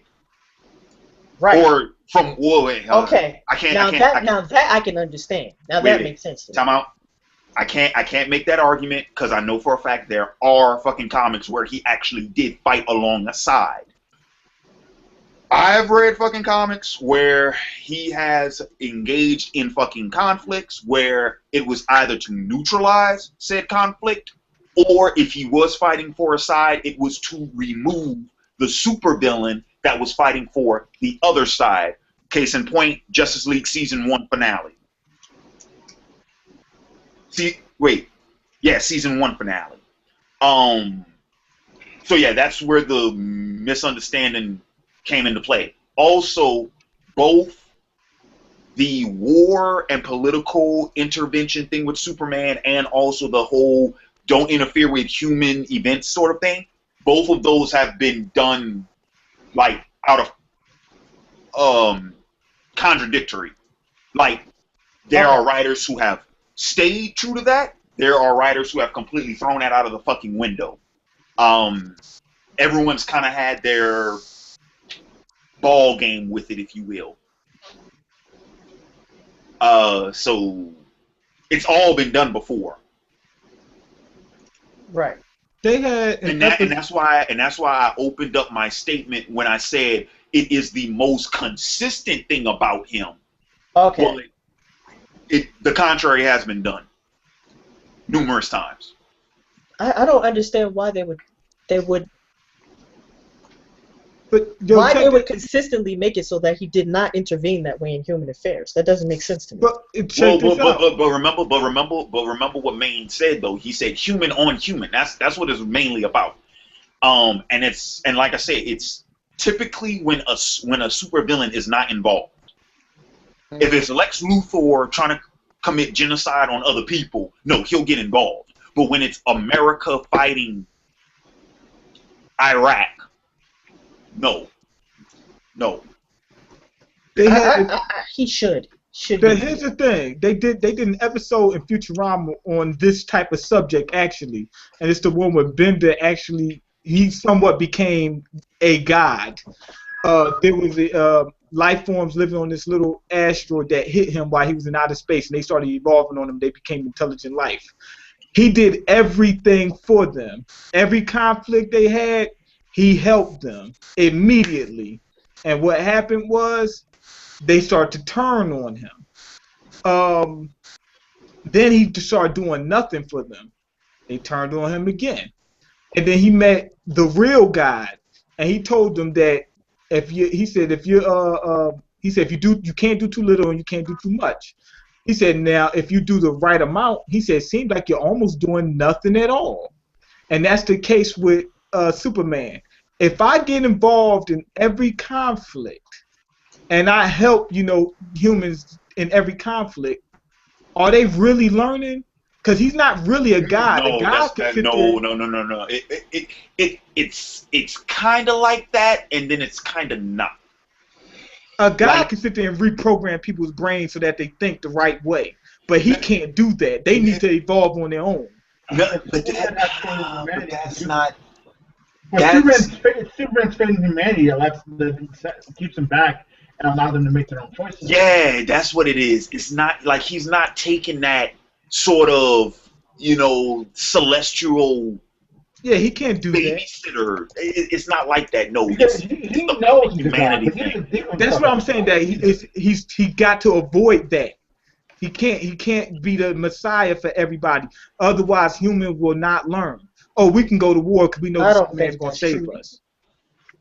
If you always save them, they're not going to evolve to the point where they don't need you against themselves. No, but Manny, once again, the message your message is so fucking wrong. Superman, he doesn't view it like, if I save you every time, you're never going to learn. No, it's more of, no, I want them to prove what I know is their innate nature. Right. He has a strong faith in humanity that humanity can be so much more than what they are. Exactly. But that's what they have to do it themselves. And here's another thing, because I forgot to bring this up when I was talking to when I was telling Hikari about, once again, that idea of like ramifications or like punishment. You got to remember, in that whole idea about don't impose your authority or that type of thing. Remember, that's what destroyed Krypton. So that's another reason why Superman doesn't take it that far, because he's not trying to see pretty much Earth become Krypton. What I'm trying to basically establish is that if you take on a role where you're just doing so much for a whole gambit of people, it's going to become problematic just in general. I don't know why that would be the case. Well, it's the case. It's the case if you don't. No, I don't think so. I think humans eventually evolution will take its course. Have you seen human history? Human history is one continual war. But what I'm saying is eventually evolution will take its course. You think we're going to get to a point where we'll have no more wars? I don't know. No more wars, but we'll get to a point where it'll be a lot less. I think we'll get to a point where we understand each other to a certain extent. At that point, when there were no longer like I said, the world. I very seriously doubt that. There was a point where we weren't humans. I just very seriously doubt that. Well, okay, there was a point at which we were not humans in the sense that we were not Homo sapiens. Right, so we weren't the species Homo sapiens. You think there was no war when we weren't Homo sapiens? I didn't say that. But I'm saying we're making advancements. Eventually you get to a point where we understand, we have an understanding. Man. I have no idea why you believe that. Man, let me tell you something. It doesn't matter how much you fucking understand somebody. There will always be conflict because guess what? That person might not have what you have, or you might not have what that person has. Yeah. And as long as that exists, there will always be conflict. No, the source of conflict is difference. You are different from me, and I can use that difference as a pretext to dominate you.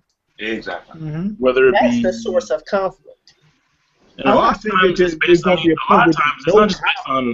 A lot of times it's not just based on the way you look or the way you act. It's just similar as experience. I mean, you can look the same, but if you have different experiences, then you guys can go to war, quote unquote. So, I'll tell you when it'll get to the point where all like human conflict will be resolved. When we're extinct. When we're no longer plural. When only one fucking human being exists on the fucking planet, then there will be no need for war. Who are you going to feud with? Right. Well, you do that, or we can all be the same.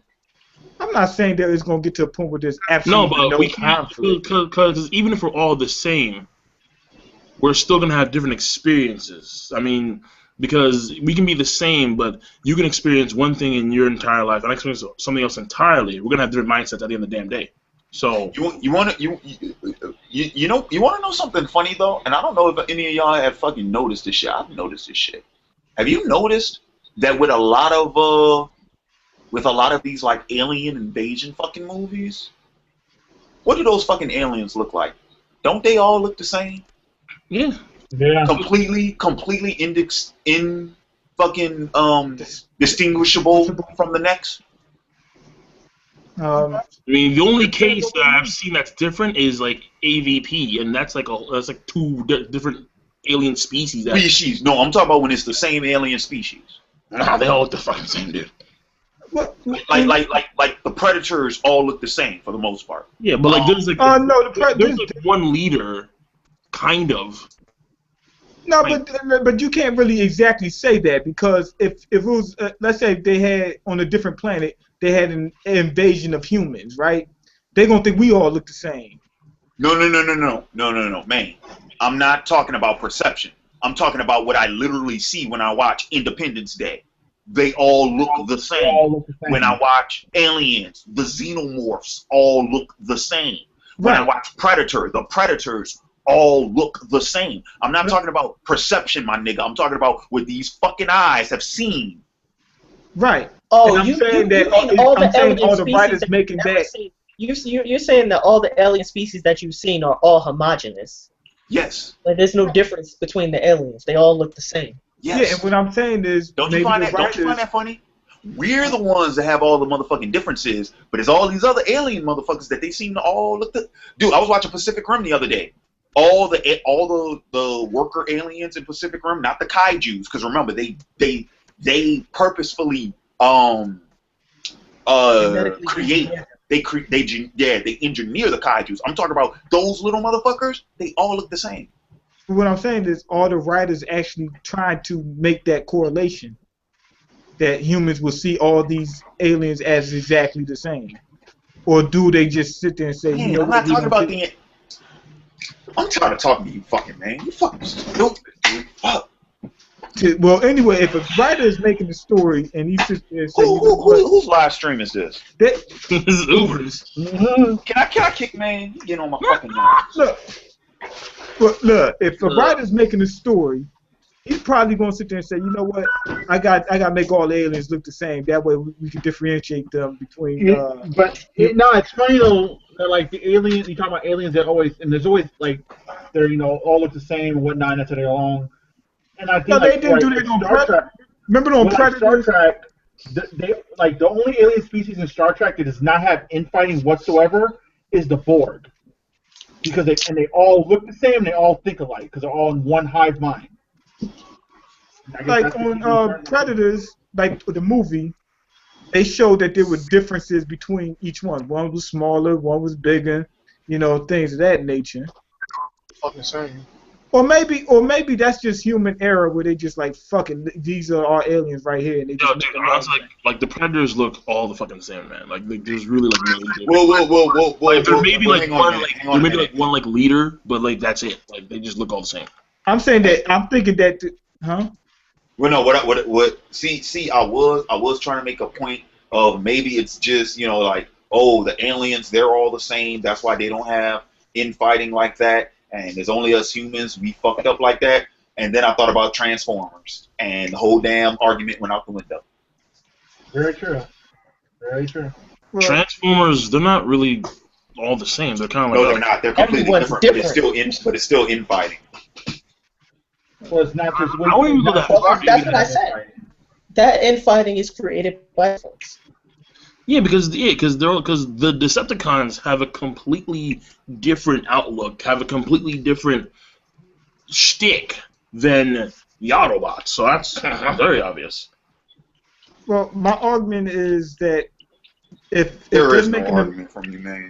make aliens look homogenous, I'm thinking that's either one or two reasons. Either that's human error, they just all humans, all aliens gonna look the same to us any fucking way, so I'm just gonna make them like that, or what's the other? Damn, for some reason my brain is frying right now.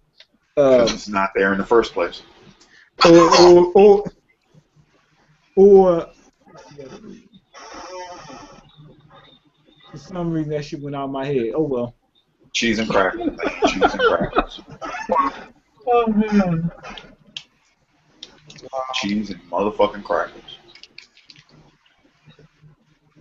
Cole, I have a question for you. It's a JoJo thing. I want to know some predictions of yours. Wait, what? What? I say it's a JoJo question. I want to know some predictions of yours. You Me? mean like the manga or the anime? Anime. I didn't know the anime was still going. Yeah, man. Well, so are you talking to me? Cause. Mhm. Oh yeah, sure. Yeah, I can barely hear you though. I didn't. How can you? You read this part of JoJo, right? So you really can't. Not all of it. I haven't finished part 3 yet. Like where I am at, like they're in the desert, and it's. I think it's a bit of time after Alvadul dies, and there was some sun stand that they just got past. Like that's where I'm at in the manga. Oh man. Wait. That means you went past Alessi, right? Or that's when they get to the next city. I think no, because I remember he fights against. They have their battle against. They have their battle against Centerfold's grandma. Well, his real name's Jigal, but fuck it. Yeah. Well, I mean, because I forgot. It's been a while, but I remember that they had their battle. They beat her, and then they go into the desert. Or maybe it was They go to the desert, and then they have the fight against the sun stand. So, like, I'm at the part where they're almost at Cairo, but they're not there yet. Yeah. Oh man, just you wait, man. I swear to God. Why? Oh. Is there crazy shit now? Because Wait. it's already been pretty good so far. Yeah. So it's still been in part 2. So I'm just saying. I'm telling you that it's gonna be a lot more crazy shit than what you expect. A lot more. I remember seeing a scene. I think it was in the old.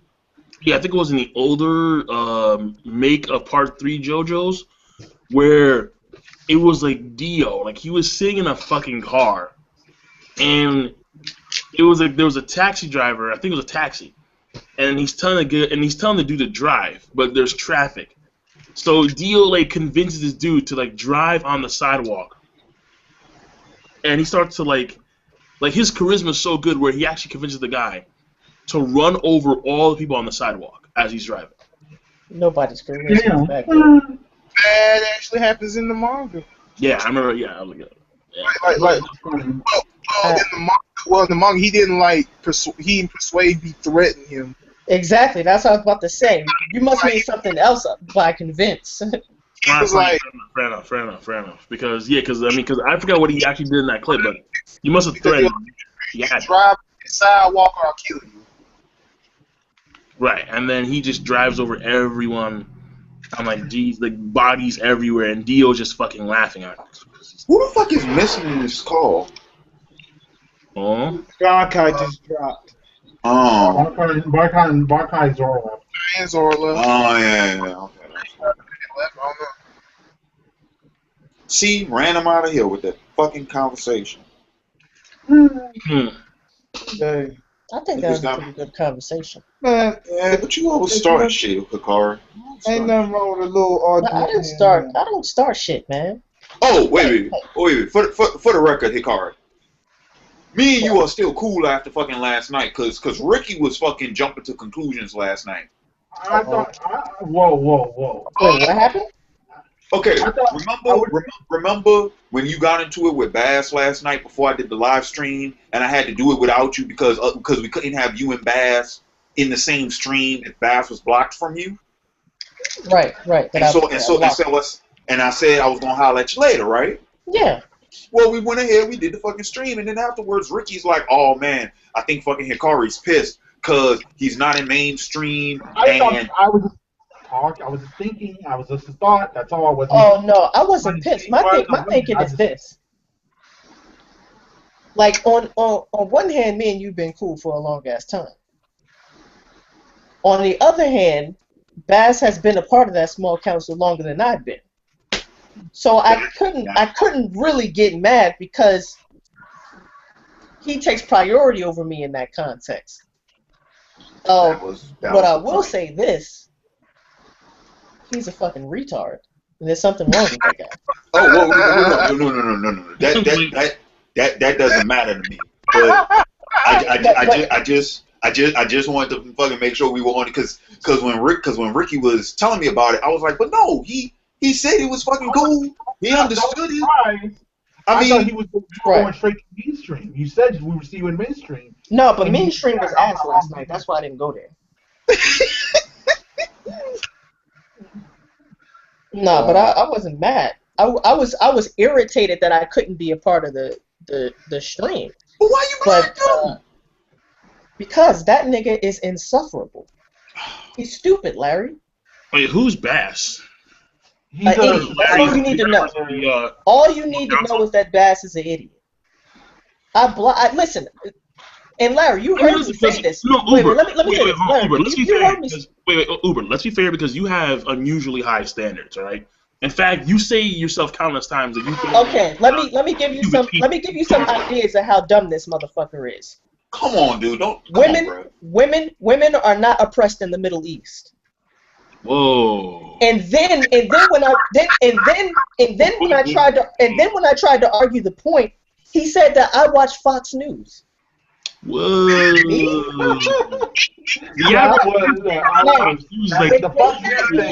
said that I watched Fox News, what was my response?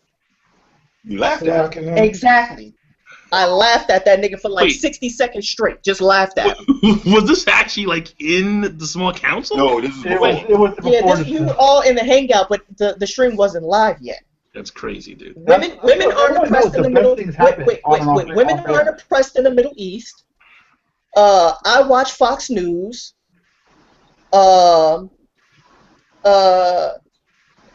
Evolution is the best theory so far, but that doesn't mean it's proven. There's missing links in human evolution. Humans and bananas share 50% of their DNA. Oh, just on and on and on. A bunch of ignorant, stupid shit. Well, and I said, and Larry, what did I tell him? I said, you lucky we got to do this stream together or else I would block you. But then you went ahead and blocked him. Wait. But that was only after he called me an ignoramus. Oh my God. Once the nigga started insulting, listen, you can say stupid shit. I can kind of be in the stream with you because I've been invited into the stream. I don't really want to block you. But then he started insulting you. I don't have to take that shit from anybody. Let's sit up there and let you insult me. This guy's out of his mind. Dude. Okay, well. To be fair, as long as they ain't no fucking misunderstanding about what happened, and we all square. There's no misunderstanding. Like I said, I understand that in that context, he takes priority, and he should. Besides, in hindsight, I don't think it would have worked out with you being in there last night anyway. Not for. Well, I mean, did you see it? No, I didn't watch it. What happened? Okay, well, pretty much for the shit I was doing, it wouldn't have worked. You did. Nah, it wouldn't have worked. I went. You were trolling people. Yeah. And see, the thing is, the thing is, Hikari, you have an impeccable ability to take all the negative attention away from me and put it on yourself. So I needed the focus to remain on me. Yeah, I was trolling the shit, bro. I was. So I'm still trying to figure out how. So after the review, because I saw the review, and then after the 700 plus dislikes, you started to troll these fuckers. Harry, man. Yo, man. Just because I'm trolling your asses because I'm no longer doing Game of Thrones after this season. You fucking with these people's emotions. Hey, Larry, if the season finale is like the best episode of any TV show you've ever seen, Would you No, reconsider? I already tried to get. Oh no, Uber. I already asked him. I already asked him Oh. several times. You fucking with I already these said, promotions. See, you first off you stopped. They was mad as fuck about that. Then you said you coming back, and then they said, you know what?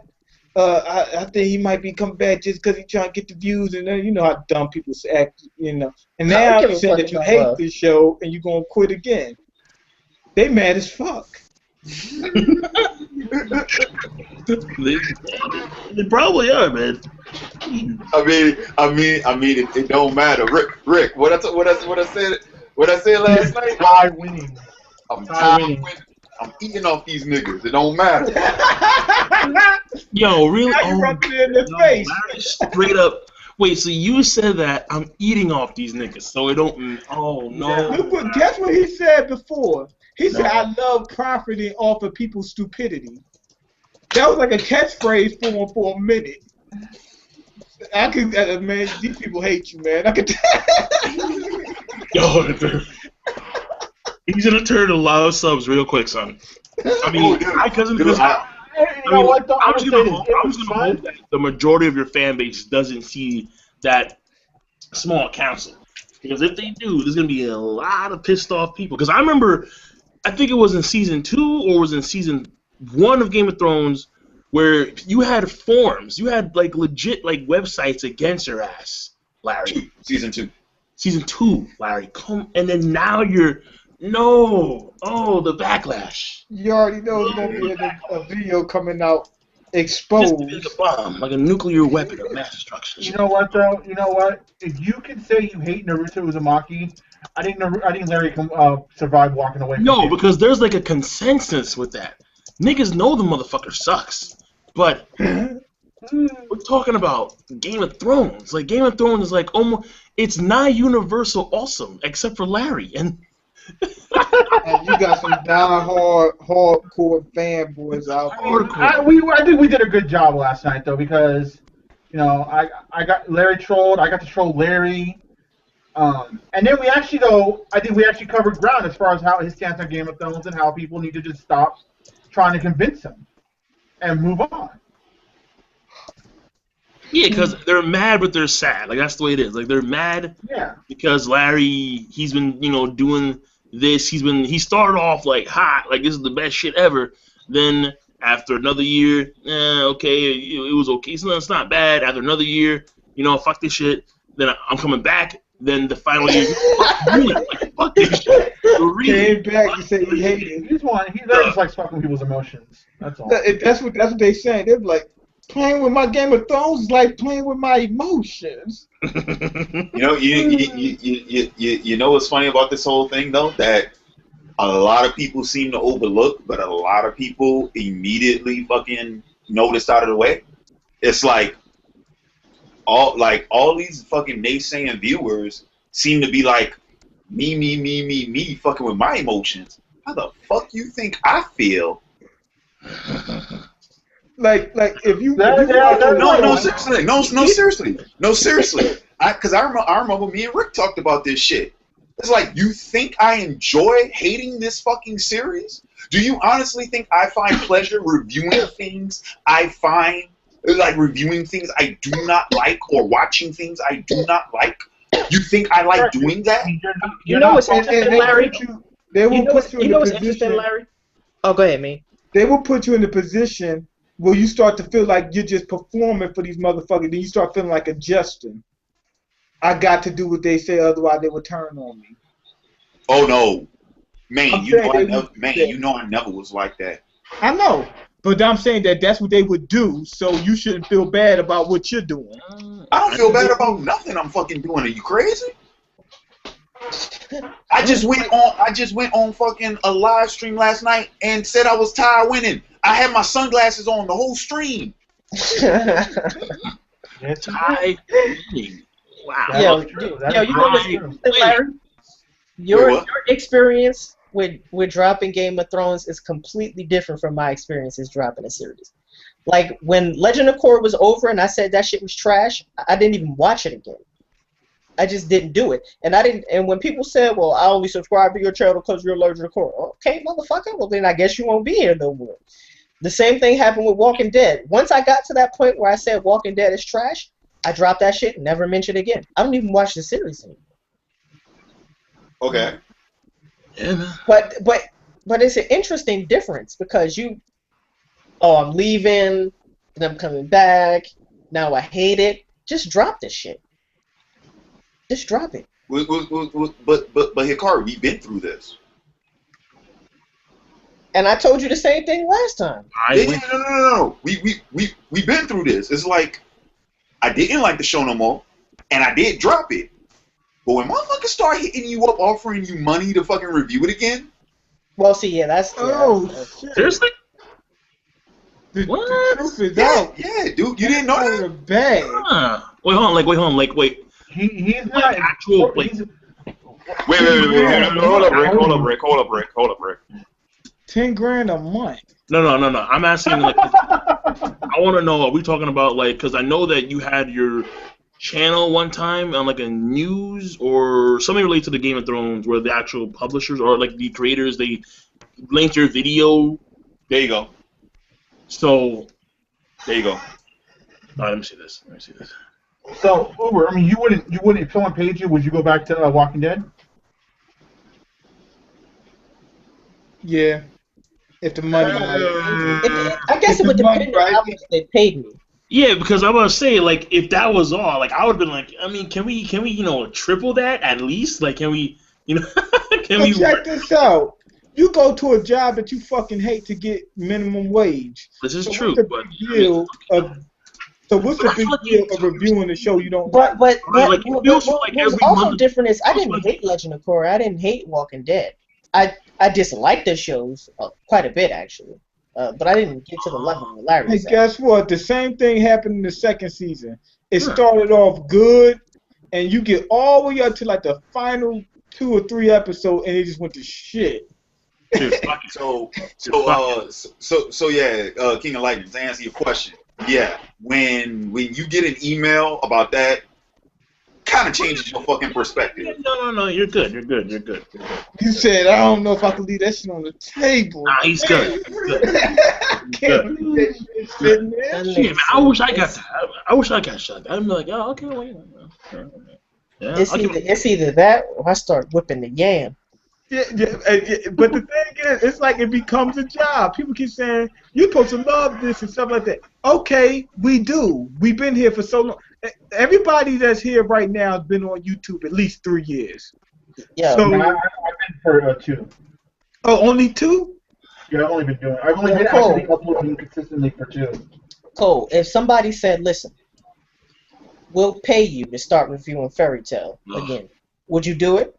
If the money right. I mean, listen, man. Fairy Tail, I had the same experience that Larry had with Game of Thrones, because Fairy Tail, that shit made me upset. I was like, yo, fuck this. Yeah. So what you talking about? Yeah, you had the same exact reaction I did. You sit up there rubbing your nails. If somebody said, yo, we got a G every month if you review Fairy Tail, I turn that damn camera a grand a month? Hell yeah. I turn that damn camera on. Hey, I'm gonna say, guys see Fairy Tail? I was gonna say, like, even though I was hate, nice. Even though I can't stand it, bro. Honestly, if I do it for a grand a month. If the price is right, you won't even be looking for a job no more. If the price is right. Like, Look, he'd be like, hey, you put out all your regular videos, then you put out your Fairy Tail like, let's pay the bills. Let's pay the bills. He'd be like, hey, Oh man, because I fucking. We back up in this man, after that Sting shit, I was I'm out. I can't do it. I didn't finish the arc. I was like, I can't do it. I quit like, when I made a promise that I was gonna finish the arc. I couldn't finish the arc. I was like, I'm done. Like, it's over. I quit doing the Elfman fight in that tournament, man. No, dude, don't bring no. I quit. I wanted to quit earlier. I thought Natsu was your boy. No, fucking no, dude. Oh my god. No. Natsu Dragon. I like Gazelle better than Natsu. My goodness, man. I mean, that was some painful shit right there, man. I was like, oh my god. Yo, I'm not gonna say, you know what I mean, that I know this for 100%, but I did see it on the internet, and you know if it's on the internet, it's got to be true. Yeah. But I have no direct knowledge of this. But I did see some photos, King of Lightning, with you in them. I'm not bullshitting, with you at a strip club with Natsu Dragon Eel. Now, I'm not saying that's 100%, but I'm just saying it might be true. Yeah, Wait, somebody made a meme on that? I'm just saying, I thought that was your boy. I saw you with the Happy Phone case at Sakura Matsuri. You rocked the Happy Phone case, right? Yeah. I had that unwillingly, obviously. Wait a minute. Hold up, come on. Willingly. Wait, why did you fall out of Fairy Tail?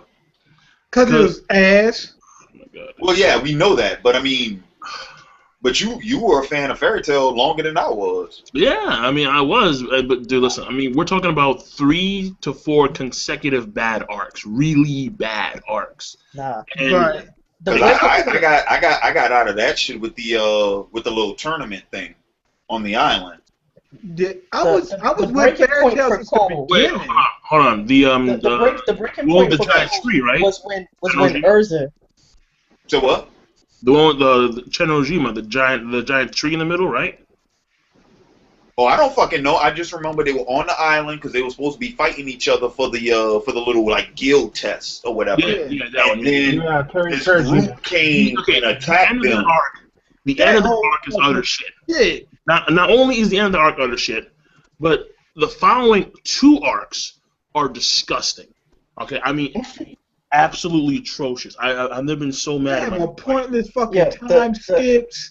The breaking point for Cole was when Urza got reality warping powers. Dude, oh my God. The magical. No, the magical that power wasn't it. defies It was magic. right after that. It was right after that shit. It was when this dude, like for about a good year, Hiro Mashimo was hyping up Sting, the Light Dragon Slayer. Like, oh yeah, he knows Dragon Force. He has the quote unquote same power as Fairy Tail. Hyping this motherfucker up. And then these guys come up to Sting. You know Dragon Force? Battered and beaten. Alright, they come to Sting, wounded, battered, and beaten. And then Sting just stares at them. And he just goes on his knees like, I can't do it. I'm like, what the fuck you mean you can't do it, dude? Off these motherfuckers, they right here. Oh my God. What's even worse is all that shit. The magic fuck. Look, What the fuck you mean you can't do we're all in the same chapter. Dude, after all that hype, after all that build-up, he stares in front of the wounded Fairy Tail members, and he can't beat him, because their friendship is too powerful. Apparently, man. That was some of the biggest bullshit I've ever seen. I jumped. Fairy Tail friendship can beat Naruto Kinkaku no Jutsu. I believe that. I was with Fairy Tail when that shit first came out. Like when the manga first came out, I was with it, right? And you was there for the pilot chapter? No, not the pilot chapter, but I mean it was only a few chapters in, like literally maybe like 5-10 chapters in max. I was there,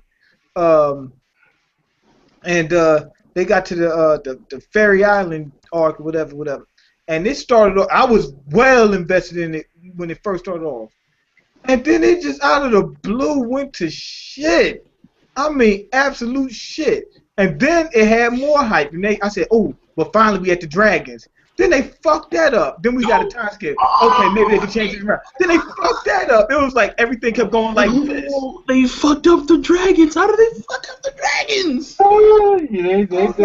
Okay, we done. Wait, the dragons were lame? I didn't know that. Yes. The dragon comes in for 1 split second, shoots this beam at, and they was able to survive the shit. And they they come out the time skip all the same fucking age. All they did was change Fairy Tail a little bit. The people didn't even get a fucking power up or nothing.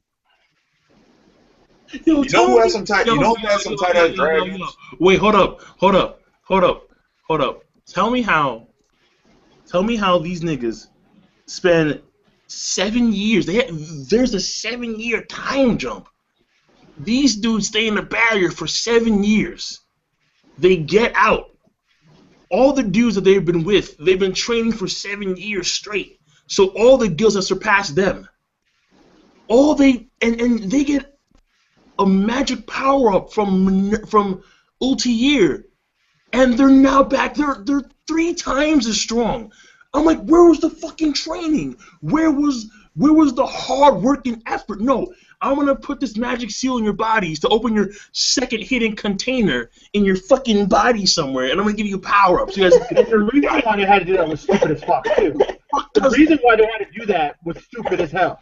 They went to the spirit dimension and went to a party and found out that time accelerates in the spirit dimension. Rick, no, fuck you. Yeah, they went to the party. And that's why they didn't have no time. Because originally they had 3 years to train for the tournament. And they fucked up went to the spirit dimension, realized they used up like 2.5 years, and so that was the only way they could be on everyone's level, was to do that stupid. I thought that they was going to be training, when they survived the dragon. I thought they were going to be training. That's what he said. Yo, tell me how this dude, all right, the dude who was a part of the one dude with the hand-to-hand combat skills, who was supposed to be on the same level as Urza. What's his dude? No, what's his name? Huh? Dude, I forgot what this dude's name was, man. This dude is supposed to be on the same level as Urza Scarlet back in the day, able to compete toe-to-toe. 7 years pass. He's even more powerful. He has more skill. And in the tournament, this fucker loses to Elfman. I'm like, wait, did I just fucking miss something here? Like, on the same level as Urza Scarlet, an S-class mage, and he loses to fucking Elfman. You know what? That's what made me drop it. Wait. You know what though? Bacchus, this motherfucker, Bacchus. Dude, to be honest though, in all honesty though, Fairy Tail wasn't really that good to begin with. No. True story. I dropped it after the first arc. Like it was never like, dude. I remember. Like, Blue Hours, dope. You putting your characters from the old series into this shit. Gavin, I only heard half of what the fuck you said. True story.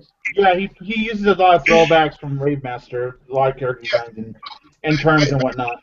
Basically, when I read it, I was like when I seen that they put Plu from Rave Master, I was like, nope, nope. If you already using your characters from like old works already, then I don't really see the point in me even continue reading this. I dropped that shit after. What was the first arc where the dude was trapped? Where they was trapped inside of some wind barrier? Oh, there was some like wind dude who was like the main guy. Yeah, and who's the girl? What was her name? Not Urza, the other girl. Lucy. And she pulled out this fucking key. Like, I have the key right there. Like, what the fuck? Where did that key come from? Dude, I don't know, man. She could take the key and they could open the door and go outside. Or some shit. She uses it to summon. She uses it for summonings. Yeah, that's she could summon that thing. Or she could use a key or some shit. Yeah. Is that the one? But yeah, dude. Like that was my thing. It was like I never thought Fairy Tail was all that fucking interesting to begin with. And my only real thing was like, well, at least they're what they fucking say they are. You know what I mean? Because that was my thing. It's like, at the time where I like started reading Fairy Tail and shit, I was like, wow, they're actually like mages. You know, it's like Naruto, they're not ninjas. One Piece, they're not pirates. At least these fuckers are mages. You know? But that was it. I mean, characters were meh. Story was meh. The anime wasn't funny, and it kept insisting that it was funny, and it wasn't funny. Yeah. The thing about Fairy Tail was... It was always pretty fucking lame. Yeah. The thing about Fairy Tail was, it was like you said, it was okay, but then I had a couple... It was like a few highs in there. It was a few highs in there that kept me hopeful, and when the bullshit happened, that's what made me flip on it. I mean, I actually genuinely thought that Fairy Tail was actually good for a period of time. I did. I'm pretty sure. I'm not gonna lie with you, because after the Tower to Heaven arc with Jalal and Urza, and how like Urza's friend fucking died, I'm like, shit, like this dude fell down to his death. Listen, okay, all right, we're good. You know what? That reminds me when Maine was like, oh, it's man, because I remember the one term I always used to describe Fairy Tail, generic. That was my biggest complaint about Fairy Tail, was that it was literally like by the number, paint by number, generic. Yeah. It was formulaic as shit. You could predict the events if you knew fucking shonen, stereotypical shonen format. There was not a single thing about that series that made it stand out. Listen, not a single thing. I mean, do you guys just not know how to evaluate when a series is good? At the time I did not, because at the time I forgot when Fairy Tail started. Wait, when did it start? Because I remember it was like 2007, 2008, somewhere. Yeah, because that's when I actually started getting into manga heavy. Oh. So okay. At that point in time, I was kind of like, okay, so Fairy Tail, it seems pretty decent, and then I started exploring other options. I was reading Fairy Tail, and I think like where I started really like diving much deeper into the realms of manga was when I started reading the seinens, because the seinens were on a whole different scale. Like shit, like these are deep, like Monster, Berserk, Umbel Blot. I was like shit. So here I am reading the seinens, and I'm looking at the shonens, and I'm starting to realize that I'm wanting more when it comes to quality out of the shonens. And when it came to Fairy Tail, not only was the character type very generic that I was starting to realize, but the overabundance of fan service is appalling at best, because you literally have scenes, quote-unquote dramatic scenes that are supposed to move you, and the entire time you're getting like straight nipple shots, like straight up panty shots. And you're like, what the fuck is this? Like, so it's supposed to be moving, it's supposed to be jarring, and then here you are, this emotional scene, and you have and he draws in a way where her breasts are overly arched, where you can see the outline of her nipple and like her panties. I'm like, dude, like what are you doing? Like it's like you start wasting panels. Yeah, he started wasting panels on the fan service, and because Mean is like there were some highs in there that gave you some hope. Yeah, I'm like, look, if you look through a dumpster, I'm pretty sure you can find a half-eaten carton of Haagen-Dazs too. Yeah, exactly. And that kept me in there. And that's why I said, bro, I just never. I was talking with a friend about that today, dude. I've never had that. I've never done that. All except with fucking Smallville. Smallville was the only fucking thing I ever was like, no, I'm gonna stick with it because I have hope. I never done that. Ever. Mm-hmm. Never. And the Fairy Tail was actually the first manga. Man, I think that like one of the key thing that I think was like the catalyst for like this downfall, like, or at least in my mind, was when Lisana came back. I was like, dog, wait, hold on a second. Like, Lisana's supposed to be dead. But we find out, no, Elfman didn't kill her. Elfman didn't kill his sister. Like, apparently, when he was crushing her, she somehow teleported to another fucking dimension, and then she lived. And he didn't realize that shit. I'm like, wait, what the fuck? They said, guess what? Yeah, that's what that was really hurt. That was ended up becoming a plot device to use characters that were killed off, whatever, earlier in the series, because they all had Ithala's counterparts or whatnot. I was mad when Urza beat that dude. I can't remember what his name was. The dude who had the explosion powers. This motherfucker was so strong. He beat like 3 or 4 mages before he got to Urza, and then he set up that tree that got rid of their powers and left Urza almost powerless, and she was able to defeat him. Because she wanted some like that was the first genuine time when Urza was on that friendship shit. When like she was like out of her last legs, and all of a sudden she gets up and like she's rushing this dude, and you see like an image, an outline of like all the friends, all of Fairy Tail behind her and shit. I'm like, no, man, fuck no. I'm so tired of talking about this shit. Let's change topic. I was like, damn, this dude's a genius. And then he had even more powerful maneuver that leaves him almost powerless. Oh. And he could still lose. I was like, damn, I wanted to quit right then. And dude, I jumped the ship to Satan so long ago. Seriously, man. Like, good shit, man. Dude. Motherfuckers had Dragon. They had Dragon Drive, Dragon Force, Sting and Rogue, the Shadow and Light Dragon Slayers, and Natsu beats them 2-on-1 in base mode.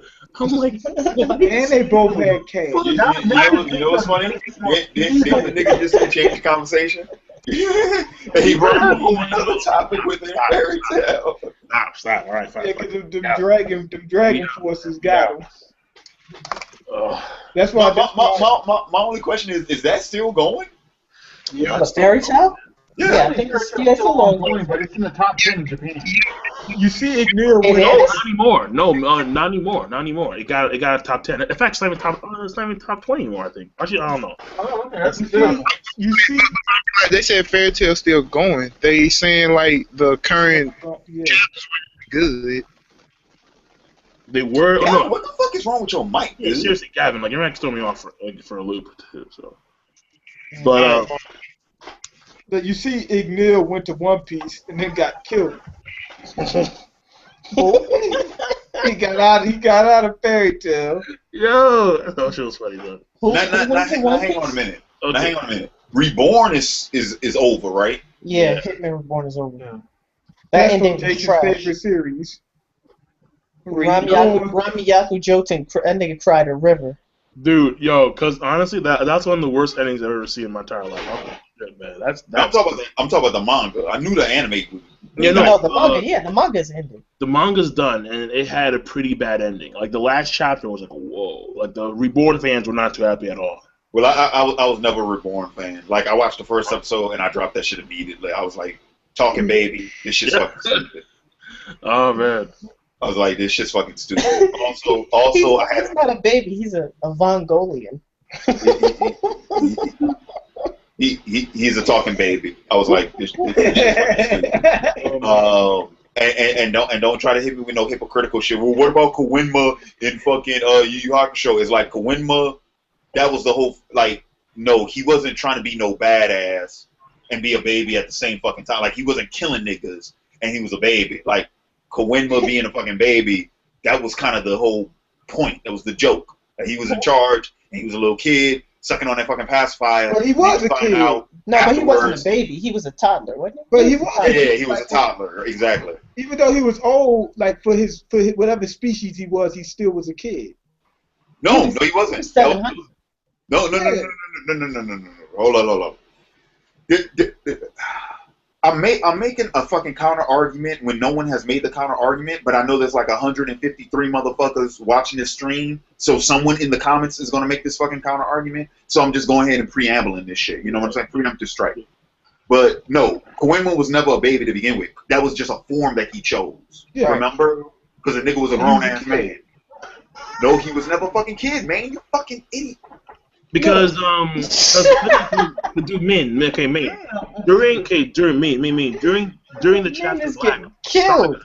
This dude took off his fucking pacifier. Yeah. He was still like he was a grown man. Yeah, he was like mid 20s, late 20s. Well, at least the way. Did you say he wasn't a grown? Yes, he was a grown man. No, but I'm saying is, but wait a minute. He actually took that form in the dark. I mean, in the dark tournament arc too, around the end. No, yeah. I thought it fought from what I thought was that from what I thought was that whatever species is, whatever the fuck he is, they age very slowly. No, fucking man, you didn't watch the show.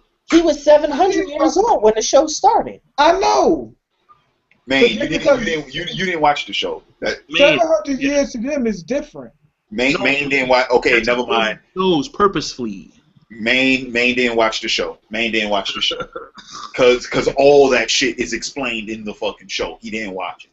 I watched the show. I must have forgot. No, man. I'll roll you my Hakusho Blu-rays, man. I got you.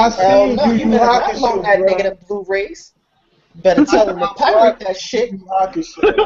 Anyway, my point was fucking Hitman Reborn had a fucking baby who could kill people, and they wanted you to take him seriously. Also, I got tired of the bitch-made main characters. I'm tired of. I got tired of that, and the biggest coup de grace.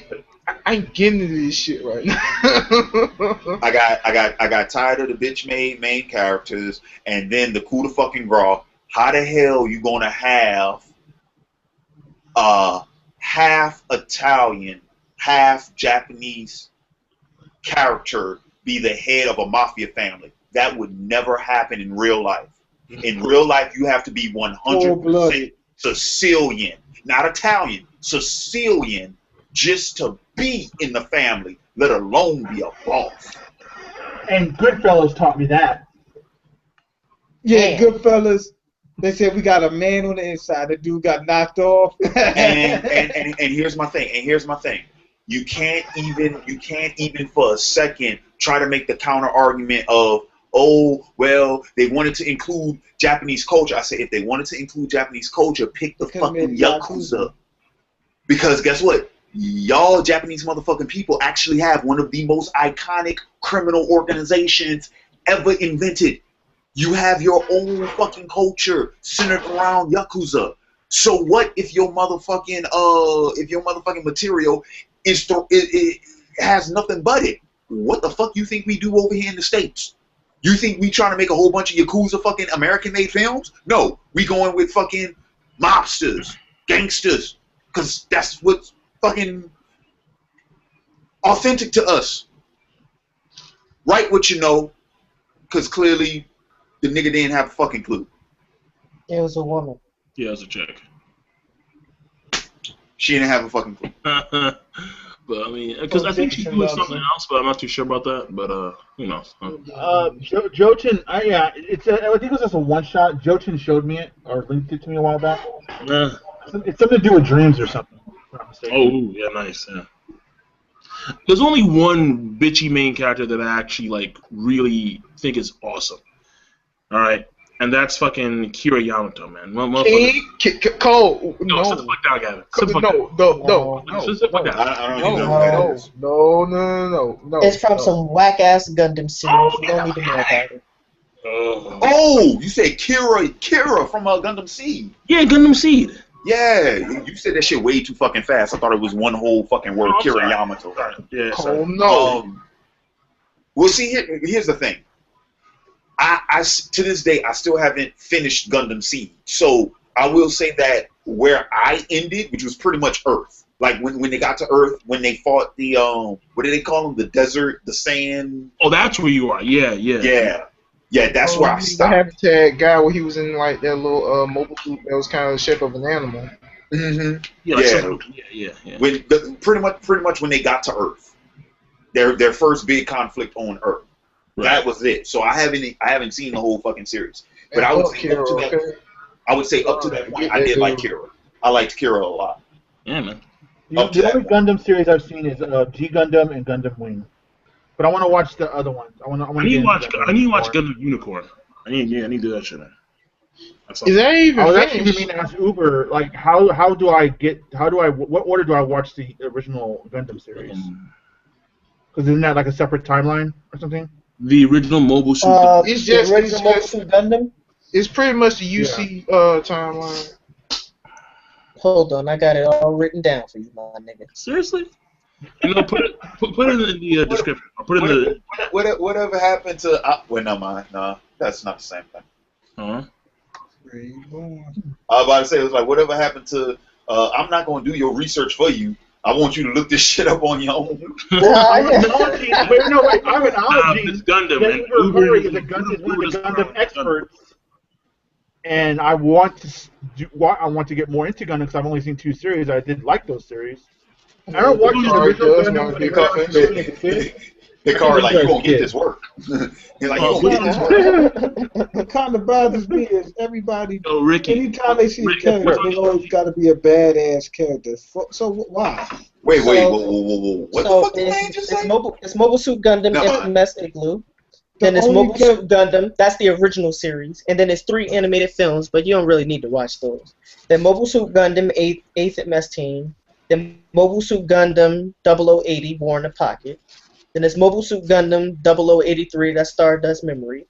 Then it's Mobile Suit Zeta Gundam 0087. The numbers are just the years, the chronological, Yeah, so it just tells you the year in which the story takes place. And then there's Mobile Suit Gundam. No, wait, there's Mobile Suit Double Zeta Gundam, which happens in UC 0088. Then Char's Counterattack, that's in UC 0093. Then Mobile Suit Gundam Unicorn, which you could put it right here, but it kind of starts all the way when Mobile Suit Gundam starts, but you can figure that out on your own. And then there's F91, which happens like 3 decades later. But that's just a film. And then there's Victory Gundam. That's the final series. I thought Char's Counterattack was the final series. I will type this up and I will save it, and that will be the I watch. You know what's funny though? The whole time Hikaru is reading off that list, and I'm like, damn, I didn't see none of them motherfuckers. like there is not a single fucking series on that list that I saw right after the one before it. I saw all those motherfuckers I saw out of order. Like fucking, you said 8th MS Team was the first one after the original Gundam? Yeah. That was the last fucking one I saw. I only seen 2 episodes of Gundam in general. MS Igloo or some shit? And then, MS Igloo. Igloo. And like, what was it? 0083? I thought they were just called Mobile Suit Gundam. No, the very first Mobile Suit Gundam. Well, those were like prequels. Those are like leading up to the war in Mobile Suit Gundam. So, but MS Igloo is the first series chronologically, and then Mobile Suit Gundam comes. This series. Yeah. I only seen 2 episodes of Gundam in general, like out of the whole entire series. That explains a lot. That's shameful. That explains a lot. I don't see it as shameful. And I've only seen Wing and G. That's like you saying, you gotta broaden your horizons. Wing and G, dude. You see G? I mean, not gonna lie, G's one of the best. I mean, I'll get to it someday. I love Gundam G. Butt cheeks. No, you're great, yo, man. Yo, my nigga Argo Golski, man. Oh my god, Argo Golski, dude. Yo, nigga. We'll get to Gundam Sunday, but it's not now. King of Lightning. That's why. Yo, man, you guys are hating on G Gundam. I was like burning finger, Gundam G Gundam, right there. I've seen more episodes of Zoids than that. Yes. Like, I have the entire season, man. I love that shit, dude. Yo, man, why you gonna make me do this to you? No, it's the shit. When I saw this shit, I knew it wasn't for me. What, G Gundam? No, this shit right here. Look at this clip. Wait, what is that? From G Gundam. Yo, stop hating, man. That's a fucking horse in a mobile suit. Oh yeah, I knew you was gonna bring that up. No. Yo, dude, that's that shit. No. It's Master Asia. It's undefeated of the dude. Stop fucking with him. When I came on my TV, I went outside to the corner. I ripped the stop sign off the post. I came back in the house and taped it on my TV screen. Say, man. Say, man. Why the fuck would a horse be in a fucking Gundam suit? Control the horse Gundam. No. That don't make no fucking sense. Exactly. No, just no. Hold on, time out. Let's get something straight here, all right? That's not how the shit works. The Power Rangers never used an animal to pilot they fucking Zord when they weren't in it. Yo, dude. It's like, I'm not saying you can't have a horse-bound Gundam, which I don't see why you would want to have a horse-bound Gundam, but let's just assume you want a Gundam to have his own horse Gundam.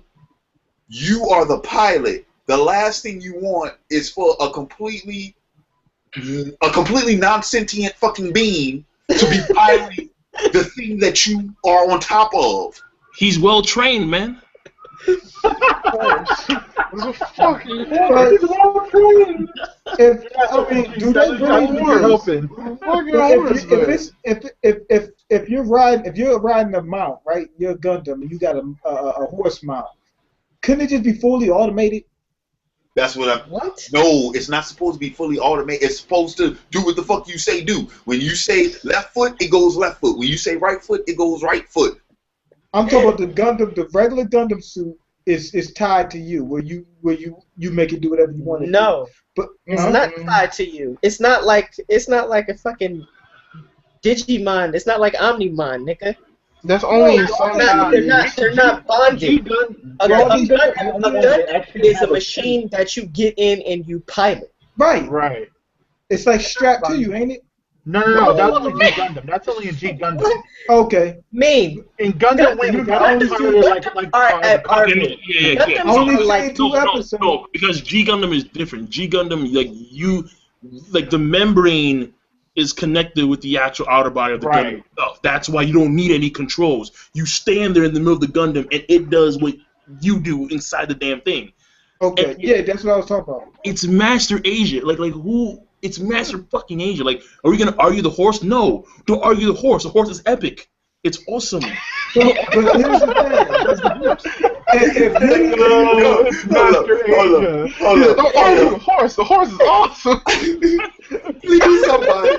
That's gonna be my quote for fucking from fucking King of Lion from here on. Nigga said it's Master Asia. Are you gonna argue the horse? No, don't argue the horse. The horse is fucking awesome. That shit on Facebook right now. If you have one of them Zords, why do you need to control the mount that you're on? You wouldn't need to control it. Couldn't it just be the mount that you're on could be fully automated? Gundams can't be on mounts, dude. Gundams are like massive. They're like the size of buildings. But you put them on a mount then? Most Gundams can fly, so. Because there's this game called it's like Gundam Warriors or something. I forgot what it's called. Oh, Dynasty Warriors Gundam. Dynasty Warriors Gundam. That's different. That's Dynasty Warriors. Yeah, Dynasty Warriors Gundam. It is not different. It's just exactly the same. But like it has all. Yes, it is different. Whatever, man. It has all. Okay. It's not important. Stop. Stop. It has all of the. It has a lot of the Gundam's main characters from Unicorn, from Zeta, from Gundam Seed. All those characters. And Domon Kashu's Gundam is like the smallest Gundam out of all of them. His is not that big at all. Like some of the Gundams are like skyscraper size or no, not that big, but they're fairly large. But Domon Kashu's Burning Gundam and Shine Gundam are not. They're the smallest Gundams. All the G Gundams are really small. So, but they're really fast in comparison. Yeah, they are pretty fast. Yeah. But nah, man. I mean, hey, all I can say is that G Gundam is it like the other Gundams in the sense of it's well, first of all, there's no major war. It's just a giant earthly tournament. But yeah, it's a tournament. And don't like you want to say that the characters were awesome. I can't deny that the characters are awesome. Yeah, as somebody who's never watched the Gundam series, like which one should you watch? Look, where the fuck you come from? Came from. It depends. Do you want to be entertained or do you want quality? Say that again. I said depends. Do you want to be entertained or do you want quality? I want quality. Is it too much to ask for both? That's what Mobile Suit Gundam, the original one. Start there. Jeez. All right. The original Gundam. Does that have like a lot of like totalitarian government and shit like that, like rising up? Who the fuck is talking? Oh, it's war. Yeah. It's a war between space colonies and Earth, and the Earth Federation is pretty corrupt though. So that's fine. Well, so they always seem to be like in almost the majority of the Gundams I've watched. Like it's always like Earth, like we're the bad motherfuckers. Like the dudes in space, like they're cool, they're smarter, they're better, and but the Earth guys. No, actually, Zeon and the space colonies, they were Nazis essentially. Not even joking, they were fucking Nazis. Because they thought they were more superior. So on Gundam. In Gundam, they shouldn't like Nazis, yo. That's my shit. Like on like on the first Power Rangers, they had like little cockpits that they control the Zords with. That's what they do in Gundam. They like in little cockpits where they pressing buttons and shit. They've been done that shit way before Zord. Yes. Like I said, I only seen 2 episodes and they didn't have that in the episode. Well. If you want to go by Super Sentai, they've been Gundam and Super Sentai started about the same time. 80s. I'll tell you what, like when I actually Gundam started a new genre basically. Yeah. When I seen Gundam actually the first Mobile Suit Gundam was in 1979 or 1979 I think, if I'm not mistaken. So wait, so Gundam is the father of the mech genre? No. It's the father of the real robot genre, the subgenre. The mechs before Gundam, the genre was exclusively giant robot. So shit like Gigantor. Yeah, shit like that. Or like Big O or something? Nah, Big O is like late 90s. Big O. Big O is like Big O is like a giant robot. That is kind of giant robot. No, I'm not sure. No. He pilots Big O. Gun. I don't. No. Yeah, right. Big O's real robot. Yeah, no. Gundam. No, Gundam's not the father of the real robot. The father of the real robot is what is it? Is it Gatchaman? I think. Is that a man? Gatchaman? Gatchaman? Really? Yeah, I think so. Gatchaman was like a tribute to Super Sentai, though. Yeah, but then they had the giant robots in there, correct? Super Sentai didn't start with giant robots in the series. Wait, no, hold on. Hang on a minute. I'm gonna go look this shit up right quick to make sure I'm talking about the right series. But pretty much, it was a series that was popular over here in the mid '80s, like the same time that Transformers and shit was popular. And the thing was, if you say that Gundam came out in '79, this show would have predated it because it didn't get stateside until like '84. The only I'm about to look it up right now. I think it's Gatchaman. The only series I've seen with a guy inside a giant robot so far is what was it, Big Guy and Rusty. Larry, Nick said it's probably Robotech or Voltron you're thinking of. But I didn't. That's not real robot either. Voltron? Voltron is real robot. Yeah, it is. Yeah, they combine to form Voltron, and they pilot Voltron. Yeah, they have to pilot the Lions. No.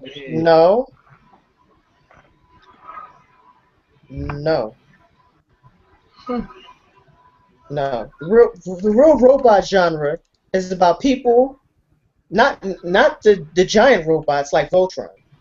Real robots are mechs piloted by people, and the mechs are based on science and technology. They're not mystical. They're not magical. There's not some kind of force.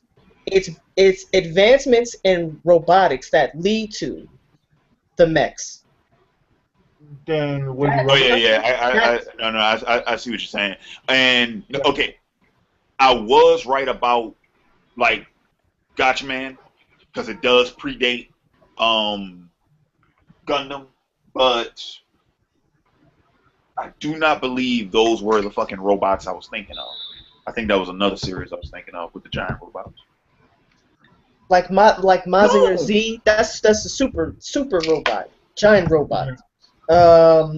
Space Runaway Ideon, another one. Well, actually, Yoshiyuki Tomino made Space Runaway Ideon too. Hey, yo, King of Lightning, your quote got a like already. I wonder about who. The horse is epic. It's the horse is awesome. He said, "Don't question the horse." It's Master Asia. Are you going to argue with the horse? Don't argue with the horse. The horse is awesome. But the horse can love how Ricky, he said it just how I wrote it. You gotta put a little, The action horse, to it. man. It's the horse, bro. Like, If it had that whole dramatic hold up, scene as if it was. hold up. King and Lighter, did you just hear what Ricky said? No, I heard him, man. I came in. I came in right when he was saying that. I'm like, that's a horse, bro. Ricky, bro, he recited that damn quote exactly how I worded it. Like the emphasis was on the exclamation points and everything. Down to a T, man. Yo, because you understand, man. Are you gonna argue with the horse? But see, honestly though, I do understand because Master Asia is pretty damn awesome. Like if you saw Listen, Master Asia is the only person I've ever seen in Gundam history take out a Gundam, take out several Gundams, take out several mobile suits barehanded by himself with a scarf. He's the only dude. That's how good he is. You see, Smoke Rider? That's why I asked you if you wanted quality or you wanted entertainment. Fucking take it. If you want to see a nigga beat up robots with scarves, you watch that bullshit. Wow. That's what I want to see. Yo, this Gundam fired a bullet. This dude caught. That's like Batman beating up Cyborg with a scarf. Sound like a good idea. Maybe you should have left the scarf part out. You should have said Barry. Listen, wait, hold on though. But Master Asia knows he's training the martial arts, man. When you train the martial arts, you can do almost anything, bro. It's obvious. Right, because robots have pressure points. They gotta have an equivalent. There got to be some weak kinks in the armor and robots. No, robots don't have pressure points, but they do have No, I ain't say like they had I ain't say had pressure points, but I said equivalents. Something like a weak joints. point. Yeah. Joint. You won't break something, you always go for the joint. It's sort of like when people wear armor. It's like there was this comic of Batman where he soloed the Justice League. He beat everybody up. Like if you have a suit of armor on, that just sounds wrong. Places Wait. You said there was a comic where Batman beat everybody in the Justice League? Yeah. That must have been some Elseworld shit. He beat Green Lantern by putting him in a yellow room. What? That sounds Green Lantern used to have his weakness used to be the color yellow. It is. It still is. So no. No way. No, it's not. Yes way, nigga. You mean no way? Yes way. Hold on. Green Lantern's weakness is not simply the color yellow. It is the fucking Yellow Lantern power. That's his weakness. Yeah, that makes sense. It used to be yellow. Just like Alan Scott used to be, his weakness used to be wood. Damn. Yo, they came up with some whack ass powers back then. Anyway, but no, it's yellow because yellow is the color of fear, and fear is the enemy of will, and green is the color of will. So. Right. I didn't see a comic where Batman beat the Justice League, but I seen a movie where he did. Justice League Doom? Yeah, I'm guessing it's what it is. Bastardization. He said I had to come up with a contingency just in case you all turned evil. Yeah, bastardization. Yeah. Did you watch No. Go read fucking Tower of Babel. Go read the fucking on that fucking note. I will say that is one of the fucking times where I was like, the source material like rapes the fuck out of this adaptation. Go read Tower of Babel. Tower of Babel is, oh god, so fuck. I hate it. Why did they change it? Why did they fucking change it? No, seriously, dude, they kept like 85% of that story. Why did they change it? What's Tower of Babel? It's pretty much when it's the story where Ra's al Ghul infiltrates the Batcave and he steals Batman's contingency plans against the Justice League to weaponize against the Justice League. And yeah, but the thing is, in Justice League Doom, they swapped out Ra's al Ghul for Vandal Savage because they were like, oh, if you put Ra's al Ghul in there, people are going to think it's a fucking Batman movie. Well, that's your own fucking fault because you never have Ra's al Ghul in anything but Batman stories. Honestly, that's the first time I've ever heard anything involving Ra's al Ghul outside of Batman stories. So. Yeah, well, and that's their fucking part. Because if you read the fucking comics, Ra's is in a lot of fucking stories that have nothing to do with fucking Batman. So anyway, but yeah, so they changed the main villain, and then they changed the contingency plans, and I mean, and some of them made no fucking sense. Like, I'm sorry, Superman getting hit with a kryptonite bullet, dumbest fucking thing I ever fucking heard of. It's so fucking stupid. You might as well go ahead and tell Wolverine, yeah, man, let's go pop some more adamantium bullets at that nigga. It's like, no, stop. I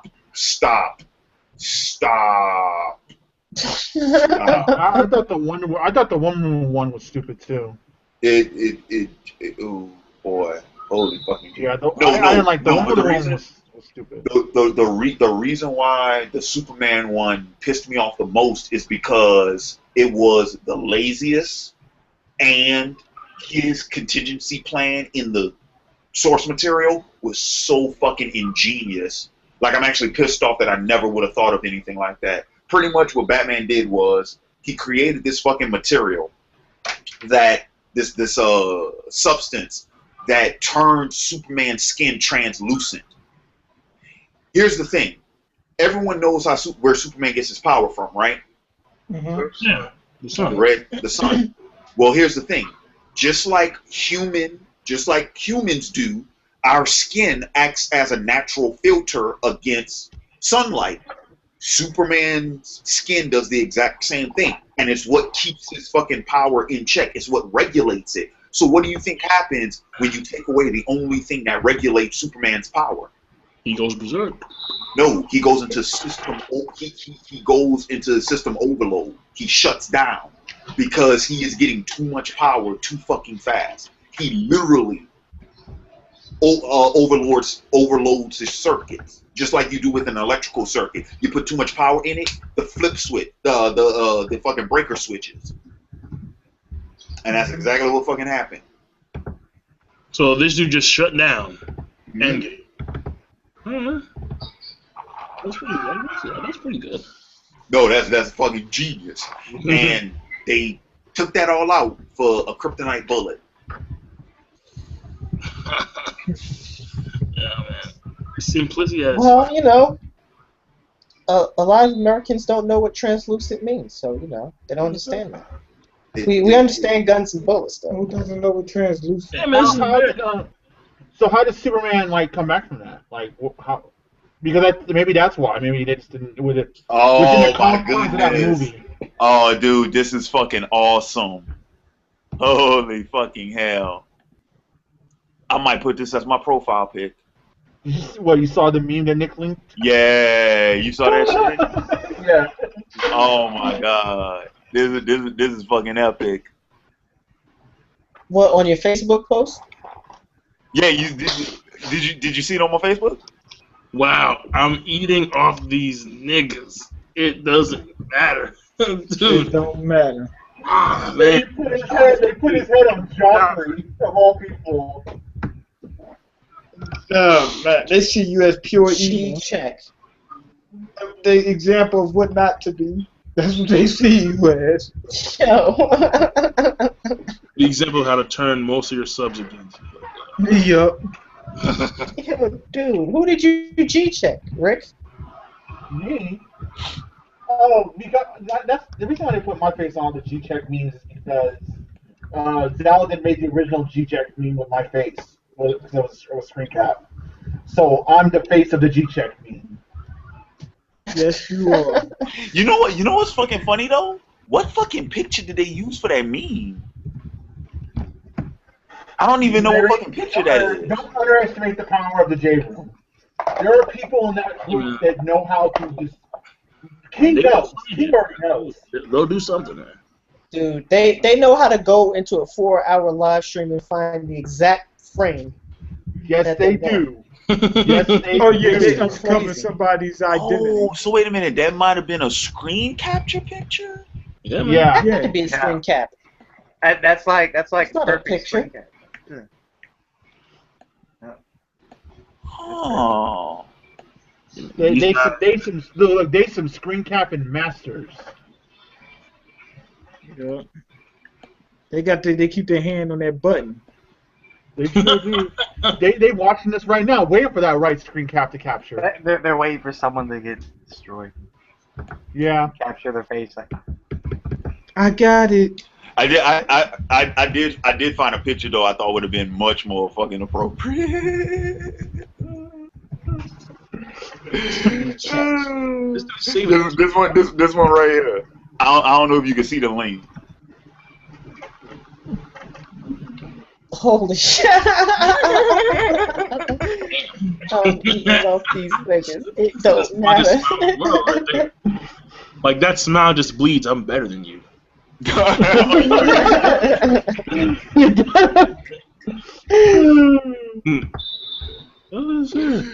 Oh man, yeah. I think I remember one of my friends said that's Larry's troll face. I was like, no, it's not.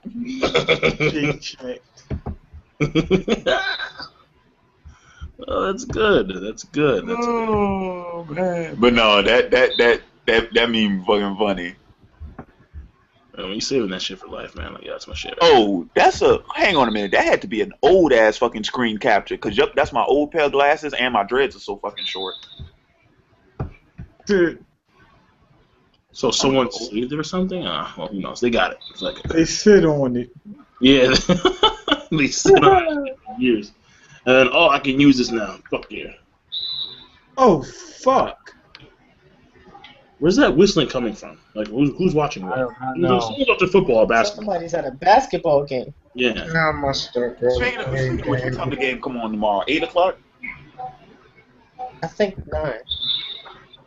I mean, what time your time? 9 o'clock? Oh yeah, I think 9. So that's You 8 can my check it time. So online. goddamn, the same fucking time this bullshit fucking finale is supposed to come on.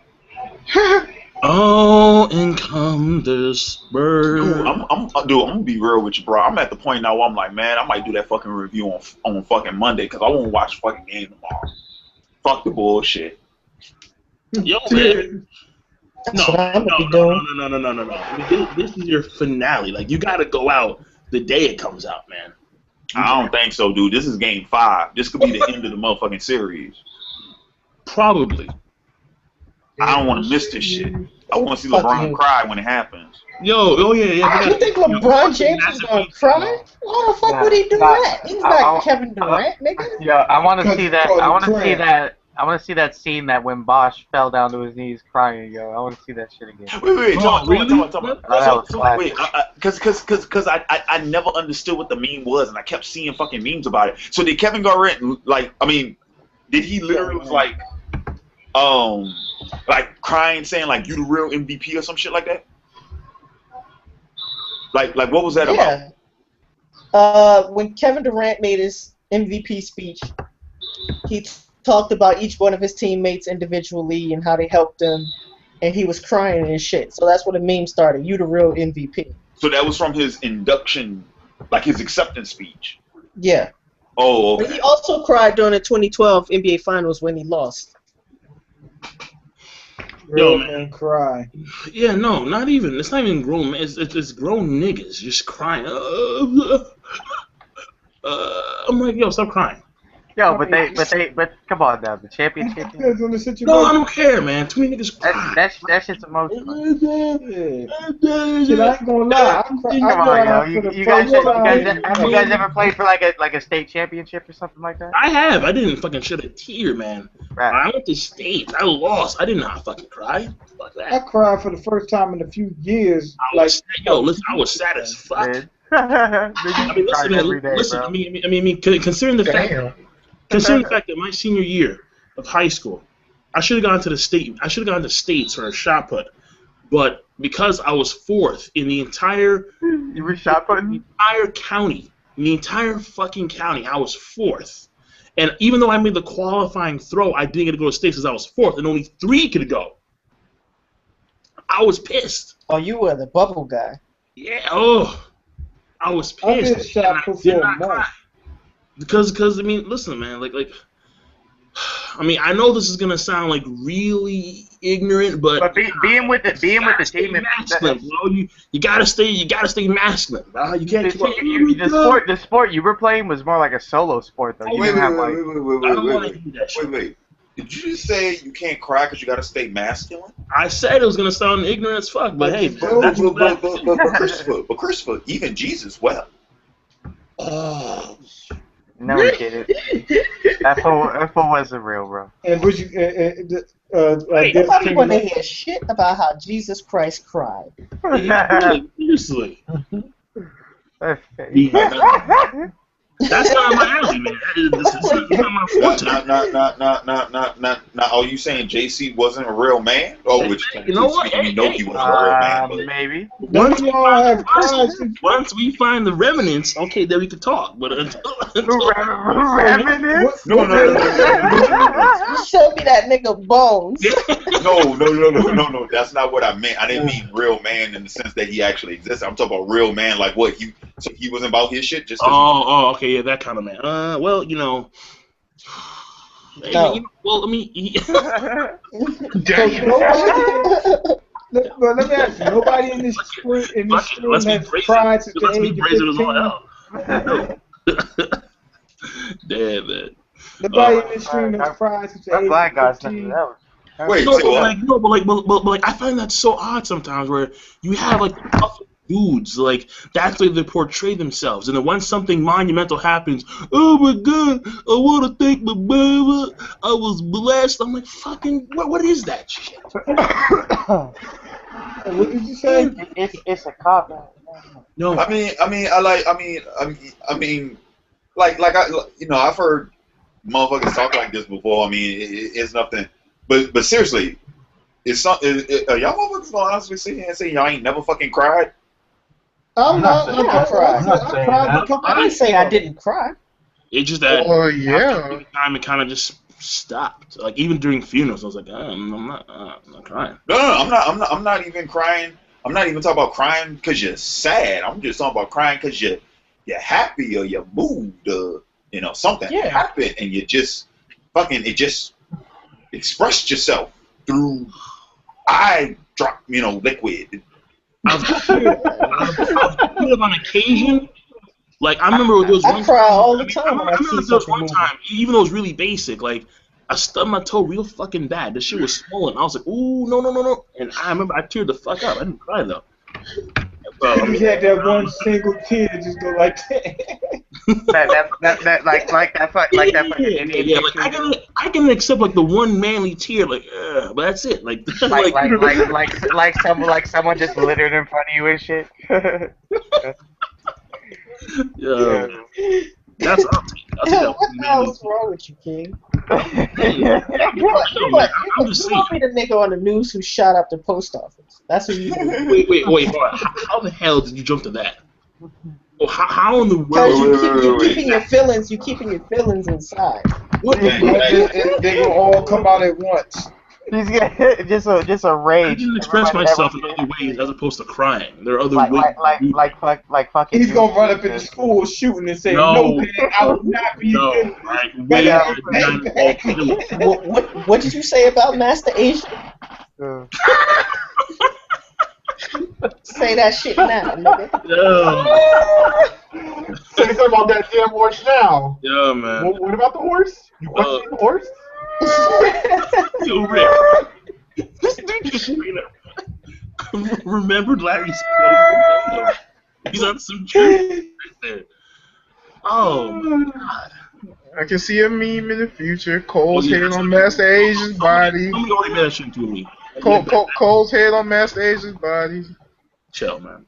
Like I ain't gonna front. I cried 2 times within the last few years. All right. Great. I cry all the time. No, yo, no. Fuck up. Crying makes you feel good. No, you got It man. really does. fuck It up. really does. It's very. Therapeutic. It is. It is. Is it really? Mm-hmm. It is. What do you? I don't know. Like It when makes I'm, you- when I'm it makes you sad feel or relieved. depressed, I mean, I start, watching. But then you still have that problem. It's not like a cry makes the problem go away or some shit. So No, actually, But no. you No, feel but relieved. Actually, normally what I it can make you feel a lot better about the I situation. I don't know. I usually have like a headache after I cry. Like fucking. I'm not gonna lie. Yeah, well, that might happen if you smoke weed and cry at the same time. No, it's like you go through those. that'd be some sad shit. Just be sitting in a room smoking weed and crying. Yeah, that'd be ecstatic. Shit, It's like when you go through like high emotions and you cry and you get all those feelings out. I mean, and okay, you yeah. finally get your head together. I mean, like, if something is so funny, yeah. I remember a few times over the It's past funny. year. Like, something's been hilarious. I should start crying because this shit's hilarious. I'm done. You mean But- like that one picture you see I'm with not counting. Just leave King of Lion. It's obvious that he'll never admit to crying because he felt something of like. High Joe, I'm just saying, like, yeah, but Talk about laughing. I understand what he's saying He was about either hurt or he's either hurt or he's fucking laughing. no, dude, listen, man. No. Listen, I'm just telling you, man. Like, it's not because of something like if something happens to me, like, I'll never cry because it was so good or it was so bad on an emotional level. It's no because, I mean, it's either funny as fuck or I hurt myself in a very, like if I break my fucking knee, shit. No, it's okay. It's okay. I'm just saying what the reality is, Larry. You don't have a soul. You understand? I have a soul. I have a soul. It's just made out of iron. No, you don't have a soul. It's made out Remember, of iron. I actually remember on Mother's Day, I was watching The Lion King with my little sister, and I started crying because remember my Fox got mom- knocked off. because remember my mom, me and my mom, that was like my mom's favorite Disney movie, and she had passed away like 10 years ago. And her favorite moment is when Simba walks up the cliff and does his roar. And I just started thinking, my mom, everything just came. I broke. I shattered actually. Had that music cue too? Hey, you know what made me sad? I said, was it due to the music cue too? Music. Oh yeah. Oh god, that scene was awesome.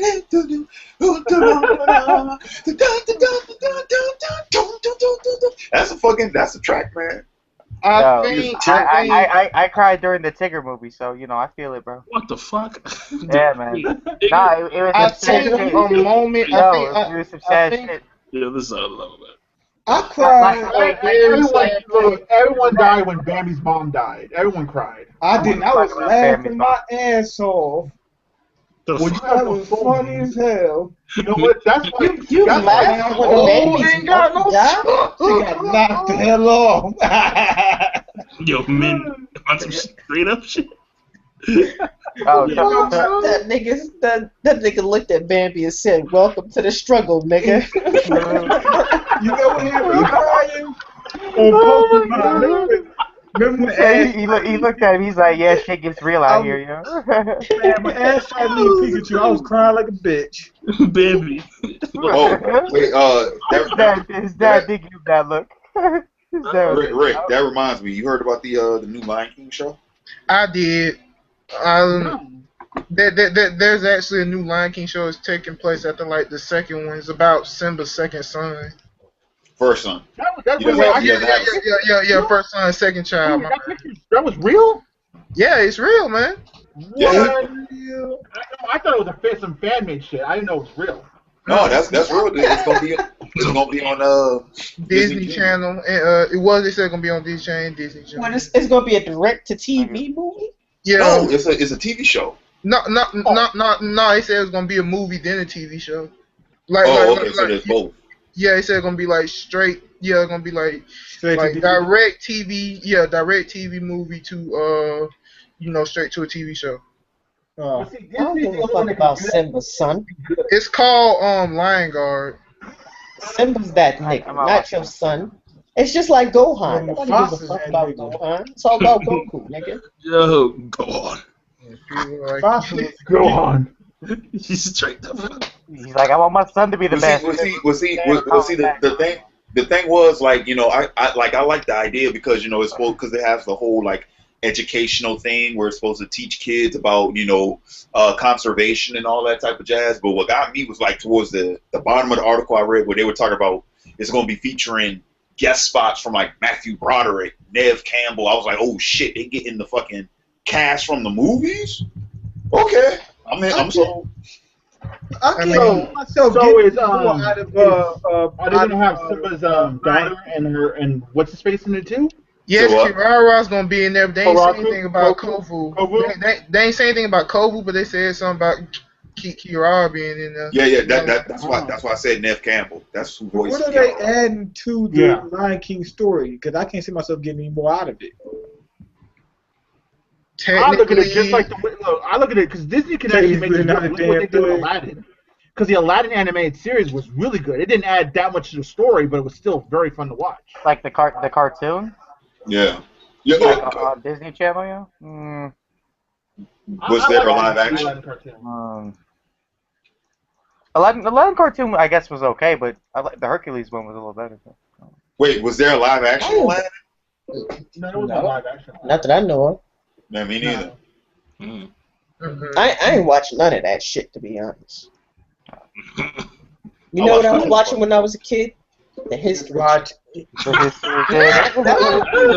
That's when the History Channel still had history documentaries on it. You was watching Nova and shit like that, huh? Oh, dude, man, you were watching PBS? Man, no one. I never watched PBS. I watched I did. I mean, I watched the History Channel. That was it, man. That's my shit. I used to watch like speaking Animal of Planet PBS, and shit I'm like You, that. you know what? When I was in high school, I never watched TV. When I was in 7th, 8th grade, I didn't watch TV either. I never watched TV. I was either at football practice or I was at debate practice. I would stay at school from like 6, maybe not 6, like I say like 7, 7:30 in the morning until like 9 o'clock at night. Jesus, you are the nerd, nigga. He said, "No, Mom, I don't want a life. Yeah, I want exactly. these studies. I like these books more." You know what's missing in that time frame? A social life. He Jesus. said, "Give me these But books." when I was like in the 7th grade, I used to come home and go to sleep at like 6 o'clock and then wake up at like 2 o'clock in the morning and play Madden. That's what I used to do. Damn. There's the latest. I always J-Room went to King of sleep. Lightning meme. Now you don't get up till 6 o'clock. Matt, did you ever do like fantasy drafts in Madden? That shit was the shit, yo. Picking your own team. This was back in 2001. Dude, what the fuck? Yeah, man. I know what you're talking about, like PlayStation 2 and shit. Why am I, yo? PlayStation 1 type of shit. J-Room, dude. The fucking J-Room, man. These motherfuckers. They got I like Jace, but still, I like Jace, but come on, man, like, cut me some fucking slack here. Wait, what? What happened? They got this nigga. It said the content is currently unavailable. You're not part of the J-Room, right? No. Membership has its You could privileges. join, but I mean, You got to be a G in order. No, I don't want to join. Don't send me no invite. You got to be a G in order to get in there. Yeah, the J-Room's not for everybody. Yeah, not everybody can handle this. No. Larry would probably end up killing some people in the J-Room. Yeah. Oh, I would just end up yeah, I'm leaving. pretty sure, man, because they And then Dylon would write a fucking excerpt about it, yo. I'd be like, shut the fuck up. Right. Whoa, what the fuck is that? Whose phone is that? Shut that shit up right now. Oh, dear. Not mine. That is true. That is poor stream etiquette, yo. Who is that?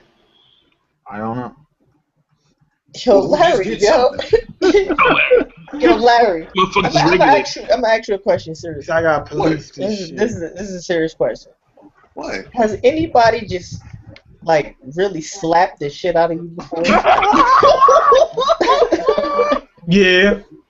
What? He- I mean, you just said some real foul shit to the wrong person, and they just hauled up and slapped your ass. Yeah, they did. I'm pretty sure it had to be your dad or your mom or one of your sisters. You gotta tell us some It stories. has to be the case because, honest to God, like Larry, like even though I'm brazen and so is Uber, you're really fucking brazen. Like this dude will tell you straight to your face. Like, yo, it was like I'm you was fucking bound to like, get G like get the fuck up. It's gotta be one moment. That's why you laughing, nigga. It's gotta be a moment. Remember he was telling the story when he was at the school and he seen somebody that was still in the school and it turns out they had failed and they was left back and he had said something to him and the dude slapped the shit out of him. No. He didn't slap the shit out of me. He hit me in the back of my fucking ear. That'll put you out of commission. No, it didn't. It could. No, you hit no. somebody in the back of the head. No, he didn't hit me that hard. He slapped me on the back of my ear. And when I turned around and looked at him, I was like, "Oh, I'm about to fuck you up so bad." And his homeboys grabbing him, and them niggas ran. They ran. Cause I specifically remember that because I turned around slow on him. I want him to know his life was about to get fucked up. And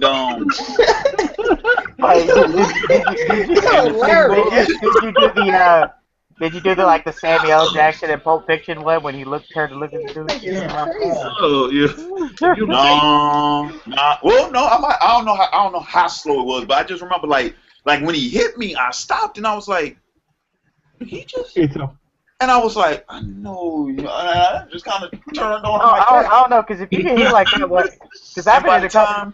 And by the time like I turned around, his homeboys like grabbed him and they was like, "No, man, we gotta get out of here," and this, that, and the other. And I was like, "You didn't get a chance to get." I know you got one good story in you. Come on. What you talking about? When you got slapped. Wait, here's the thing. Why would you think I got slapped before? Cause your mouth is too much, yo. Yeah. You're very. Oh, you mean I got? Oh, you're saying like I must have got slapped before because I talk too much? Yeah. Oh, nigga, I got popped in the mouth damn near on a daily basis. Dude, man. What was that story you was telling? Your mouth is going Super Saiyan, nigga. You said you was at a restaurant with some girl and you turned around and said something to somebody and she looked at you like this and called you an asshole or something. A restaurant with some girl. You said she turned around and looked at you and said you're a piece of shit or something like that. No, I do not remember that at all. That doesn't even ring a fucking bell. I might be getting it fucked up, but it was a story you was talking about. You said a girl turned around and said that you was arrogant or something like that. I've been told I'm arrogant, but god damn, you on that other shit. That brings me back to that fucking Chinese food place, yo. Yeah, cause I figured that like maybe even Uber on a good day when he's not drunk. He'll let him down slow. He'll let him down real slow. Not to offend you or anything, but this, that, and the other. But Larry, he'd be like, no, like fuck you, like no, like you're a piece of shit. Just let you know that. like you be brazen. So, I mean, that's what I figured. You got to cross the wrong one at some point in time. I mean, listen, man. Like, I'll be honest. Like, sometimes I don't like what my subs do, but I'm not gonna be like, yo, like I eat off of you. Get at me. Get at me and help me pay some bills. Damn, I really am trying to figure out what the fuck Maine was talking about. I was at a restaurant. Hell, man, don't chase me down that rabbit hole. You already know better, Larry. You fucking lost, dude. No, I did. Hold on. No. Man, you said I was at a restaurant with some chick? I believe it was a restaurant. I'm not 100% sure. You said that she was sitting there like this and she turned around with this look on her face and called you something. So I wasn't with her? She was with you. She was with me. And I said something, and she said I was arrogant. So here's the context. Here's the thing. That shit has happened so often, I can't. You don't know which one. Yeah. That's the reason why you're confused. That's the reason why it happens so often. I thought it was the context clues. Yes.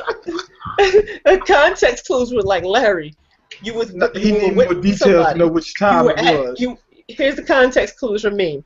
You were with somebody. You were at a place. They looked at you. They said something, and that's it. No, he had got to something with some other guy, and then when she turned around to the girl, she, Exactly. You said Oh, something to some other guy. You think there was another guy there? if I'm not mistaken, that's the way the story. Okay, no, I don't This remember. shit Man, this shit get yo, more and more vague. man, no, okay, man. Enough with the bullshit, because now you fucking with my memory, which just normally doesn't happen. Tell me the fucking story. I don't remember everything. Y'all No, no, tell me what you remember. That's as much as I can remember. That shit But get more and it's more in one of my vague. streams. Yo, That shit get more and more vague. I don't know what story you're talking about. Dude. I don't remember. You were at some place with somebody and they did something. If I'm not mistaken, it was No, he said I was at a restaurant with some chick. I got into it with some dude, and then she told me something. Yeah, I believe so. I don't remember every damn thing. yo, honestly, dude, You don't remember nothing. I do not remember that shit at all. You said. You know what? Remember about Honestly, Min doesn't either, yo. I don't know what. Wait, no, wait. What you said? I said, man. You said that what you remember most about it was the face that she made when she looked at you and said it. But what did she tell me? I can't remember exactly. Dude, man, you said it before. We're fucking shit, dude. I can't remember. I'm not gonna go down. I'm not that involved in his life. See. You know what? You know what's funny? And I'm anybody watching the stream is probably like, what the fuck is Larry really doing? No, I'm gonna tell you what I'm really fucking doing. Cause he said she made a face at me. I'm going in my head all the times a fucking woman done made a face at me, and I'm like, which one is he talking about?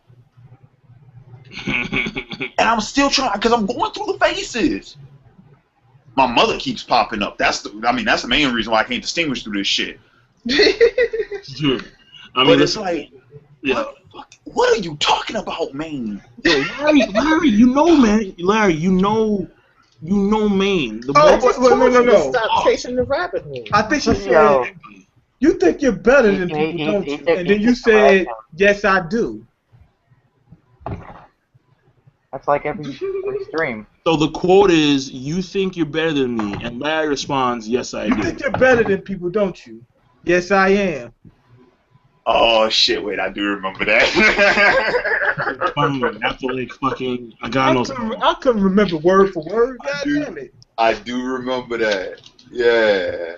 Wait, was that with my friend? Was that with my friend Ashley? I think it was. Yeah. She said, yeah, she was like, you think you fucking, yeah, I remember that. She said, you think you better than most people, don't you? I said, absolutely. All right, there we go, people. There we go. You told the chick that you were with that you think you're better than most people? Yeah. I'm not going to lie to her. He's like, yeah, what's wrong with you? I told you, Larry's brazen. Not gonna lie to it. I've said that before too, yo. Yo, but you're arrogant. No, but You're not even you're conceited, nigga. Well, yeah. I mean, when you say brazen, I'd say no, brazen. that's not brazen. I don't think he's full blown arrogant. Listen, when you tell a person that you think you're better than most people, that's not brazen, nigga. I wouldn't say most people, but you might be brazen because you said it, but what you said is not brazen. This from the person that says angels sound off when you walk into a room. I can get with the fact that somebody said that they all think right. they're better than Okay, somebody I else. did say that angels start singing when I walk in the room. Only to a certain extent. I will admit, I said, however, that I was being facetious. Really? I don't. You think you're better than everybody? You know that. Remember we was in New York? I don't think I'm better than everybody, but I think I'm smarter than. The way he You talked. said I'm about smarter. everybody. He said, I guarantee you I'm smarter than 80% of the population. Of the Yeah, world's wait, population. Wait. You know why that annoys people so much over in the community? Because they know you're right. That you are smarter than most of the people in the community. and that's why it's This like is probably true. No, like the Well, way. hang on a minute. Hang on a minute. I would say that Uber is like one of. I would say this. Hikari easily is one of the most like the smartest people I met. But here's the thing. I like how Uber's just listening and nodding his head. He's like, yeah. But no. Here's the thing. It makes me better.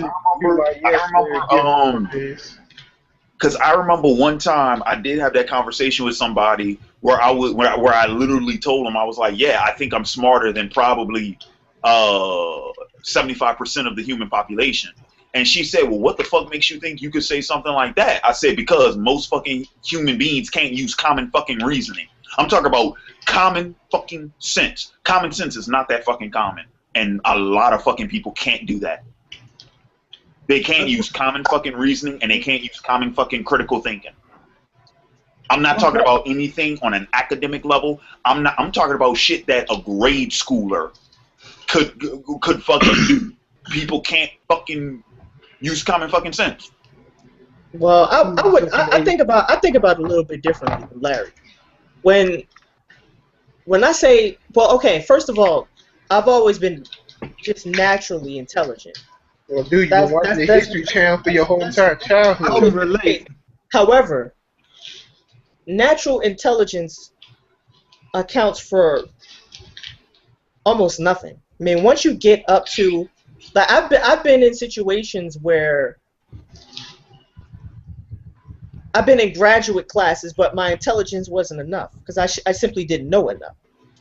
You see what I'm saying? So there's some things that can counterbalance your natural intelligence. But the distinction I like to make is that, yes, I am naturally intelligent, but that's not what separates me from you. What separates me from you is I know how to think. That's the difference. Most people don't know how to think. And learning how to think is... No, it's not even knowing what to think. It's knowing how to think. How to think, exactly. Right. It's knowing... I'm saying most people are told what to think. No, it's not even that. It's most people don't know how to think. Like, they literally don't know how to think. That's why I always say every kid in high school should be required to take a reasoning, logic, and persuasion class. Mm-hmm. It should just be required, because most people don't know how to make an argument. They don't know what a premise is. They don't know what a conclusion is. They don't know what logical fallacies are. It's not that I'm more intelligent than you. It's simply that I learned how to think better than you think. Well, that's because a lot of times, see, that's why you like to debate, because when you debate, it makes, like, you have to start processing information that you're being told and finding ways around it, find ways to negate that information or these claims. Like a game, right? So, like, almost like a chess game, really. You know, trying to wiggle but that's what thinking is. But you know what else though? I will say that I think that does have to. I think that's both. Like the way Hikari introduced the idea of, it's like I'm naturally intelligent, but you would agree, you've been taught how to think, correct? Exactly. You've been trained how to think. And you know what's kind of funny? It is this fucking correlation I'm thinking about. How Hikari said he is naturally intelligent and he's been taught how to debate, I would say is probably the same thing how I've been naturally an analytical person and I've been taught how to critique because I'm an art student. I had to learn this shit on a collegiate level, how to actually critique something. And that was one of my biggest fucking complaints about people in the YouTube anime community when I came to fucking YouTube. Y'all niggas don't know how to critique. You know how to recap, but you can't critique. Uh-oh. Or some of you can. Some of you can. Some of you have learned. You talking about like phone? No, seriously. No, I know exactly what you're talking about. Perfect fucking example is Ricky. Ricky is a perfect fucking example of that. When Ricky first started, he was a recapper. I fucking saw a Naruto review Ricky did a couple of months ago when I was like, holy shit. I was like, does he just know what he just did? Because Ricky started pointing shit out and started breaking shit down a certain way. I was like, nah, Ricky's fucking critiquing. Yeah. There's actually stuff like I've done in the past. Like I want to do like reviews because I know I've gotten much better at reviewing. Like I've already reviewed Death Note the series once. I actually want to do it again because I know I'm better now, and it's a series I greatly enjoy. So I want to do it more proper. So there are a couple series I want to go back and redo because I know I'm better at doing this. But there is one thing I do want to say though. Like I think it's very important to expand one's vocabulary. I mean, that's why, Uber man, that's why I bought this book, bro.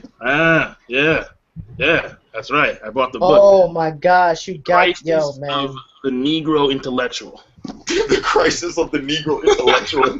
Wow. I'm telling you. What a title. Wait. The Crisis of the Negro Intellectual. You mean beyond the fact of being intellectually aware that you're black. Beyond that crisis. Oh, yeah. No. I haven't read the book. If you wanted a book that for scope and quality of African American intellectual history in America from around the 1850s and 60s until the 1950s and 60s, you can't find a better book than that. I mean, that when that book came out, it was groundbreaking. I mean, that's the book you want. That's the book you need in your collection. And the thing here is that, so obviously, because when I read a lot of manga, I read books on occasion, but expanding the vocabulary, I think, is very important, because you can think this way, but if you can't articulate what you're thinking in an appropriate manner, then it's going to be very hard for you to be perceived as intelligent. So even if you're intelligent, you can still... Because that's one of the things that Uber does. Uber, when he speaks, he has this vast vocabulary that he uses. And people are like, oh, shit, like this word, it's so big. Like, whoa. Like, what does that mean? Dictionary. Like, so, obviously people are, taken aback by that. And that's why a lot of people think that Uber, well, they regard him to be one of the smartest, if not the smartest, among the anime community. Well, at least the manga reviewing section of that community, because the anime community is bigger than that. It's like, I know what it feels like. Being in the upper 20% percentile, like of the smart people in the world, man, it makes you feel lonely. What? I love that. Wait, man. So, you can't relate to everybody. But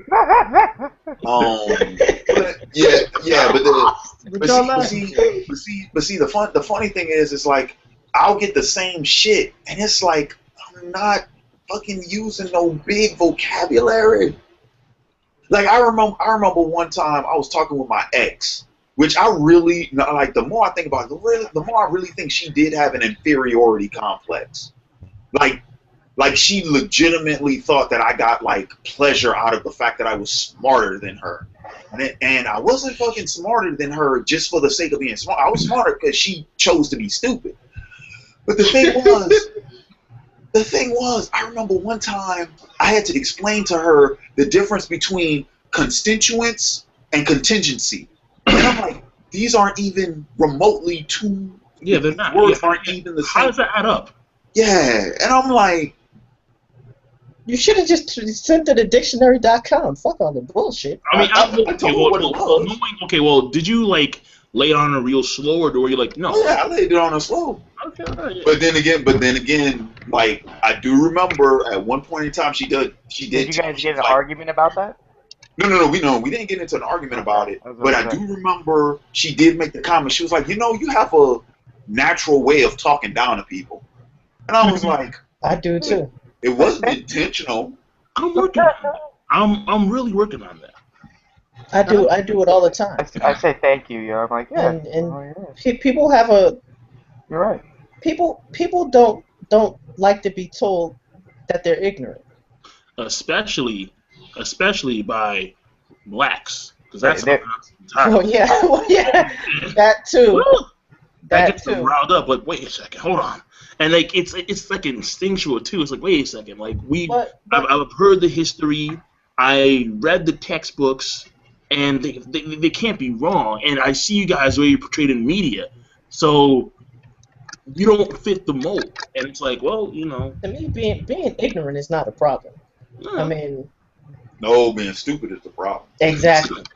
Being stupid is a major problem, but there's a lot of things I'm ignorant on. Like most of the time, people see me as smart because of how I review, but they don't realize that there are very, very few things I know a lot about. Like, I could probably count on one hand the number of things I know a lot about, and by a lot, I mean like more than college level. There's very few things. Now, I've read a lot, so I know a little bit about a lot of different things. But I know a lot about very few things. And literature is just something I happen to know a lot about.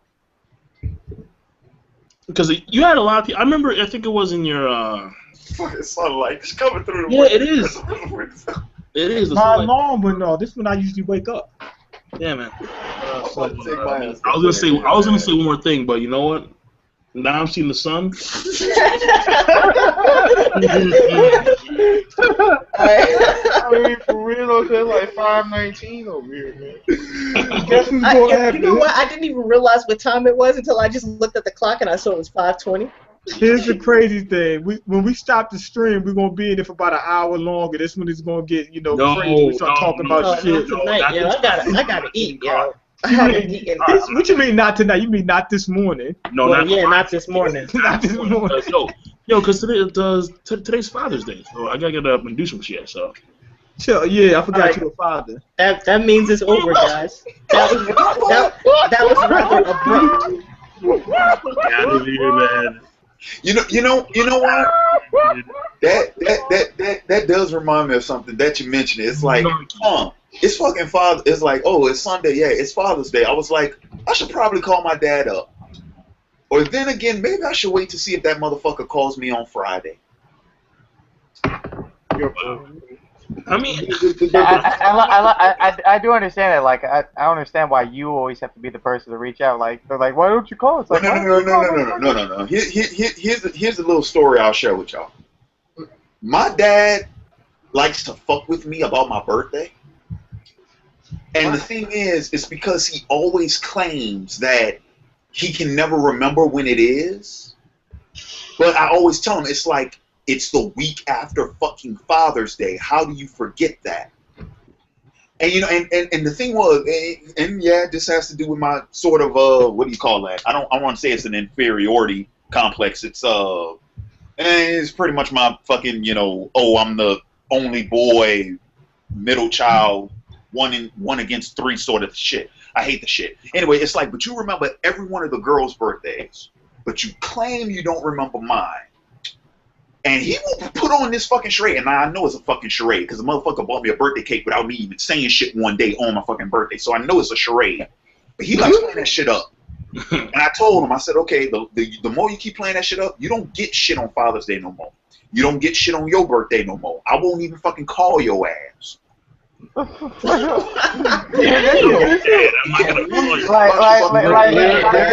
done shut down Father's Day. We're slowly done shut down Father's Day. We're slowly peeling away the layers that is Larry Williams, yo. Y'all hear that? Do y'all hear that, J Room? More music. Here it is. Here it is. Larry against the world. The slogan of Larry's life. I'm on that Tupac shit. Fuck the world if they can't adjust. All right, guys, that's it. We're done. We're done. Mm-hmm. All right, have a nice night. Have a nice night. Shit, I don't know what's happening right now. Let's meet you guys.